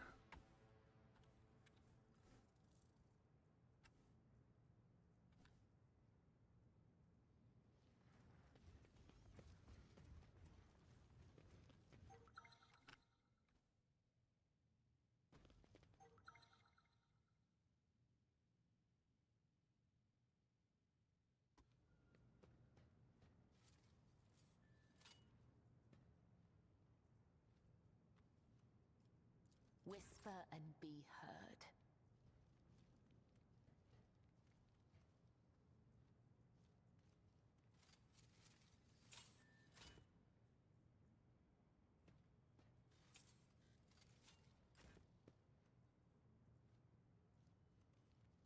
Wait, that's a Xenos trap. What the fuck?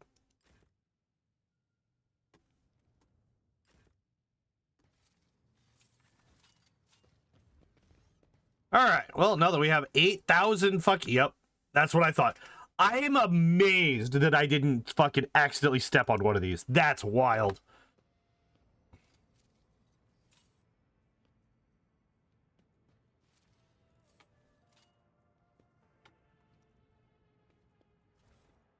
All right, what do we got?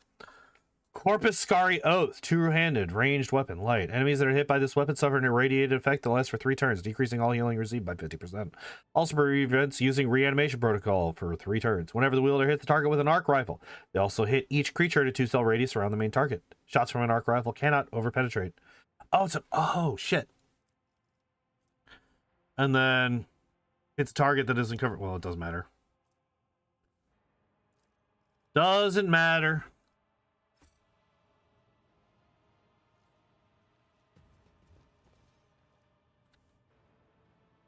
All right, I think that's everything. Reserves of Prometheus. Yeah, we already read that.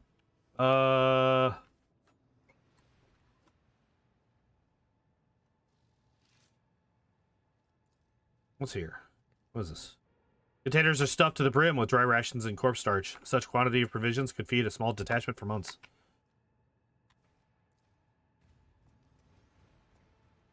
Oh wait, this is to get back up there. Of service and practice. Yep. Okay, so I think come back up here.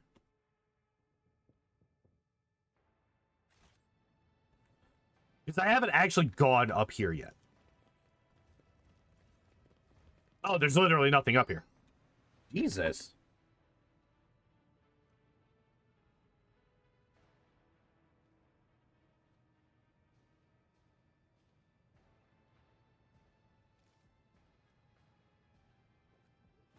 One second.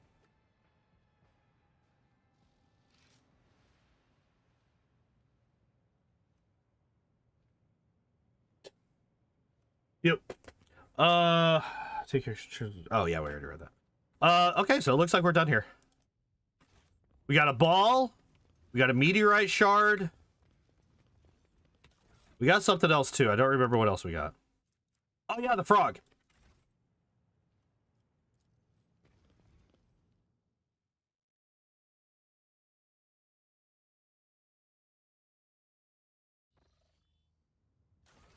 All right.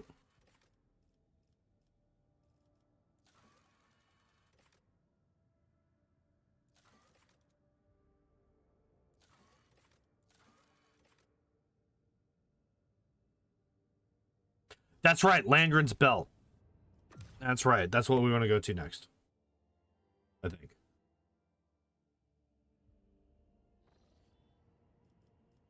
Where was Landgren's Belt? Wasn't too far, I don't think. Literally here. Okay.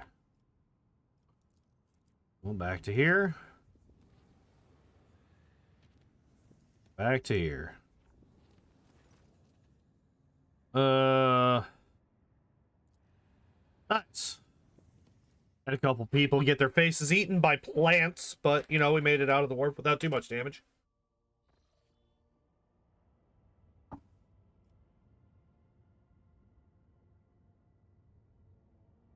Wait, what am I looking for here? Ice Planet.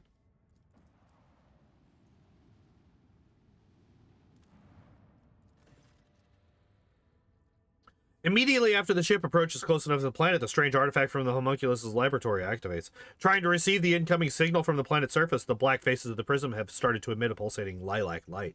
The Augur team reports that a source of the signal is a small beacon, which cannot be studied from orbit. A group of living organisms is detected around the beacon.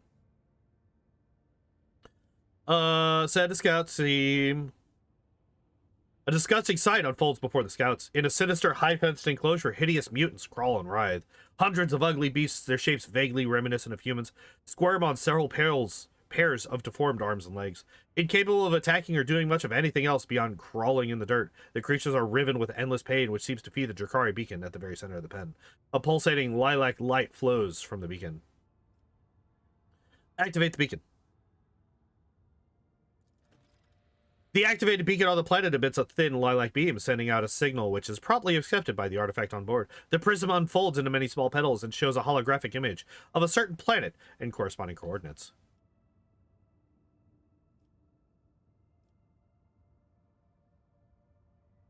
Burn the place with holy flame.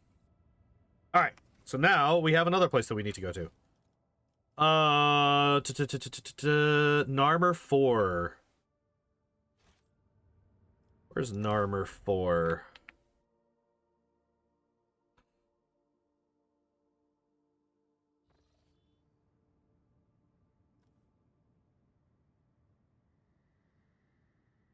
Oh, here. Okay. So here. Yep, nothing happened. Here. Yep, nothing happened. And here. Mysterious sickness. Nothing happened. I love when nothing happens. I love when a whole lot of nothing happens while I travel the map.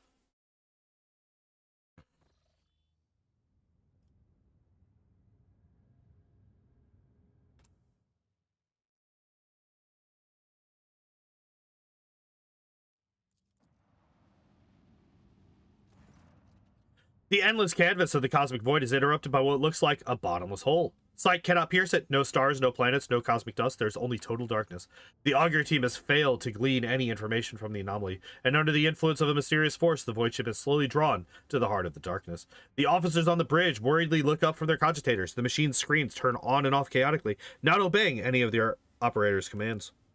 The walls of the bridge, the crew's silhouettes, and the ship's holy machines tremble and stretch out like rubber bands. Alerts of malfunctioning cogitators and maddened chronographs come in from every deck, as do reports of indescribable hallucinations gripping the crew. While the tech priests are trying to placate the machine spirits, helmsman Ravor reports that this situation is bad. Navigational systems are barely functional, and the invisible force is getting stronger and accelerating, ceaselessly dragging the vessel into its dark bosom. There's little time, and the Lord Captain must decide: leave the dangerous place, or give in to the force and study the anomaly from within. Determine if the archives contain data. A few operators manage to wring a minute amount of useful information out of the archives. Such anomalies are extremely rare, randomly appearing gravitational wells, which connect different points in space. Where such a well leads is impossible to predict. Direct the vessel to the center. Fuck it! We ball. The closer the vessel gets to the hole, the faster it is pulled in. Thousands of people on every deck are gripped by panic. Their bodies are turning into thin, twisting threads, fraying and tearing into pieces, exposing veins, bones, and internal organs, falling apart into screws, plates, and bolts. Tech priests continue to offer relentless prayers to the machine spirits, but their binary chants melt into the endless screams and cries for help. Finally, the void ship jumps into the cosmic tunnel with a torturous lurch. We're like back in Kamarog. It's like, fuck!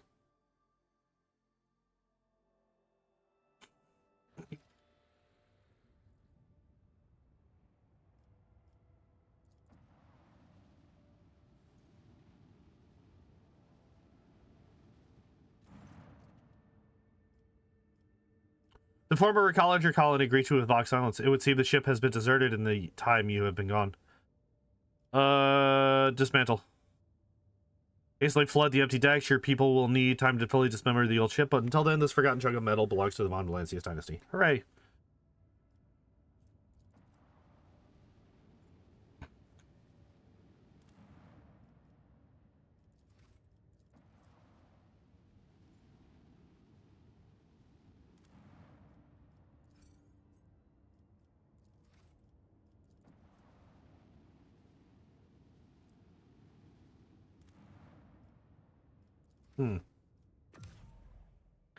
Where the hell am I?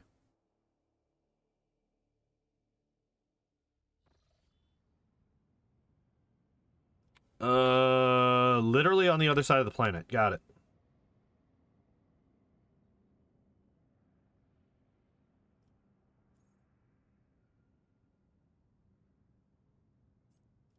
Well, while we're here,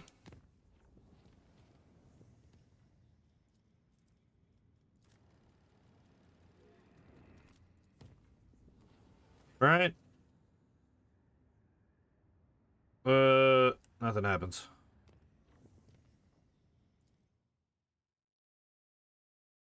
Alrighty then. Let's see.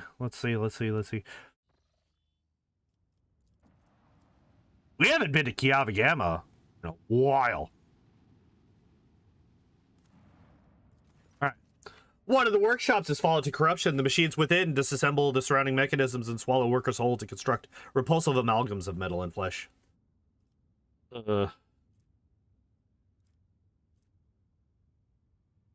Security and complacency go up by 1. Efficiency goes down by 2. Efficiency up by 2. Security down by 1. Efficiency and security both go down by 1. Why would I want that? We're going to destroy the workshop. Complacency literally doesn't matter. And losing 1 efficiency is unfortunate, but I think it's worth it. The manufacturer focuses all its efforts on executing the Rogue Trader's order. After an arduous battle, the workshop is purged, and with it, the last seeds of corruption on the planet. Oh, yeah. Oh, shit!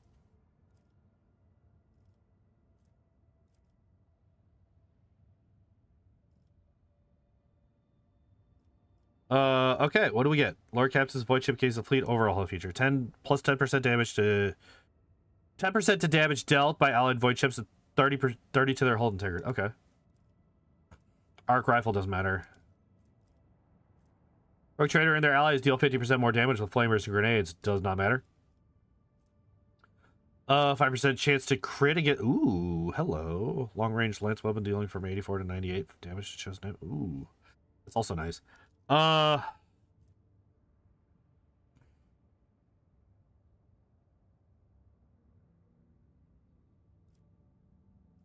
would be really nice. Our burning effects inflicted by the wearer is increased by 1 for each enemy affected by the wearer's area attacks until the end of combat. This bonus stacks. Security goes down by 2. For all colonies.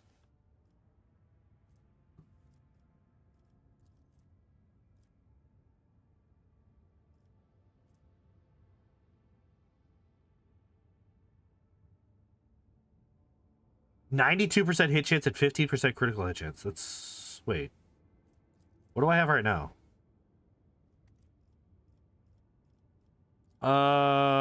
This one gives you profit factor, security, efficiency, and mechanisms. It doesn't cost me that much, right? Adamantine, plasteel, and phlogiston. Like, oh no. Oh wait, no. Adamantine, phlogiston. Where's plasteel? Plasteel's here. Yeah, it's like literally the thing, 3 of the things that I have the most of. Yep, let's just do that. Oh, that's right. I have infinite. I can just do all of them. This is really good for me. I mean, why not, right?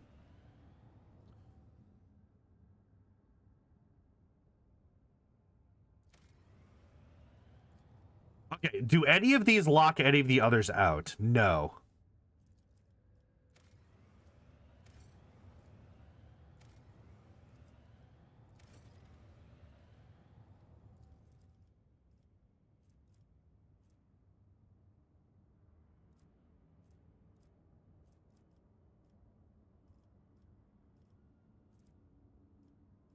Okay, so these are mutually exclusive. Okay, so what is this? All allies gain 20% minimum damage to their ranged attacks. Rogue Trader's weapons carry the blessings of the Supreme Armorers of the Vindice mechanic. Okay, who do I have that uses ranged weapons? It's Terry, Ulfar, and Jai, right?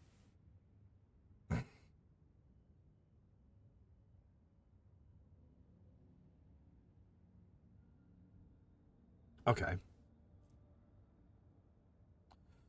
Medium range broadside macro cannons which fire 5 shots dealing 30 damage per shot. That's a lot better than what I have. And what does this do? Sacramental Light. Engine assembled by mysterious plasma drive provides 15 along with average acceleration and braking. That's better than what we're going to have, but it's just an engine. It's whatever. Where psi rating is ooh. Psi rating increased by 1, and they do 50% extra damage while they are at full health.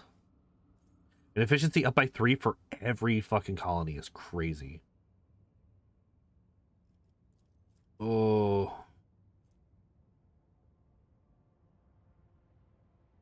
Oh, this is good. And it gets me a good weapon.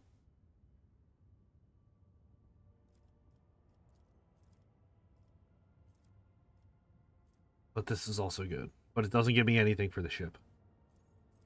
Oh, this is actually tough. This is actually tough. I think I don't give a shit about this one. Right? It's like, oh my god, it gives me profit factor. That's fine. I just got an extra, like, fucking 14 profit factor doing this shit. It's either the visor, which... Let me actually check what Adira has. What is her visor? 10%. Oh, yeah. 10 to will and 50% damage to psychic and navigator powers. Okay.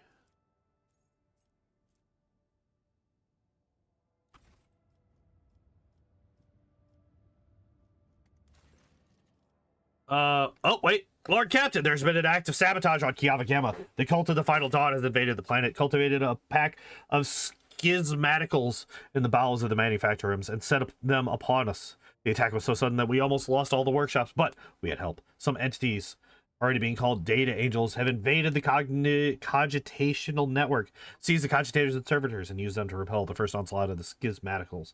Now there is a fierce struggle taking place all over the planet. The new sphere of the world is boiling.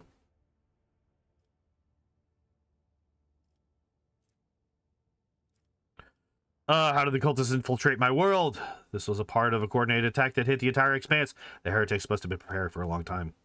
Thanks to the fact that the planet has been thoroughly purged of the corrupting influence of Cubus Delphum, the cult now has nowhere to hide and no collaborators on the planet. They've utterly failed to compromise the world's defense. Fuck yeah. What do you know about these data angels? Not much. They're machine spirits, beings born from the art of data smithing. They charge into battle chanting the same binary mantra that the participants of Procedure OC chanted. I don't know what that is. I don't remember what that is. But there are not many nodes where they could reside, perhaps because we destroyed the cells used in Procedure OC. This is quite beneficial to us, should we choose to refuse the aid of these strange creatures. Let's hear what people say. The manufacturing rooms on Kiava Gamma are equipped with backup cogitators to ensure the continuity of production. Words. To ensure the continuity of production in an emergency. The severity of the situation authorizes the disruption of the service algorithms, and I am prepared to sanction a ritual that will allow the data angels of the Omnissiah to absorb the cogitator's computing power to combat these wicked spirits. What do we get? Blessing of data angels. What is this? All allies gain plus 5 perception and plus 10% armor pen. May metal never betray the master whose deeds please the Omnissiah. And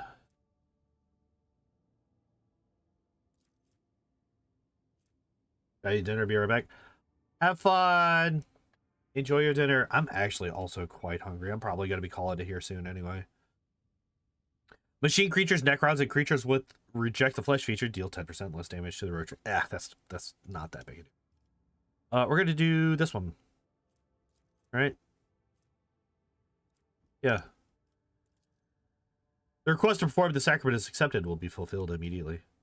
Having gained access to cogitational reserves, and after being infused with power, the data angels charge at the schismaticals. The hordes of data spirits were tech exercised and exterminated. And the inflicted mechanisms purged and restored. The tech priests give praise to the Omnissiah for protecting the production algorithm from severe disruption. After banishing the schismaticals, the data angels withdrew into hiding inside the cogitational networks, leaving the servants of the Omnissiah to guess at who or what these beings were. Hell yeah.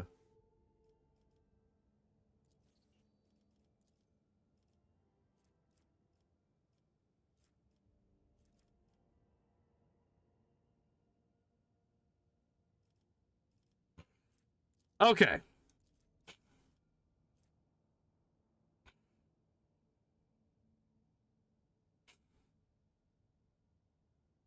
So this one, I do 50% additional damage with their psychic powers and psychic staves. if you're at 100% health. I already do 15% extra damage. And I get plus 10 willpower. And something else. I can't remember what else. Like awareness or whatever. Doesn't matter. It's the plus 10 willpower that matters. So the only thing this does over the other one is it gives me a +1 to psi rating, which is good. But I don't think it's worth... Well, wait, this also scales. What does it scale off of? 5 times willpower bonus?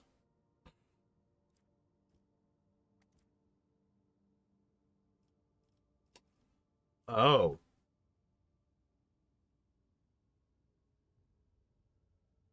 Oh. Okay.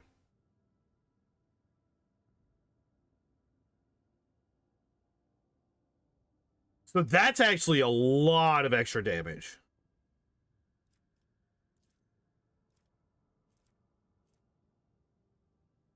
But it's only one person. It's one person versus 3 people. One of them I don't usually use that much damage on. Well, I've been shooting with her a lot more since I went to Unfair. Right? Because we're not finishing the fight in one fucking round anymore usually. Actually have 2 rounds or more. Crazy. And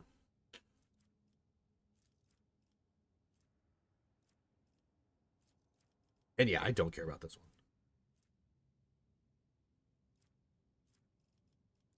I think I'm gonna take this one.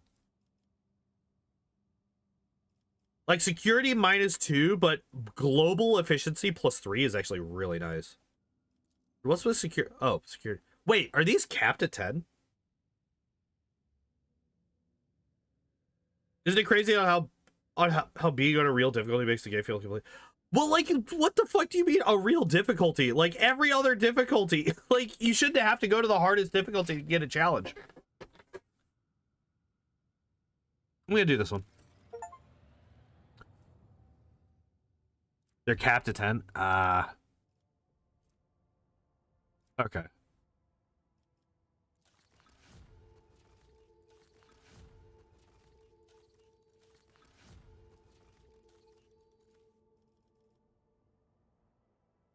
Oh.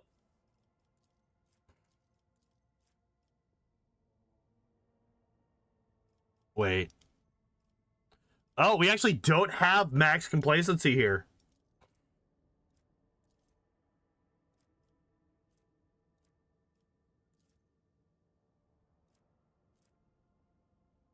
Chapter 1 can be kind of a meat grinder if you start on Unfair. Fair enough.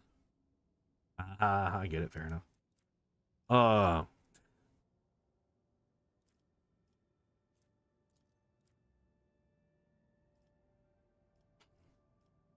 What the fuck, dude? Janice also just has, like, no fucking extra things down here either. All right, Foulstone. I need, like, a global fucking... I need global, not security. You also don't have max complacency. Holy shit, wait, Dargonis. You do have max complacency. Okay. So do we have...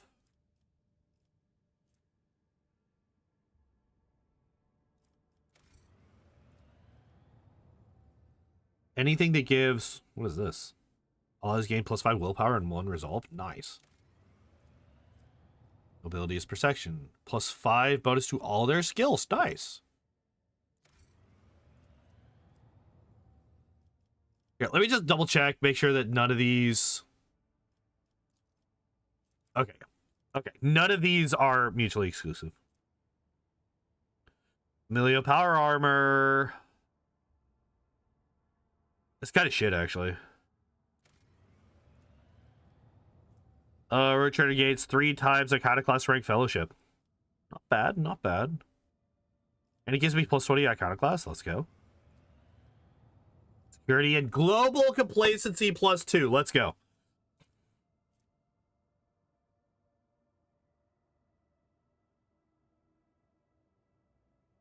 I don't know what this does. I don't know what plating does. I guess it's like DR. No way. No way this is... okay, we're going to hold off on that.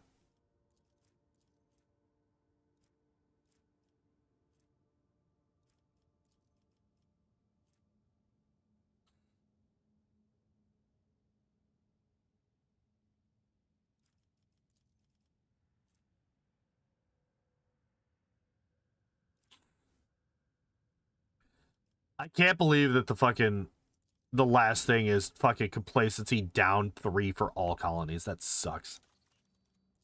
All right, what do you got?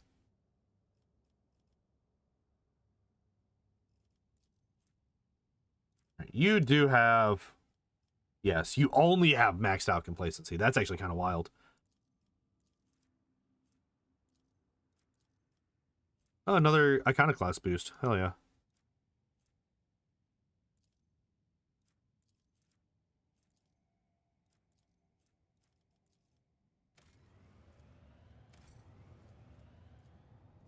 $10 profit factor gained. What the fuck? What are you? Toxic effect cannot dodge or parry attacks performed with this weapon. Gee. Only had somebody that could use it. Raven's Bane. Terrifying weapon. The ship disciplinary. Okay, whatever. Okay, it's just a two-handed. Okay. Plus 10 for critical hit chance with macro cannons. Oh, that would have been helpful. Security plus 3. What is this? One of the wearer performs a non-burst attack with a pistol. That attack pushes the enemy by 2 cells. Kills an enemy with the pistol attack. They immediately reload it. Each pistol reload grants plus 5% critical chance for pistol attacks. Okay. What was this? Voice of Paduvian. The two-handed melee weapon. Hooray! Something that's useless to me. I love it.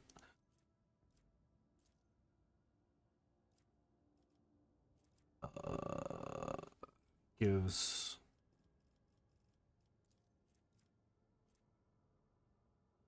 An intelligence, fellowship, and willpower. It's actually useless to me. Literally, actually useless to me. No, no, that's not true. Actually, the intelligence is actually good. The intelligence is actually good. That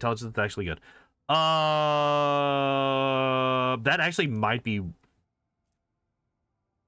worth it. Actually.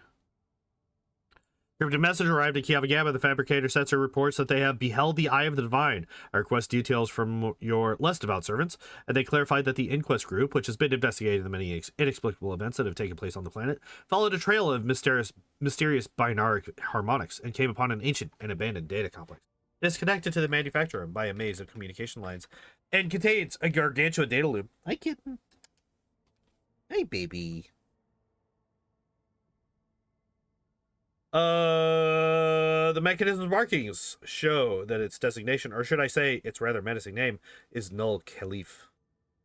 Null Caliph is immersed in sacred astrogational calculation and has shown no inclination to make contact. The tech priests that connected to it were punished for the intrusion with a lethal ejection of their motive force. The only thing they managed to find out is that the spirit of the data loop is not bound with the vows of compliance that would normally restrain a machine spirit of such power. This astoundingly mighty entity bows to no one, driven only by its own aims.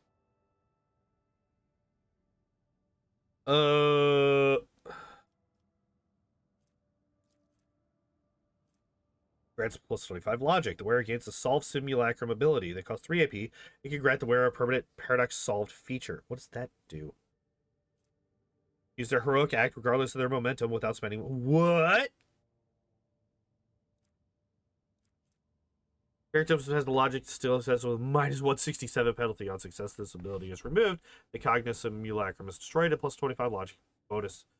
The plus 25 logic bonus is lost, and the character permanently gains the paradox solve feature. That's crazy. What the fuck? 30 plus. May the signal run free over the wires. May the plus 5 torpedo speed.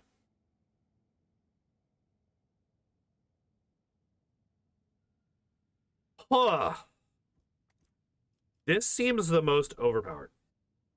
Null Caliph is immersed in sacred astrogational calculations. Oh, that's right. We tried communicating with it. What is this? Okay, let me ask questions. What is this thing? It is an ancient production facility, far older than the colony itself. Some assembly lines bear the marks of the Cognizant's fleet. Perhaps the first explorers who came to the Corona's Expanse set up a station on the yet uninhabited planet. The station was then consumed by the developing industrial colony and eventually forgotten. It's possible that whatever plans they had for it were so clandestine that its creator's death ended up casting it into oblivion. The catalog contains no data to support this hypothesis. It does, however, contain the designation Null Caliph. The Null Caliph initiative is a project of the fabled Archmagus Opticon 107, whose function was the initial exploration of the Kronos Expanse. All information on this project was removed from the catalog as per the Fleet Conclave's decree following permissibility hearing 16. By that same decree, Archmagus Opticon 107 was stripped of his title as the Conclave's Prolocutor Supreme. Alright, what about this data loom? A sacred computational mechanism of great power. Its body is vast, and the wisdom and metal of its machine spirit could benefit an Imperium Titan. Machines of such might and splendor are kept carefully hidden from the eyes of the laity and worshipped on certain planets as great Logos oracles. Logos oracles? Sacred angels of the Omnissiah, or demigods. Null Caliph's structure includes remarkable pieces of archaeotech, parts of it extending far throughout Kiavagama like a void kraken's tentacles. We now know where the warp transmitter modified by Cubus Delphin came from. Must have been part of this mechanism.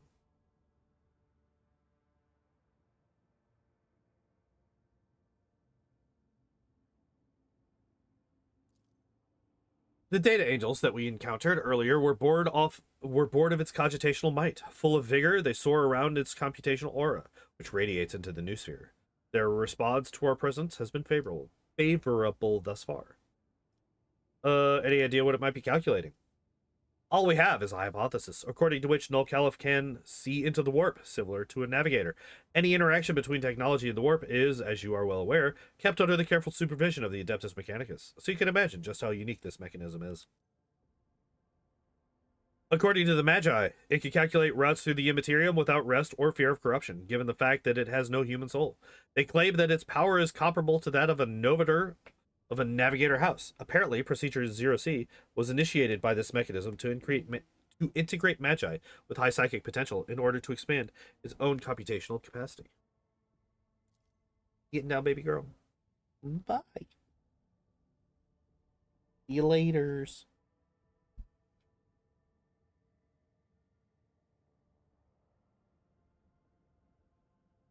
Want me to back up so you have a better jump? Give me a second. There you go. There you go. All right. Have we tried communicating with it? The Great Calculator seems indifferent to mortals. It has expressed a lack of desire to interact with us or destroy us. We have studied the new spheric remains of the tech priests who dared to reach out to Null Caliph. Their minds contain excerpts from the dictates of Procedure 0C. These traces were brimming with anger.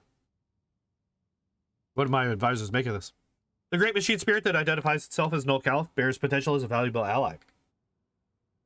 One that could replace the need for navigators comprised of fallible flesh. We must make contact with this holy entity, for to do so is to honor the Omnissiah's tenets. That the tech priests who had the audacity to disturb Null Caliph were deprived of their motive force is a testament to the might of its data voice. I hold the knowledge to create a mediator that could interface with the fearsome machine spirit and ease the burden of its revelations on unprepared minds. If it stares into the warp, then it's vulnerable to attacks from the warp. Never thought I'd ever suggest something like this, but if we want to make that machine obey us, we should assault it through the Immaterium. A navigator data loom? The abomination makes a mockery of every navigator house's legacy. The very fact of its existence is profoundly sickening and vile. Null Caliph must be destroyed post-haste. Allow me to send word to the other navigator houses. They'll waste no time in dispatching their forces to destroy this monstrosity.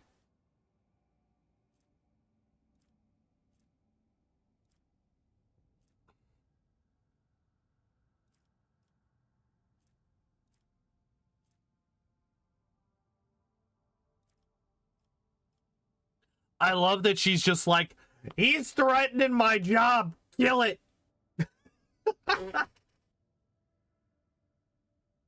This right here. This is the overwhelming majority of anti AI or generative AI people. He's taking my fucking, it's taking my job. Get rid of it. Kill it.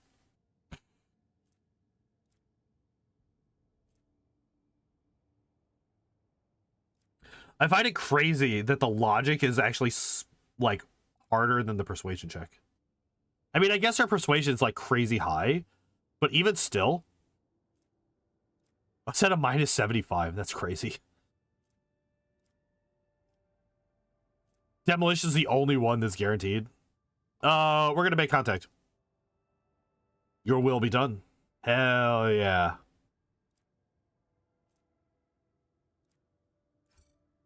Many magi lost their lives trying to make contact with the great machine spirit before it noticed how frail their bodies and minds were before its might.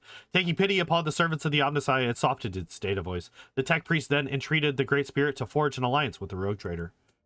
And Null Caliph answered, halting its sacred calculation. It bestowed its favor upon the supplicants. With its tireless, unblinking eye observing the warp currents, many a traveler have been saved from peril. Let's go.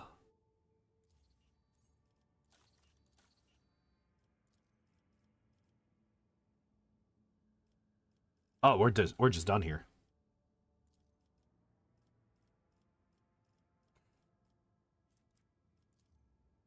And oh, we are up to 10 complacency. So we want to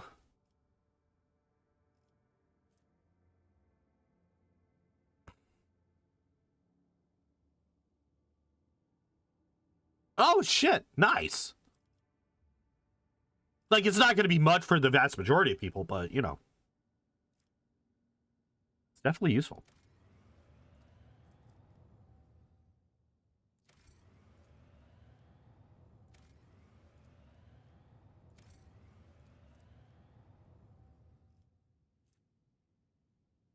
Yo, 10% with melta weapons. Let's go. And we're going to lose 2 complacency here, which leaves us still at 10. Let's go. All right. What do we got? Merciful Savior. Whenever an ally is healed for the first time in a round, damage dealt by that ally is increased by 8% until the end of combat. Stacks. Wait, what? Oh, okay. Per round, end of combat. I thought it was end of round. Okay. I was like, how do you stack if it's first time per round and it ends at the end of the round? Got it. Understood. Okay. Plus 12 dodge against Xenos is quite good. Eldari equipment is useless to me. Probably not going to be that one. Watcher from above. Hello. One-handed. 25 bonus to dodge and parry. So for minus 25 to their weapon skill, not 10. Wait, is this a total of 35? Is that what this is?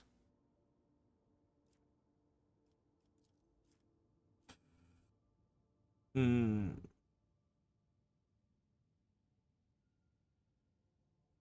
can just start the fucking...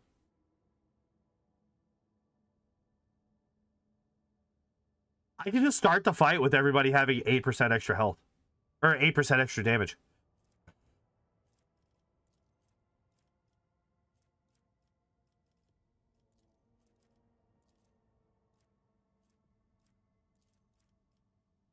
I think I do want this. Let me think. Okay, so that's at 8. 10 here.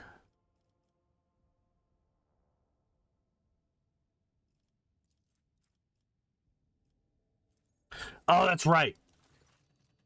An Ordo Xenos punitive unit led by Acolyte Linet Zoo has arrived on Janus. The Inquisition forces have already taken control of the Governor's Palace and intend to inquire into the recent anomalies on Janus. How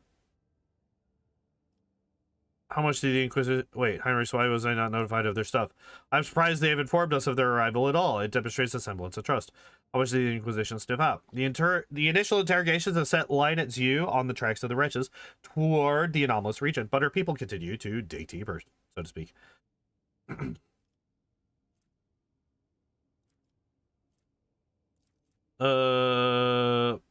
Send logic, coercion, and persuasion.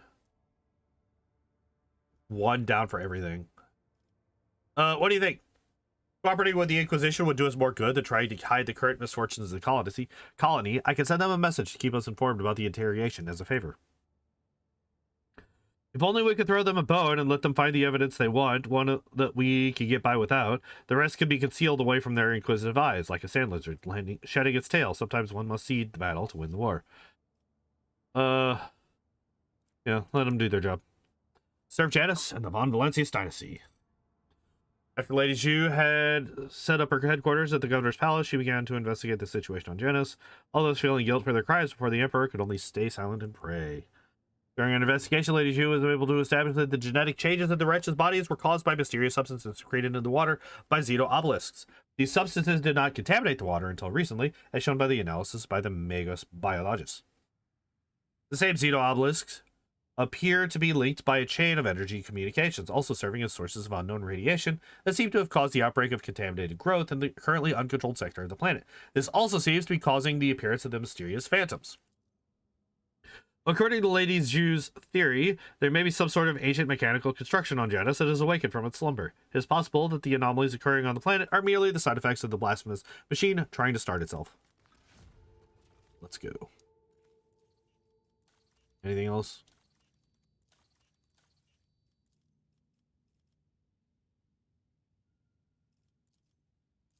I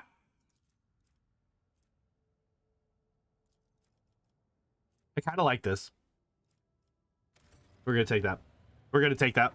That just seems like really fucking good.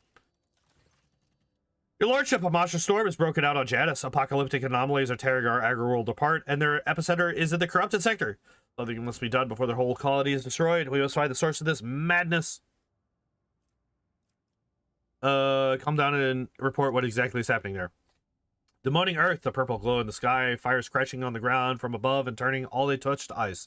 A terrible noise sweeping through the cities and killing anyone who hears it. The furious storm has covered half the continent, but we could see its epicenter from orbit. The ruins of a xenostructure complex.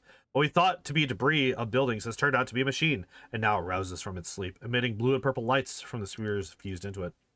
The deadly spirits have become more material, and now everyone can see that they are not dancing, they are fighting. Fighting and chanting two names, Halcyon and Kese. What do you know about this cataclysm? The leader of the Inquisition squad, Lady Zhu, did not grace us with a full report, since she has been hastily preparing for the expedition in the heart of the anomaly. But she mysteriously claims that we have become witnesses to an ancient feud between Xenos, and in spite of our unfamiliarity with their conflict, it is important to choose our ally in the struggle wisely, whatever that means. All the wretches in custody have instantaneously gone mad. We cannot pull a modicum of information from them, even though we have a sense that they understand what is happening much better than we do. Lady Zhu breaking. Yeah, we're gonna help her do the thing. She's been actually researching this. We don't know shit all about what's going on. So yeah, help her do the thing. The escort squad reports that the people of Lady Zhu are demonstrating incredible skills, swiftly dealing with the anomalies and advancing toward the epicenter. Hell yeah. Our people have reached the Xenos ruins that once served as either a palace or a gargantuan machine. They have encountered an extremely high concentration of spirits. It appears the spirits are fighting among themselves, with two particularly vivid ghostly figures among them. One of these prominent spirits radiates blue light and seems to be clad in Eldari armor. The other is engulfed in purple flames and clad in a Xenos ceremonial raiment. They utter sounds reminiscent of Eldari speech, but any attempts to translate them have proved unsuccessful thus far. It isn't... Okay. Is it all dialect from a time before the fall? Order your warriors to aid the spirit reads in blue. It fights for the Lilithan's purity against the despicable sorcery. Even an echo of the spirit's voice is enough to understand that its cause is just. I can teach your people how to explain to the blue spirits that they are not their enemy.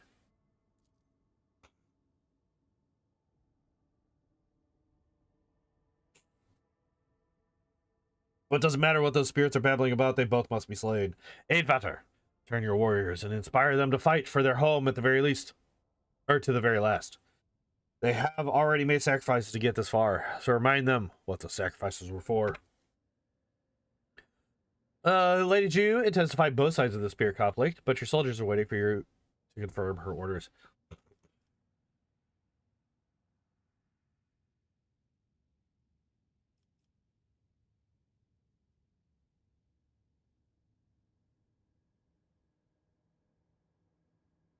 Tell my warriors that they are fighting for Janus's future. One where the world is free from vengeful Xenos, that their Lord Captain is watching. Filled with courage, the rogue traders' warriors charged forth as if their sovereign was at their side. Their wounds, exhaustion, and losses forgotten, they each fought with the strength of 4 soldiers and exterminated the spirits, both blue and purple alike. The anomalies stopped ravaging Janus. A group of explorers carefully approached the site of the battle and began gathering evidence to shed some light on the recent events. Piecing together the knowledge that they had gathered, they were able to retrace the history of this world. The planet, which was inhabited by Eldari prior to the fall, at some point became one of the many theaters of the war between sensual excess, the dogma that reigned over the Xenos at the time, and ascetic self-restraint. A local ruler, Kese, was enlightened and wise, yet susceptible to depravity. In his desire to transfer his soul to another form of existence, he created a mechanism that would let him take over the bodies and minds of all his people. One of the ruler's bodyguards, named Halcyon, rose against the tyrant and mortally wounded him, but could not stop him from merging with the machine. Halcyon then gave his life to bind his own spirit to the device and continue fighting therein. This tragic conflict marked the end of all Eldari on the planet, but preserved the echo of their souls and those of their leaders. Let's go, we did it. We're so good. We're so good at whatever it is that we do.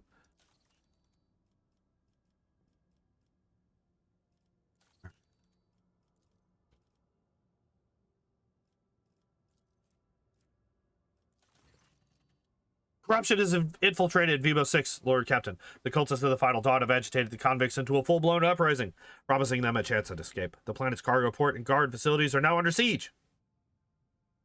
The cultists themselves have not joined the assault. They have scurried into the mines, deep into the tunnels that were infected with Xenos corruption not too long ago. The security posts that we set up in those mining drifts reported a skirmish and then went silent. Why'd they go there? Unfortunately, we do not know the heretics' true objectives, but there's nary a doubt that they are pursuing a sinister and wicked goal, and therefore must be stopped. There's a current situation on the surface. The overseers are trapped inside the guard facilities, and the convicts are now united by their common hatred for the dynasty, and are obsessed with the tales of freedom. Alright, what do advisors have to say? Heretics seek out those who are weak of spirit and entice them with promises of salvation. But such spineless lot lacks the resolve to fight, and will drop their weapons should someone give them reason to fear.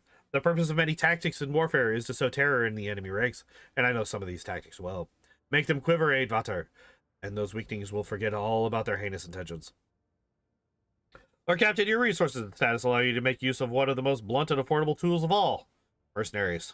These dogs of war will storm the warp itself for the right price. Provide the overseers with some hired backup, you can consider the crisis resolved. It is enough to kill a few to make the many lose their footing. Let the spinners bring death to the prominent instigators, and the rest will be intimidated. They'll open themselves to an attack.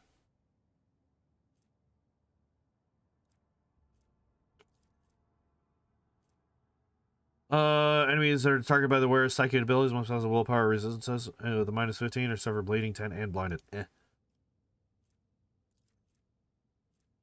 All allies gain 5% dodge and 3% hit chance.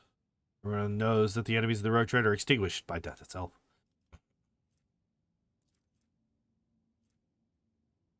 Plus 10 coercion. Whenever an enemy enters a 5-cell radius zone around the rogue trader or their allies, must pass a willpower resistance test with a +5 bonus or become staggered for 1 turn. If 2 or more allies are close enough to trigger this effect, the enemy must pass this resistance test for each of these allies. Ooh.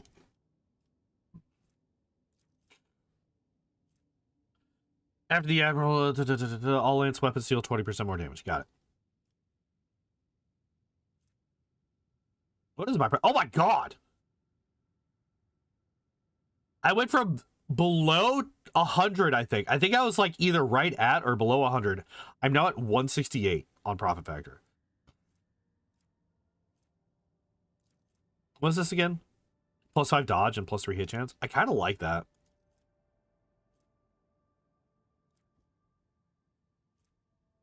The problem is I don't know what staggered actually does in this game. It's not like in Pathfinder where I know exactly what it does. I don't know what staggered does. We're gonna have Cabela summon the spinners. The spinners come, for death has whispered the names of the wicked. The servants of the blood-spun web launched a series of lightning-fast and silent attacks, stacking the corpses as grim messages. Frightened by the elusive and shadowy assassins, the heretics abandoned their lairs and fled into distant tunnels. The rebellion was decapitated. The leaders of the conspiracy, the cultists of the Final Dawn, were confronted in the mines. They had surrounded A strange dark Xeno obelisk covered with glyphs, trying to awaken it from its slumber. The glyph patterns were similar to those that the mad convicts had drawn before. The monstrous construction contained enough energy to tear the planet apart. By heroically disrupting the cultist plan, the guards caused a malfunction within the terrible machine. Instead of exploding, the obelisk emitted a blistering heat wave, melting itself and turning those around it to ash. Viva 6 had been saved. Hooray! We did it. Alright, what are we doing? It's one of these two.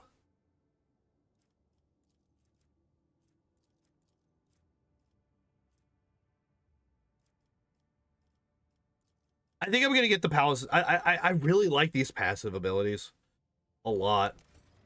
I really like these passives because they stack infinitely, more or less.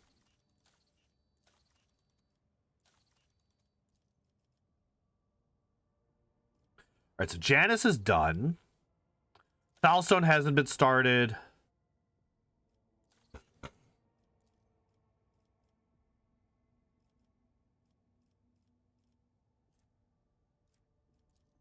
Because it's not at 10 complacency. Okay, so we need... Okay, so if I just do this, then we get 2 complacency.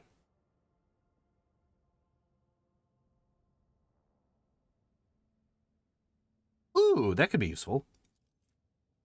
Security, profit effect. What is this? All non-Xenos allies gain +2 deflection against Xenos and demons. Nice. Thank 5 projectiles. +4 to macro cannon damage against chaos and Xenos enemies. Also nice.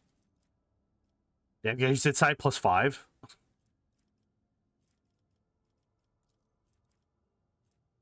Plasma weapon, which I don't care about. Maximum wounds, toxic, burning, bleeding, blah, blah, blah, blah, blah, blah, blah, blah. Can psychosomatic trauma, prone, negative effects. Yeah. Oh, +3 complacency for all colonies. Nice. +3 complacency for all colonies. Holy shit.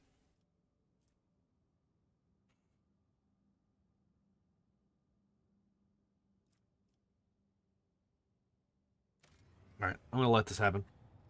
I'm gonna work on the. I'm gonna let this one go.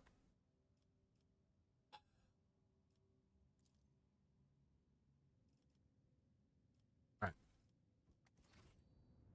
right. And we are actually done here. Okay.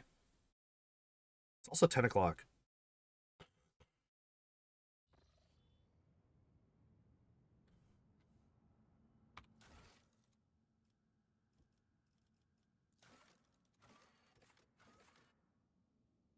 Okay, let's go through Narmer 4. That's right, Narmer 4. So that's the last thing that I'm looking for. Where are you? Where is Narmer 4?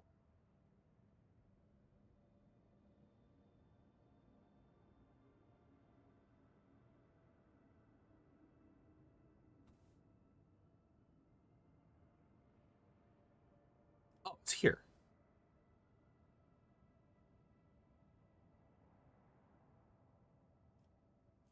I could just make a fucking straight shot.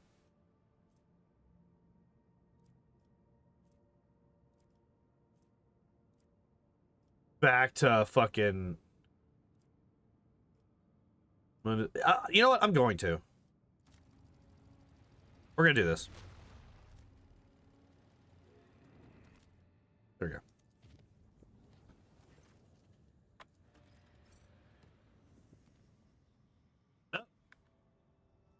We got stuff. Lord Captain, the Crucible's great sculpting is underway. Foulstone is being transformed right before our eyes into a fertile world with lush groves and clean water. However, there is evidence that the Crucible has also created human...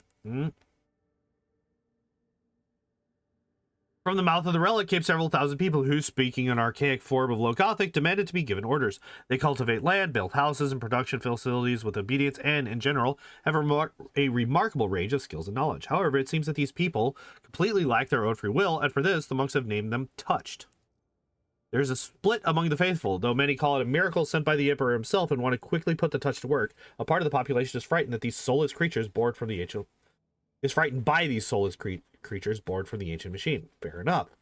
They demand that the planet's learned men intervene in the great sculpting and find a way to stop the production of the touched. How dangerous are they? They do not appear to pose a threat. The autopsy of several specimens has shown that they are physiologically identical to ordinary humans. No traces of corruption or xeno influence were found either. However, their obedience is a double-edged sword. They obey any orders without knowing or caring who gives them, and thus nothing prevents a cunning intruder from bending them to their will, creating an army of obedient slaves or spies at their disposal.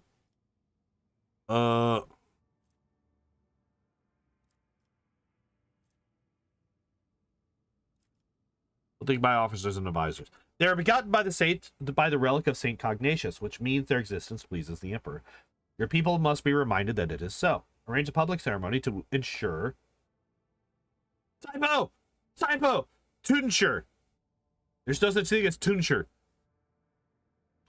Arrange a public ceremony to ensure to initiate. Wait, a ceremony of tonsure. Wait, is tonsure actually a word? Hold up.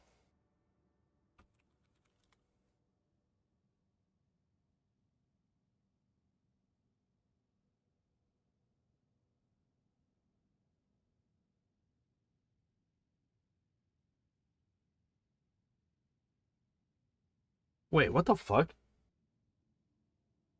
So, tonsure is actually a word, so I was mistaken there. But it's the traditional practice of shaving or clipping some or all of the hair on the scalp.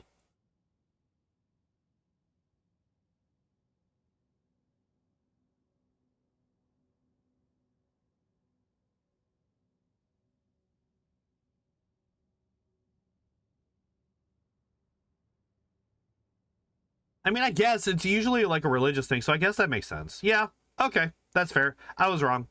Arrange a public ceremony of tonsure to initiate the touched into the Order of the Hammer, and a service dedicated to reading parables about the acts of Saint Cognatius and his followers. Why don't you make the first move and assemble a mighty force from these touched ones? If they're so obedient and diligent, then they will make fine troops. Assign a loyal commander to each squad to keep an eye on them, and these strange people will turn into a threat. From a threat into defenders of the Imperium. Lack of will, registering a high probability of manufacturing failure within the Crucible's sacred processes. It is recommended to dispose of the finished batch of units and halt production of new ones. The algorithm of the great sculpting requires further examination. Alright, now what do we do? Icons of the touched. Sacred icons painted on the touched. Enemy critical hit chances and warp damage against flagship are reduced by 30%.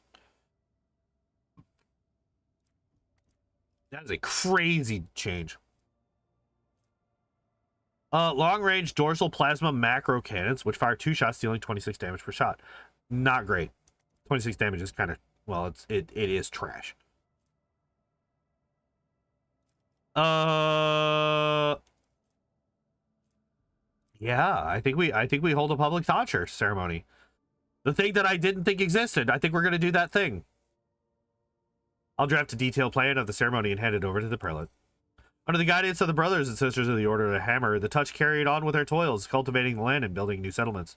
The public induction of the Touched, along with their diligent service, eventually solidified their image in the minds of the people as the executors of St. Cognatius's will sent to the faithful to ease their burdens during the great sculpting. Any concerns about the Touched possibly posing a danger were completely dispelled. Let's go.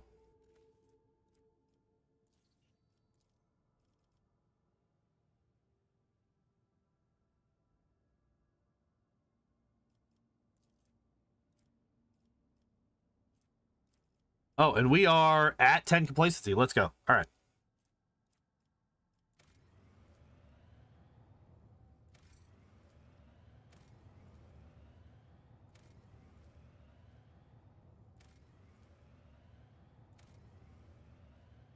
All right. What do we got?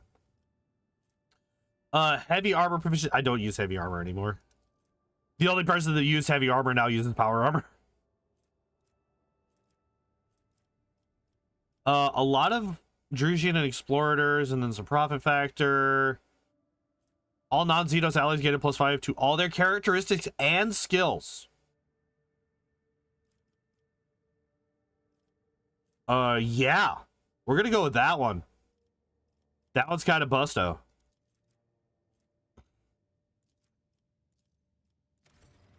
Yeah, we're doing that one.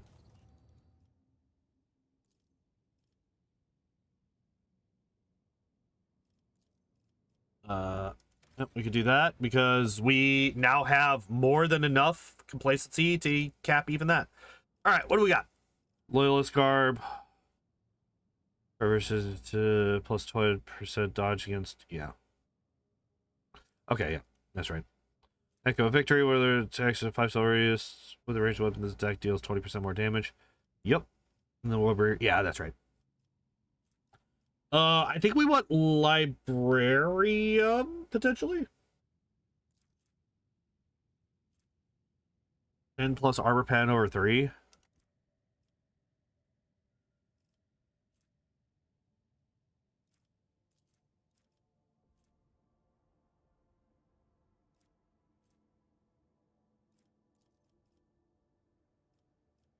We have more than doubled our profit factor, by the way, since we started doing this. So Woebreaker is useless to me because I don't use, well, A, it's Drakari, and 2, it's a two-handed weapon. Loyalist Garb isn't terrible. I mean, it's 50% armor for a light, for a light armor. That's actually crazy good. I didn't actually look at that part. I tend to just look at, so base 20 dodge against ranged attacks, which is really good. Has not moved during their turn. Their cover efficiency increased by 20% for 1 round. If the wearer moves at least 3 cells, they get 20% dodge for 1 round. That's actually not terrible, but I don't really care about any of this stuff, right? Like, I have a bajillion people. Like, I basically have infinite everything. Whereas this, like, profit factor, we, like, rep is kind of the one thing that I don't have everything yet.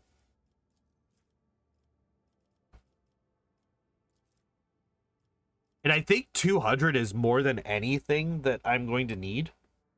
We're just going to take this one. We're just going to take the Echo of Victory. Wait, what? Did I? Lord Captain, Vimo 6 begs for help. Something terrible prowls the planet, searching for a way to wipe out the planet's inhabitants. Victims died in small groups at first, so they dismissed it as simple accidents, a poisoning, a crash transport, a fire. But the death toll has started to rise, and explaining everything as mere coincidence is no longer an option. The enemy appears to be testing out different methods of killing your subjects. Like it's looking for the most efficient way to murder as many of them at once as possible. Our pick traps sometimes catch sight of a blurry dark shadow walking among the people, but no one has actually seen it with their own eyes. What kind of accidents are happening? Various sorts of mechanical failures, ventilation systems emitting substances that have no business being there, auspexes registering spikes of radiation, maintenance systems shutting down for no apparent reason. It all resembles extermination experiments with your servants playing the role of test subject. Any ideas? I'm not listening to you. A predator walks among your people? Well, then it's time we became predators themselves. Your servants can't see it and don't know where its lair lies, but I'll tell you how to find it. You need to spark the beast's curiosity, leave something it craves out of the open, and mark it so that you can track the beast as it's carrying the bait away in its jaws. That's how we hunt prey. That's how we hunt cunning prey on Fenris.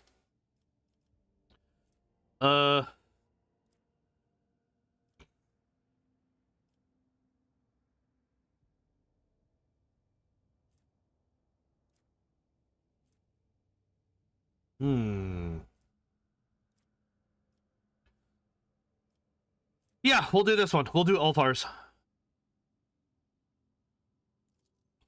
A glorious hunt to the cunning hunters. To attract the enemy's attention, a lethal incident was staged. A radiation leak caused by an open trans-uranium container. Shortly after, a handful of this hazardous material went missing, and a wise tech priest used the radioactive trail to locate the monster's lair. Cornered it instead, the monster fought its final battle and was slain. It was a terrifying Xenos of the metallic skeletal body and a single emerald eye. Its lair turned out to be a crypt-like chamber, and beneath it was an entire fortress buried in stone. The walls were covered in glyphs similar to the mysterious patterns that the mad convicts had been drawing.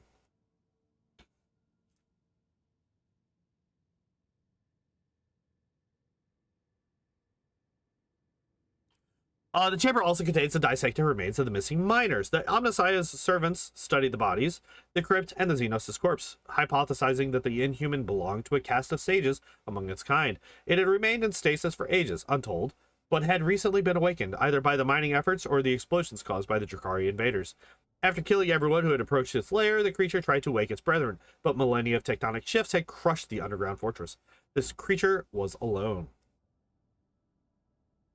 So whenever the wearer ends their turn, they deal 15 energy damage with 60 armor pen to all adjacent creatures. The number of damaged creatures exceeds 3, the wearer suffers the staggered effect.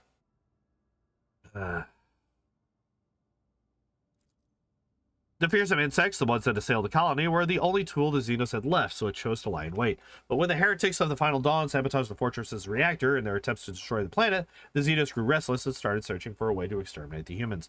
Now the last Xenos survivor was dead, and so was its entire race, or at least so prayed every denizen of Vivo 6. Fair fucking enough.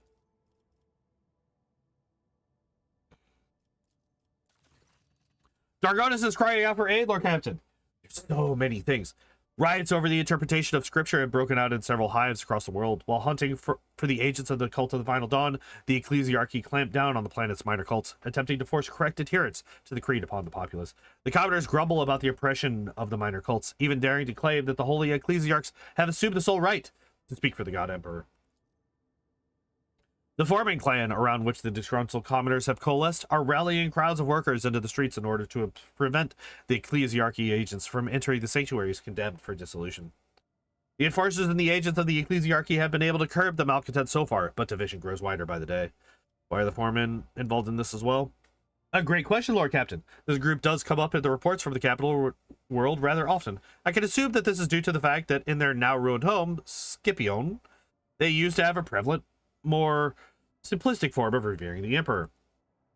The preachers there used to teach the Scipions the importance of hard work and of the labor collective's familial unity, but seldom the importance of order and hierarchy. They offered their congregation a form of faith that was as simple, cheap, convenient, and functional as their work clothes. And now they seem to think that the priests, who wallow in luxury, want to take this away from them. Is there any reason to believe that the servants are inspired by the heretics? Thankfully, no, your lordship. The rabble rouses zealotry, zealously oppose heresy, fill the ranks of the planetary guard with new recruits, regularly outperform quotas, and attend prayer service. The Foreman clan has been actively involved in uncovering the underground devotees of the ruinous powers and has discovered 2 large, successfully operating cells. Our agents are quite confident that the likelihood of them harboring agents of the cult of the Final Dawn is far lower than in other segments of the population. All right, what my advisors got? Small deviances in the creed beget larger ones, and large ones beget heresy. Our faith is founded upon absolute trust in those above us, and if these people's beliefs push them toward descent, then those beliefs have been wicked from the very beginning. But that does not necessarily make the preachers themselves wicked, perhaps merely misguided. We can pass them into the ecclesiarchy's care for re-education so that they may see the truth, and it would also guarantee their flock's obedience. Shireen, perhaps you should stop allowing the fat cardinals and their servants to do whatever they want to your people. Rein them in. Faith in the Exalted One is not contained within ranks and titles, but within the hearts and hands of the common people, and even this can take many forms as well. Let those who shoulder the welfare of Dargonis at least choose in which manner do they pray to him. Take the minor cults under your protection. Those who wish to worship him in their own way must prove their right to do so. The only help that would be proper in this situation is to provide instruction. Send one of the spitters to show how they can defend themselves. They will either take up arms and protect their faith, or bow down.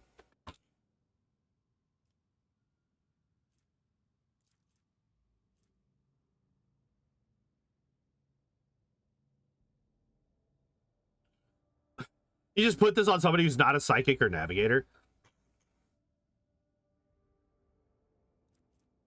It's a lore Imperium. Interesting. Grace of Death. All allies gain awareness over 10% critical hit. Newfound Death cultists of Dargonis offer nightly prayers to the Undying One to guide the rogue traders hand in battle.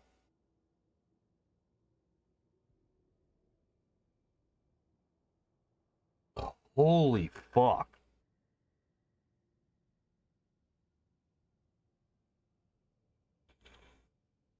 I have multiple people that have more than or near to 100 awareness. There'd be an extra 10% crit chance. Like, relatively consistently. Oh, that's so good. I love me some crit. All allies gain 15 lore Imperium. Fellowship at the Void, 5,000 is nice, but... Also, I get security, Drusians, Just security. I think I want this. I want that crit. I want that crit. Terry's gonna crit every single fucking person. And the fact that over 100% crit chance is fed into crit damage is great. The Spitter's instructions fell on fertile ground. The congregations of the sects rallied and began to smash the gathering places of their saintly persecutors. Fear forced the priests to cease repressions, and before long, new doctrines similar in philosophy to the Blood web began to grow among the minor cults. The agents of the ecclesiarchy, having been reminded who truly rules Dargonis, have grown quiet. They have instead tried to win the schismatics' trust without further saber rattling by promising labor concessions for those who would abandon the minor cults and renounce the schismatic teachings. That's fine. What the fuck now? I didn't even go anywhere.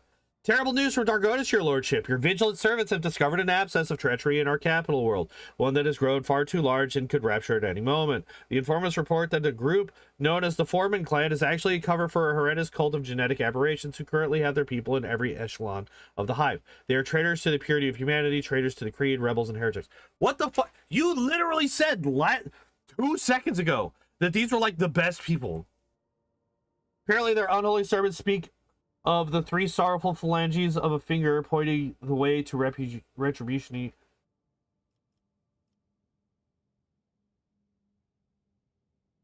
What exactly did my people find out? One tenacious clerk for the unit Stratum questioned the authenticity of the reports coming from the ruins of Scipio, blah, blah, blah. He personally observed the debris removal and entered the lower levels of the fallen hive. There he discovered signs that proved Scipion had been infected by the gene plague. Thousands of corpses of the extra-armed abominations had been buried in a mass grave. He also found the remains of Achilles Scalander's people. It seems that they had noticed the signs of corruption, and the traitors, aiming to cover up their crimes, buried their misdeeds under the ruins of the hive. On the way back, the clerk's transport was destroyed, but he miraculously managed to survive. Now the heretics think that they have covered their tracks once more, and so they continue their plots, oblivious and unprepared for our attack.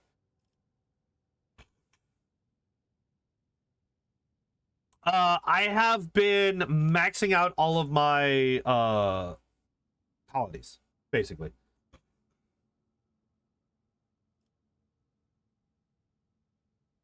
Kind of. Also more than doubling my profit factor. So I'm going to be buying a whole lot of shit here soon. Or actually, this is basically guaranteeing that the rest of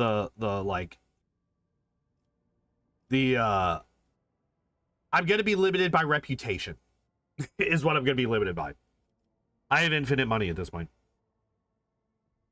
What is this mutant plague that has affected our capital? A horrendous distortion of the human form. It seems that they spread their poison by biting and enslaving their victims. Some of them are indistinguishable from normal humans, while others are disgustingly ugly. The heretics hide them away from prying eyes. They seem to be connected by common consciousness and are absolutely loyal to the despicable cult. The Ashback choir master of Dargonis has suggested that the cult may be behind the extermination of the psychers on the planet. He can sense the ghost of a powerful consciousness of some sort. The sanctioned psychers we have gathered on Dargonis are prepared for the psychic engagement. They are disciplined, powerful, fearless, and will remain unwavering against the blows of our sinister enemy. Look like the ones on my ship, the same cursed brood.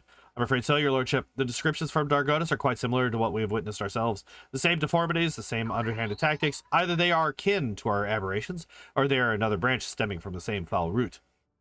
For my clan is a cover for the yep.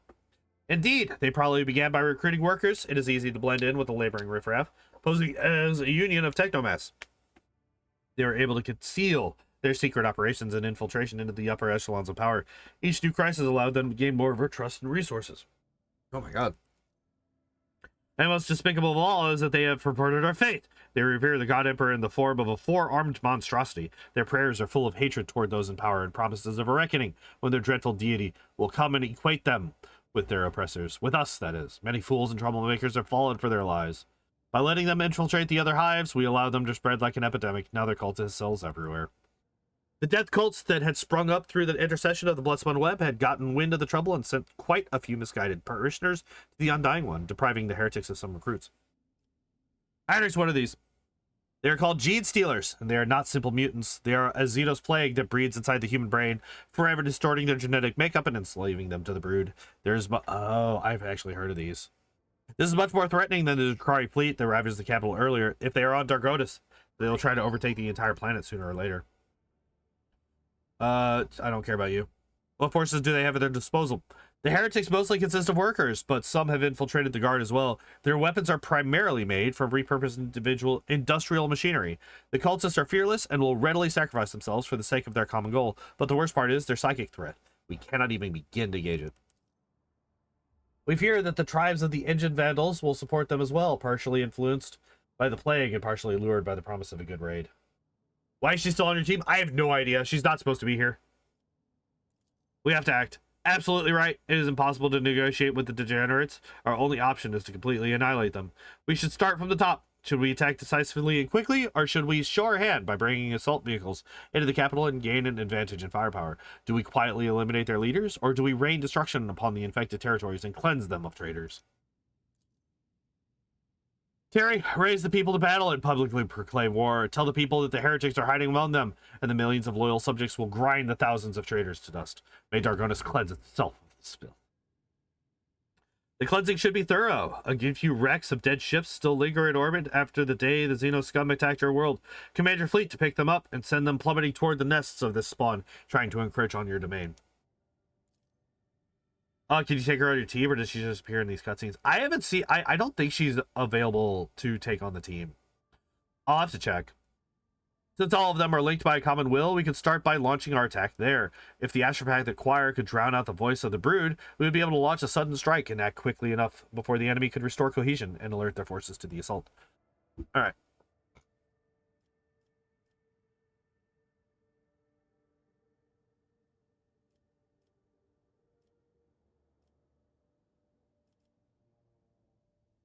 Yeah, I like this one better. Heinrichs prepare a plan for a psychic attack. After that, we shall launch a surprise assault on the cult's headquarters. I'll send the Inquisition directives developed specifically for this scenario to Dargonis. At the appointed time, the enforcers started their simultaneous raids on all the hives of the capital. Relying on stealth and surprise, they did not use heavy weapons of war. At the same time, the Astropathic Choir launched a truly devastating attack on the grim psychic shadow hanging above the hives of Dargonis. This attack stunned the brood of heretics and temporarily cut off their psychic communication. But the heretics did not go down without a fight. Soon, an enraged outcry of psychic energy from the brood swept through the hives, plunging the dynasty's brave warriors into horror or bloody insanity. The Astropathic Choir managed to drown it out with their menacing chants, but this was a test of wills, and only the most disciplined and steadfast psychers withstood its sheer force. The element of surprise facilitated the swift extermination of the cult leaders, leading the rest of the heretics to lose heart. The filthy shrines of the heretics were set ablaze. Only one thing filled the rogue traitor servants with unease. Inside the cult's main temple, they found the den of some grotesquely enormous monster. It was empty. They did not find the beast. If the Emperor had been merciful to Dargonis, the monster would surely have perished in the fires that had engulfed the hives during that cycle. 26% critical hit chance against... Jesus Christ.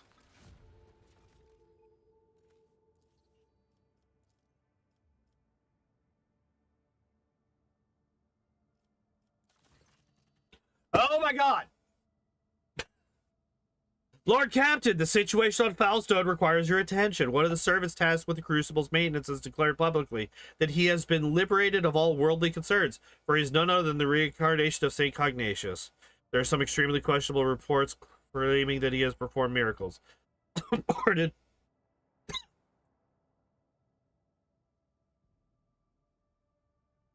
Well, that's the last time.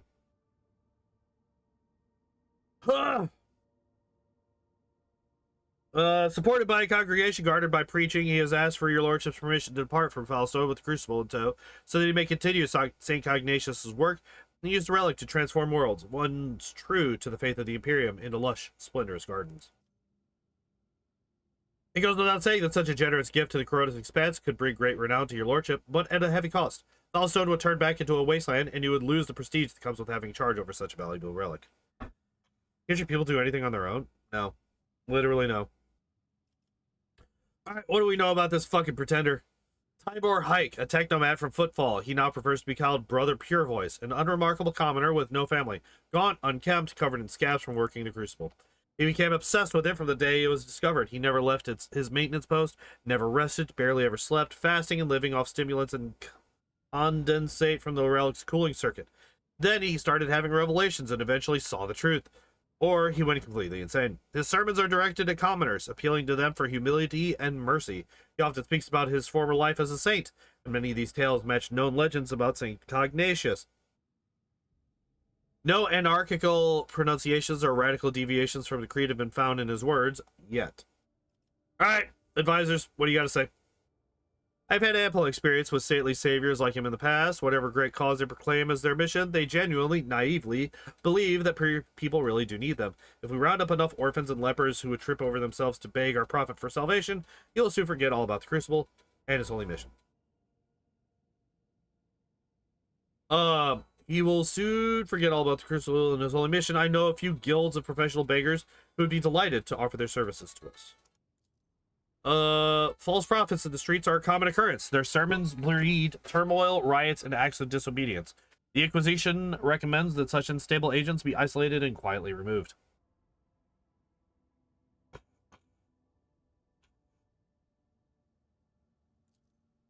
The archenemy's lies take on many guises, but the Emperor's miracles are 100-fold stronger. On more than a few occasions, he has bestowed epiphanies upon the faithful, even those of the humblest origin. I myself bear the name of a poor orphan who is granted miraculous powers by his grace, so give me time, and I'll find you the most loyal agents to escort Brother Pure Voice on his travels. They'll keep him safe if he is pure, or punish him should they sense deceit in his words. But I have a feeling that his rebirth is a true wonder. Argenta... The Undying One does not release the souls that have come to him. The man is either lying or misguided. An experienced spitter will help him see the truth or repent the deception. Suffers an attack from a demon or warp damage. They inflict burning 8 to all adjacent enemies. All burning effects inflicted by the wearer deal double damage if they target demons or psychers. Go with Argenta.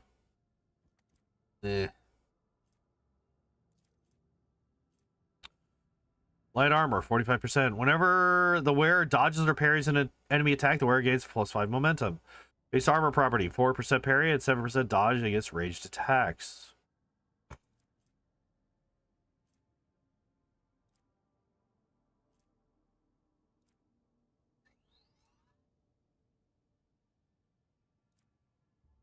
Oh, that could be really good.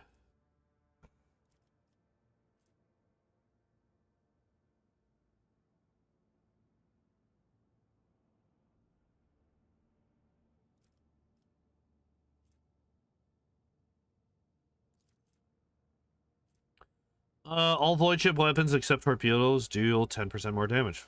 Be really good. It'd be really good. Oh, same thing.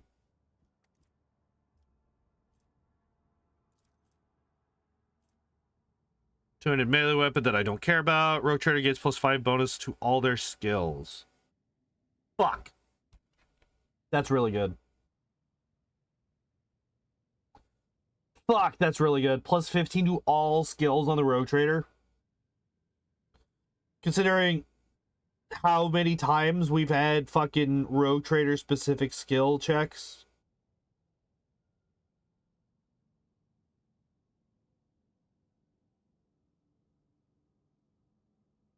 We lose 2 efficiency. Fine. Fine. I'll do what you say. We'll go with Argenta, even though I don't like it. I'll get to it immediately. I'll choose the best people for the test. The most devoted. Having loaded the Crucible onto the requisition Lord Void ship, the Pure Voice Prophet gathered up his flock. For once I indulge you, Ricardo. For once, I allow you to. Well, actually, it was the... I liked the benefit. The spiritual authority of the hammer of the Order of the Hammer suffered as a result, and the loss of the Crucible sowed substantial unrest among the populace. Before departing, the preacher expressed his appreciation by sending the Lord Captain a gift, a relic that, according to his own claims, once belonged to his previous incarnation. Yep. The stern guard selected by Sister Argenta vigilantly provide protection for the prophet, ensuring that his thoughts remain pure. Hooray.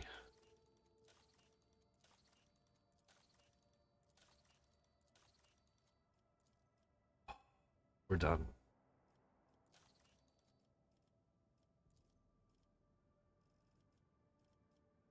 We've done all the things.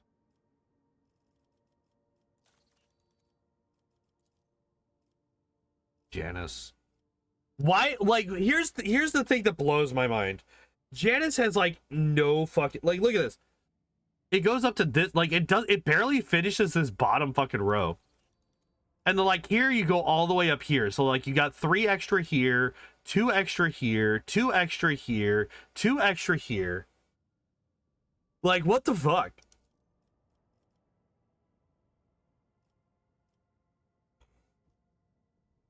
We're at 221. All right, I'm gonna see what I'm gonna see what all I can buy. Excuse me.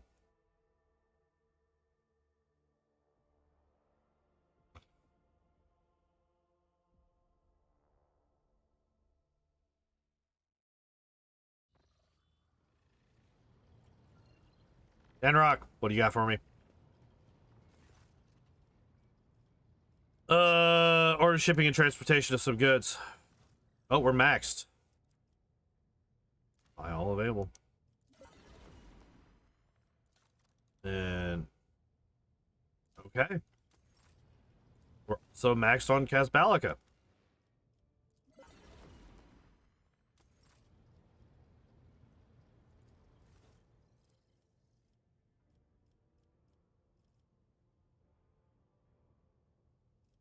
So how much? 35,000.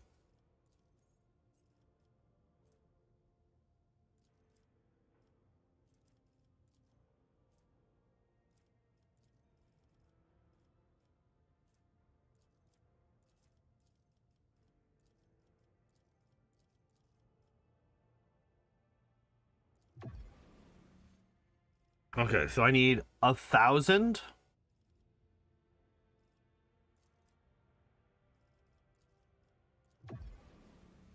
And we're maxed.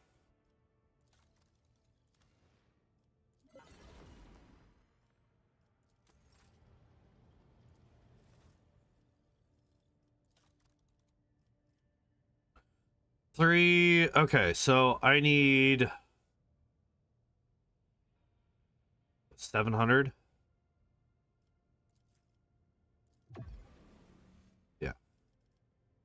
Okay. This one will get us there. Okay.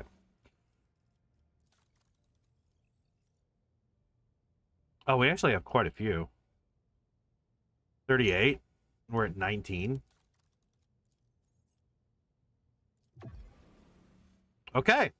We actually couldn't get over there. Get it all there.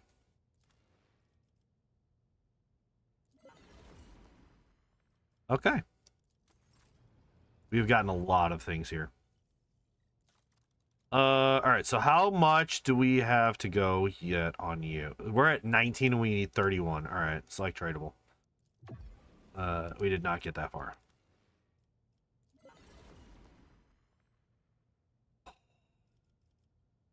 Fuck. It's an inferno.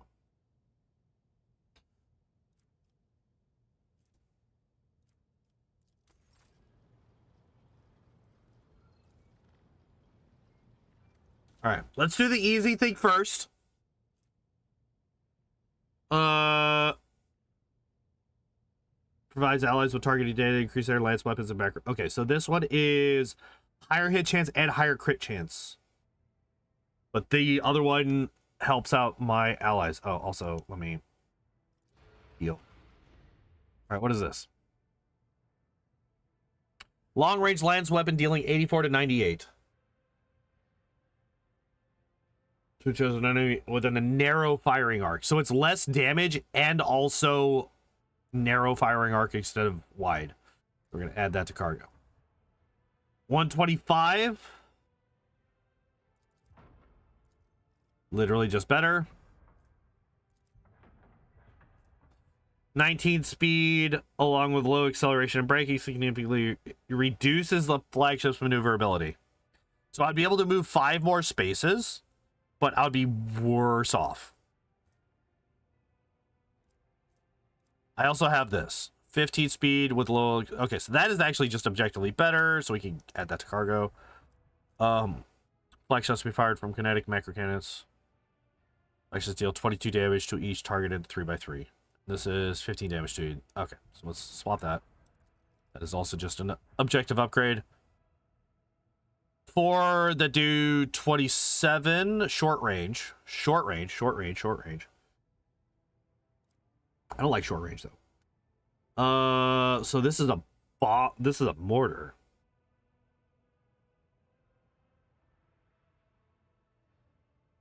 Ooh, wait. Medium range. Wait. Short range, 8 damage or 8 shots, 10 damage per shot. This is 4 doing 21. So this is going to do 10 more or 4 more damage if they all hit, right? But it also has the chance to, yeah, we're gonna swap these. This is also just objectively better. Big on with you. I don't like the short range. Adamantium plating protects the vessel from harm and negating 9 points of damage on each side. 9 on the port and starboard and 5 points on the forward and aft. So port and starboard are the ones that are going to get hit the most because of, you know, how this shit works.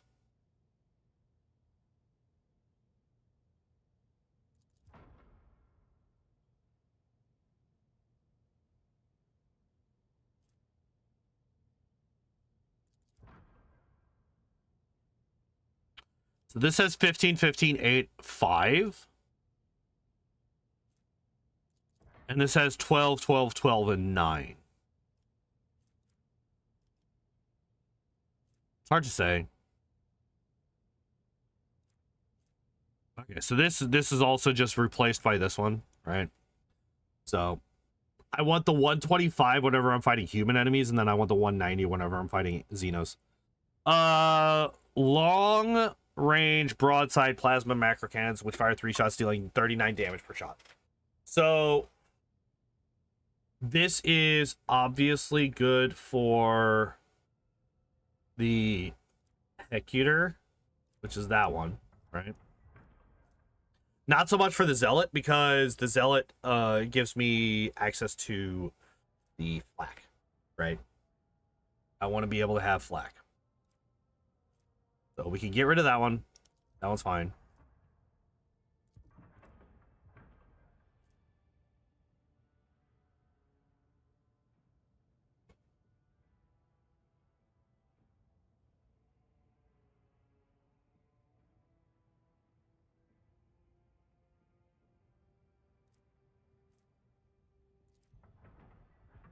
I don't think I ever used this, right?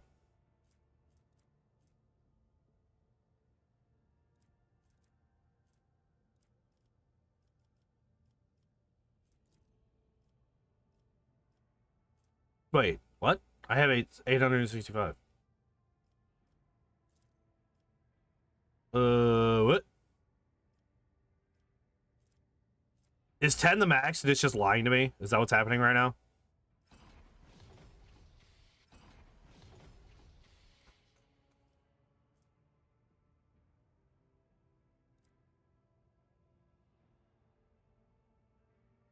Okay.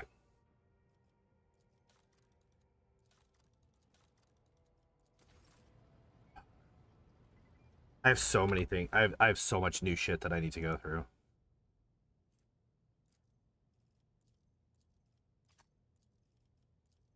The good thing is that, like, all of these I could just...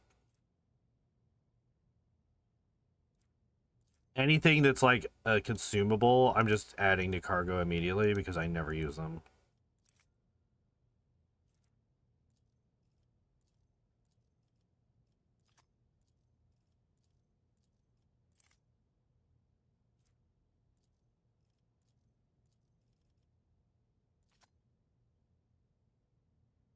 You can still use... What the fuck?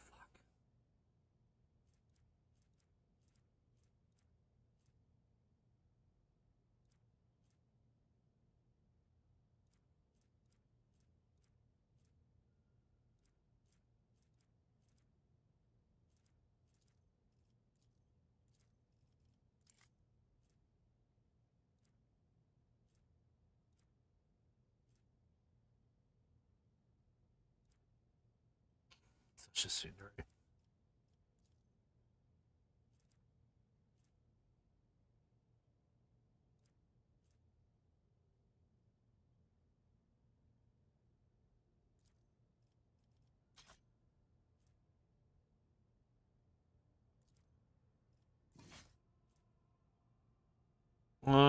It's last weapon. It's also bad. Yukari. Yeah, it's a sniper rifle, but it's a Drakari one. I don't care. Wait, do we finally have an upgrade on this?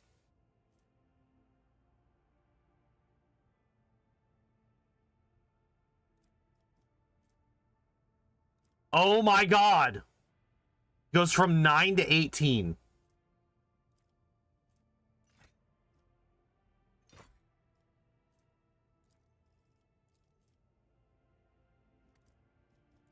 Hell yeah, finally. Finally, I get an upgrade to my fucking lightning rod.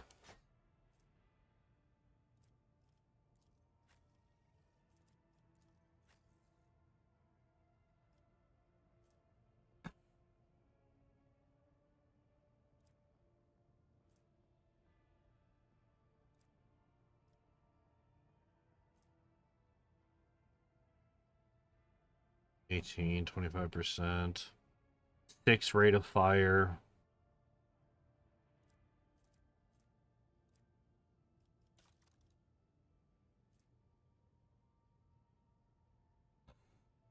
Nope. Nope. We don't use flamers here.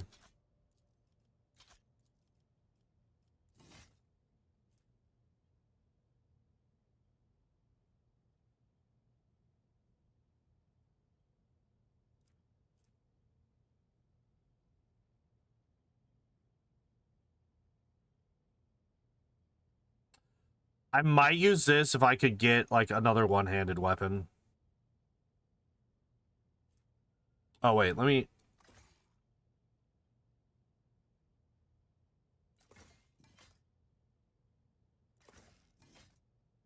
All right, so 19 to 30, 25 to 45. Okay, so this is, like, infinitely better. All right, so we're going to add that to cargo.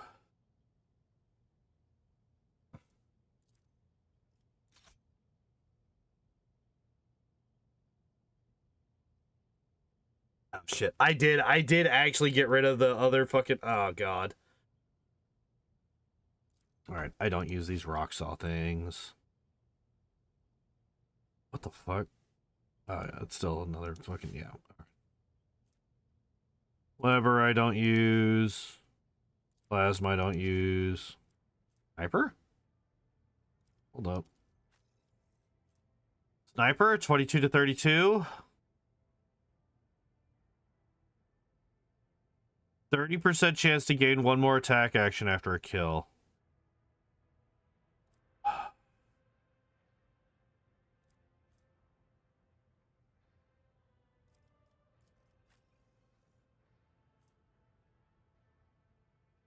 $27 to 41. That's actually a crazy wide fucking... Culture Slayers, but will lead yourself. Yeah. Melta, I don't use. Plasma, I don't use. Shotgun.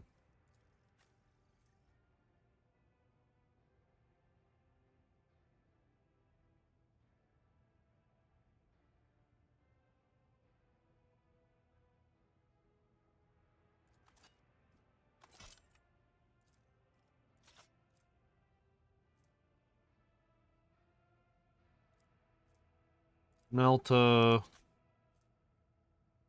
Proved heavy bolter. We're just not going to use it. What is this? With the wielder's rating. Oh, wait. The wielder's psi rating is 9 or higher, which it is not. This sword has its damage, dodge reduction, and armor penetration increased by a percentage equal to veil degradation. Sword deals an additional +3 damage. What sword? That's going to be psi rating, isn't it? Yep. Most warriors prefer blah blah blah.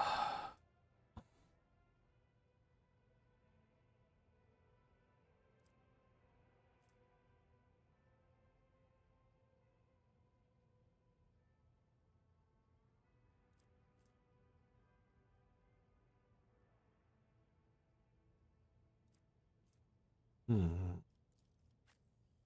take a look at this. 21 to 31 with 10 bleeding damage. And that's just it. That's all there is to it. There's no like special anything. It is also 40% armor pen, which is nice. But so is the bone breaker.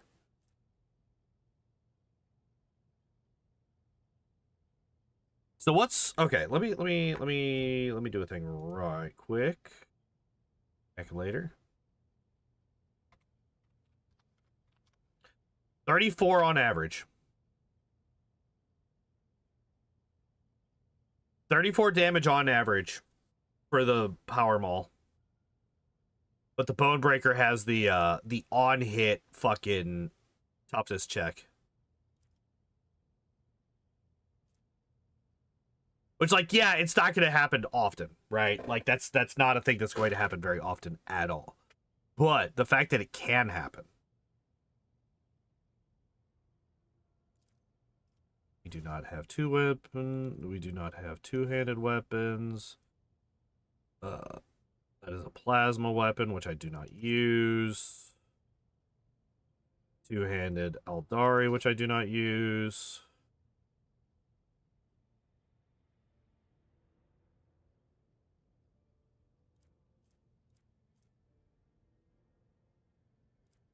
Arc rifle. 25 to 35. Plus 3 more base damage. Over 10% more damage from the wielder until the end of combat does not stack. Or the wielder hits a target with an arc rifle. They also hit each creature in the 2-cell radius around the main target. So what's the base damage? What's the scale off of? Int bonus over 2. Got it. Since he's so low level relative to, you know, 34 to 46. Like, he's going to have a much higher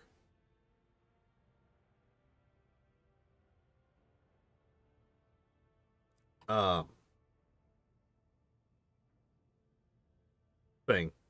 Can't remember the name. Can't remember what the hell I was saying. I am stupid.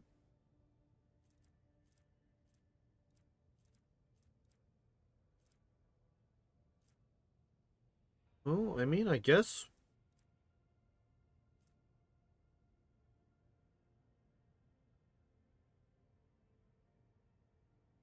Well, I mean, if I'm going to be doing...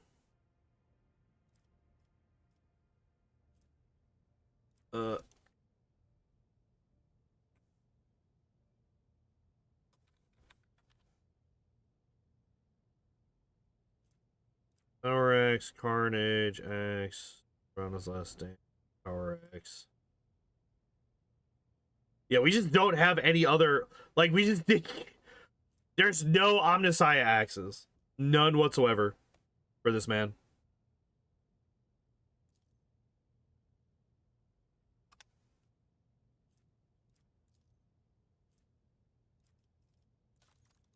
And I haven't even looked at this shit yet. Oh my god. Oh fuck, it's almost 11 o'clock. I have to go to bed. I have to get up tomorrow morning. So yeah, I'll probably figure this shit out before next week. But I have to go to bed. I also need to eat. I haven't eaten since like noon, so I'm gonna eat something and then I'm gonna go to bed. I will not be streaming tomorrow or Monday as always. I'm hoping that I'll be streaming on Tuesday. If not Tuesday, then I don't want to do a stream on Wednesday. I want to have Wednesday off. I want to have an actual day off. So I will stream Tuesday evening and we will continue more Pokemon. And then Thursday I will do Stratford Dugong. I will try to.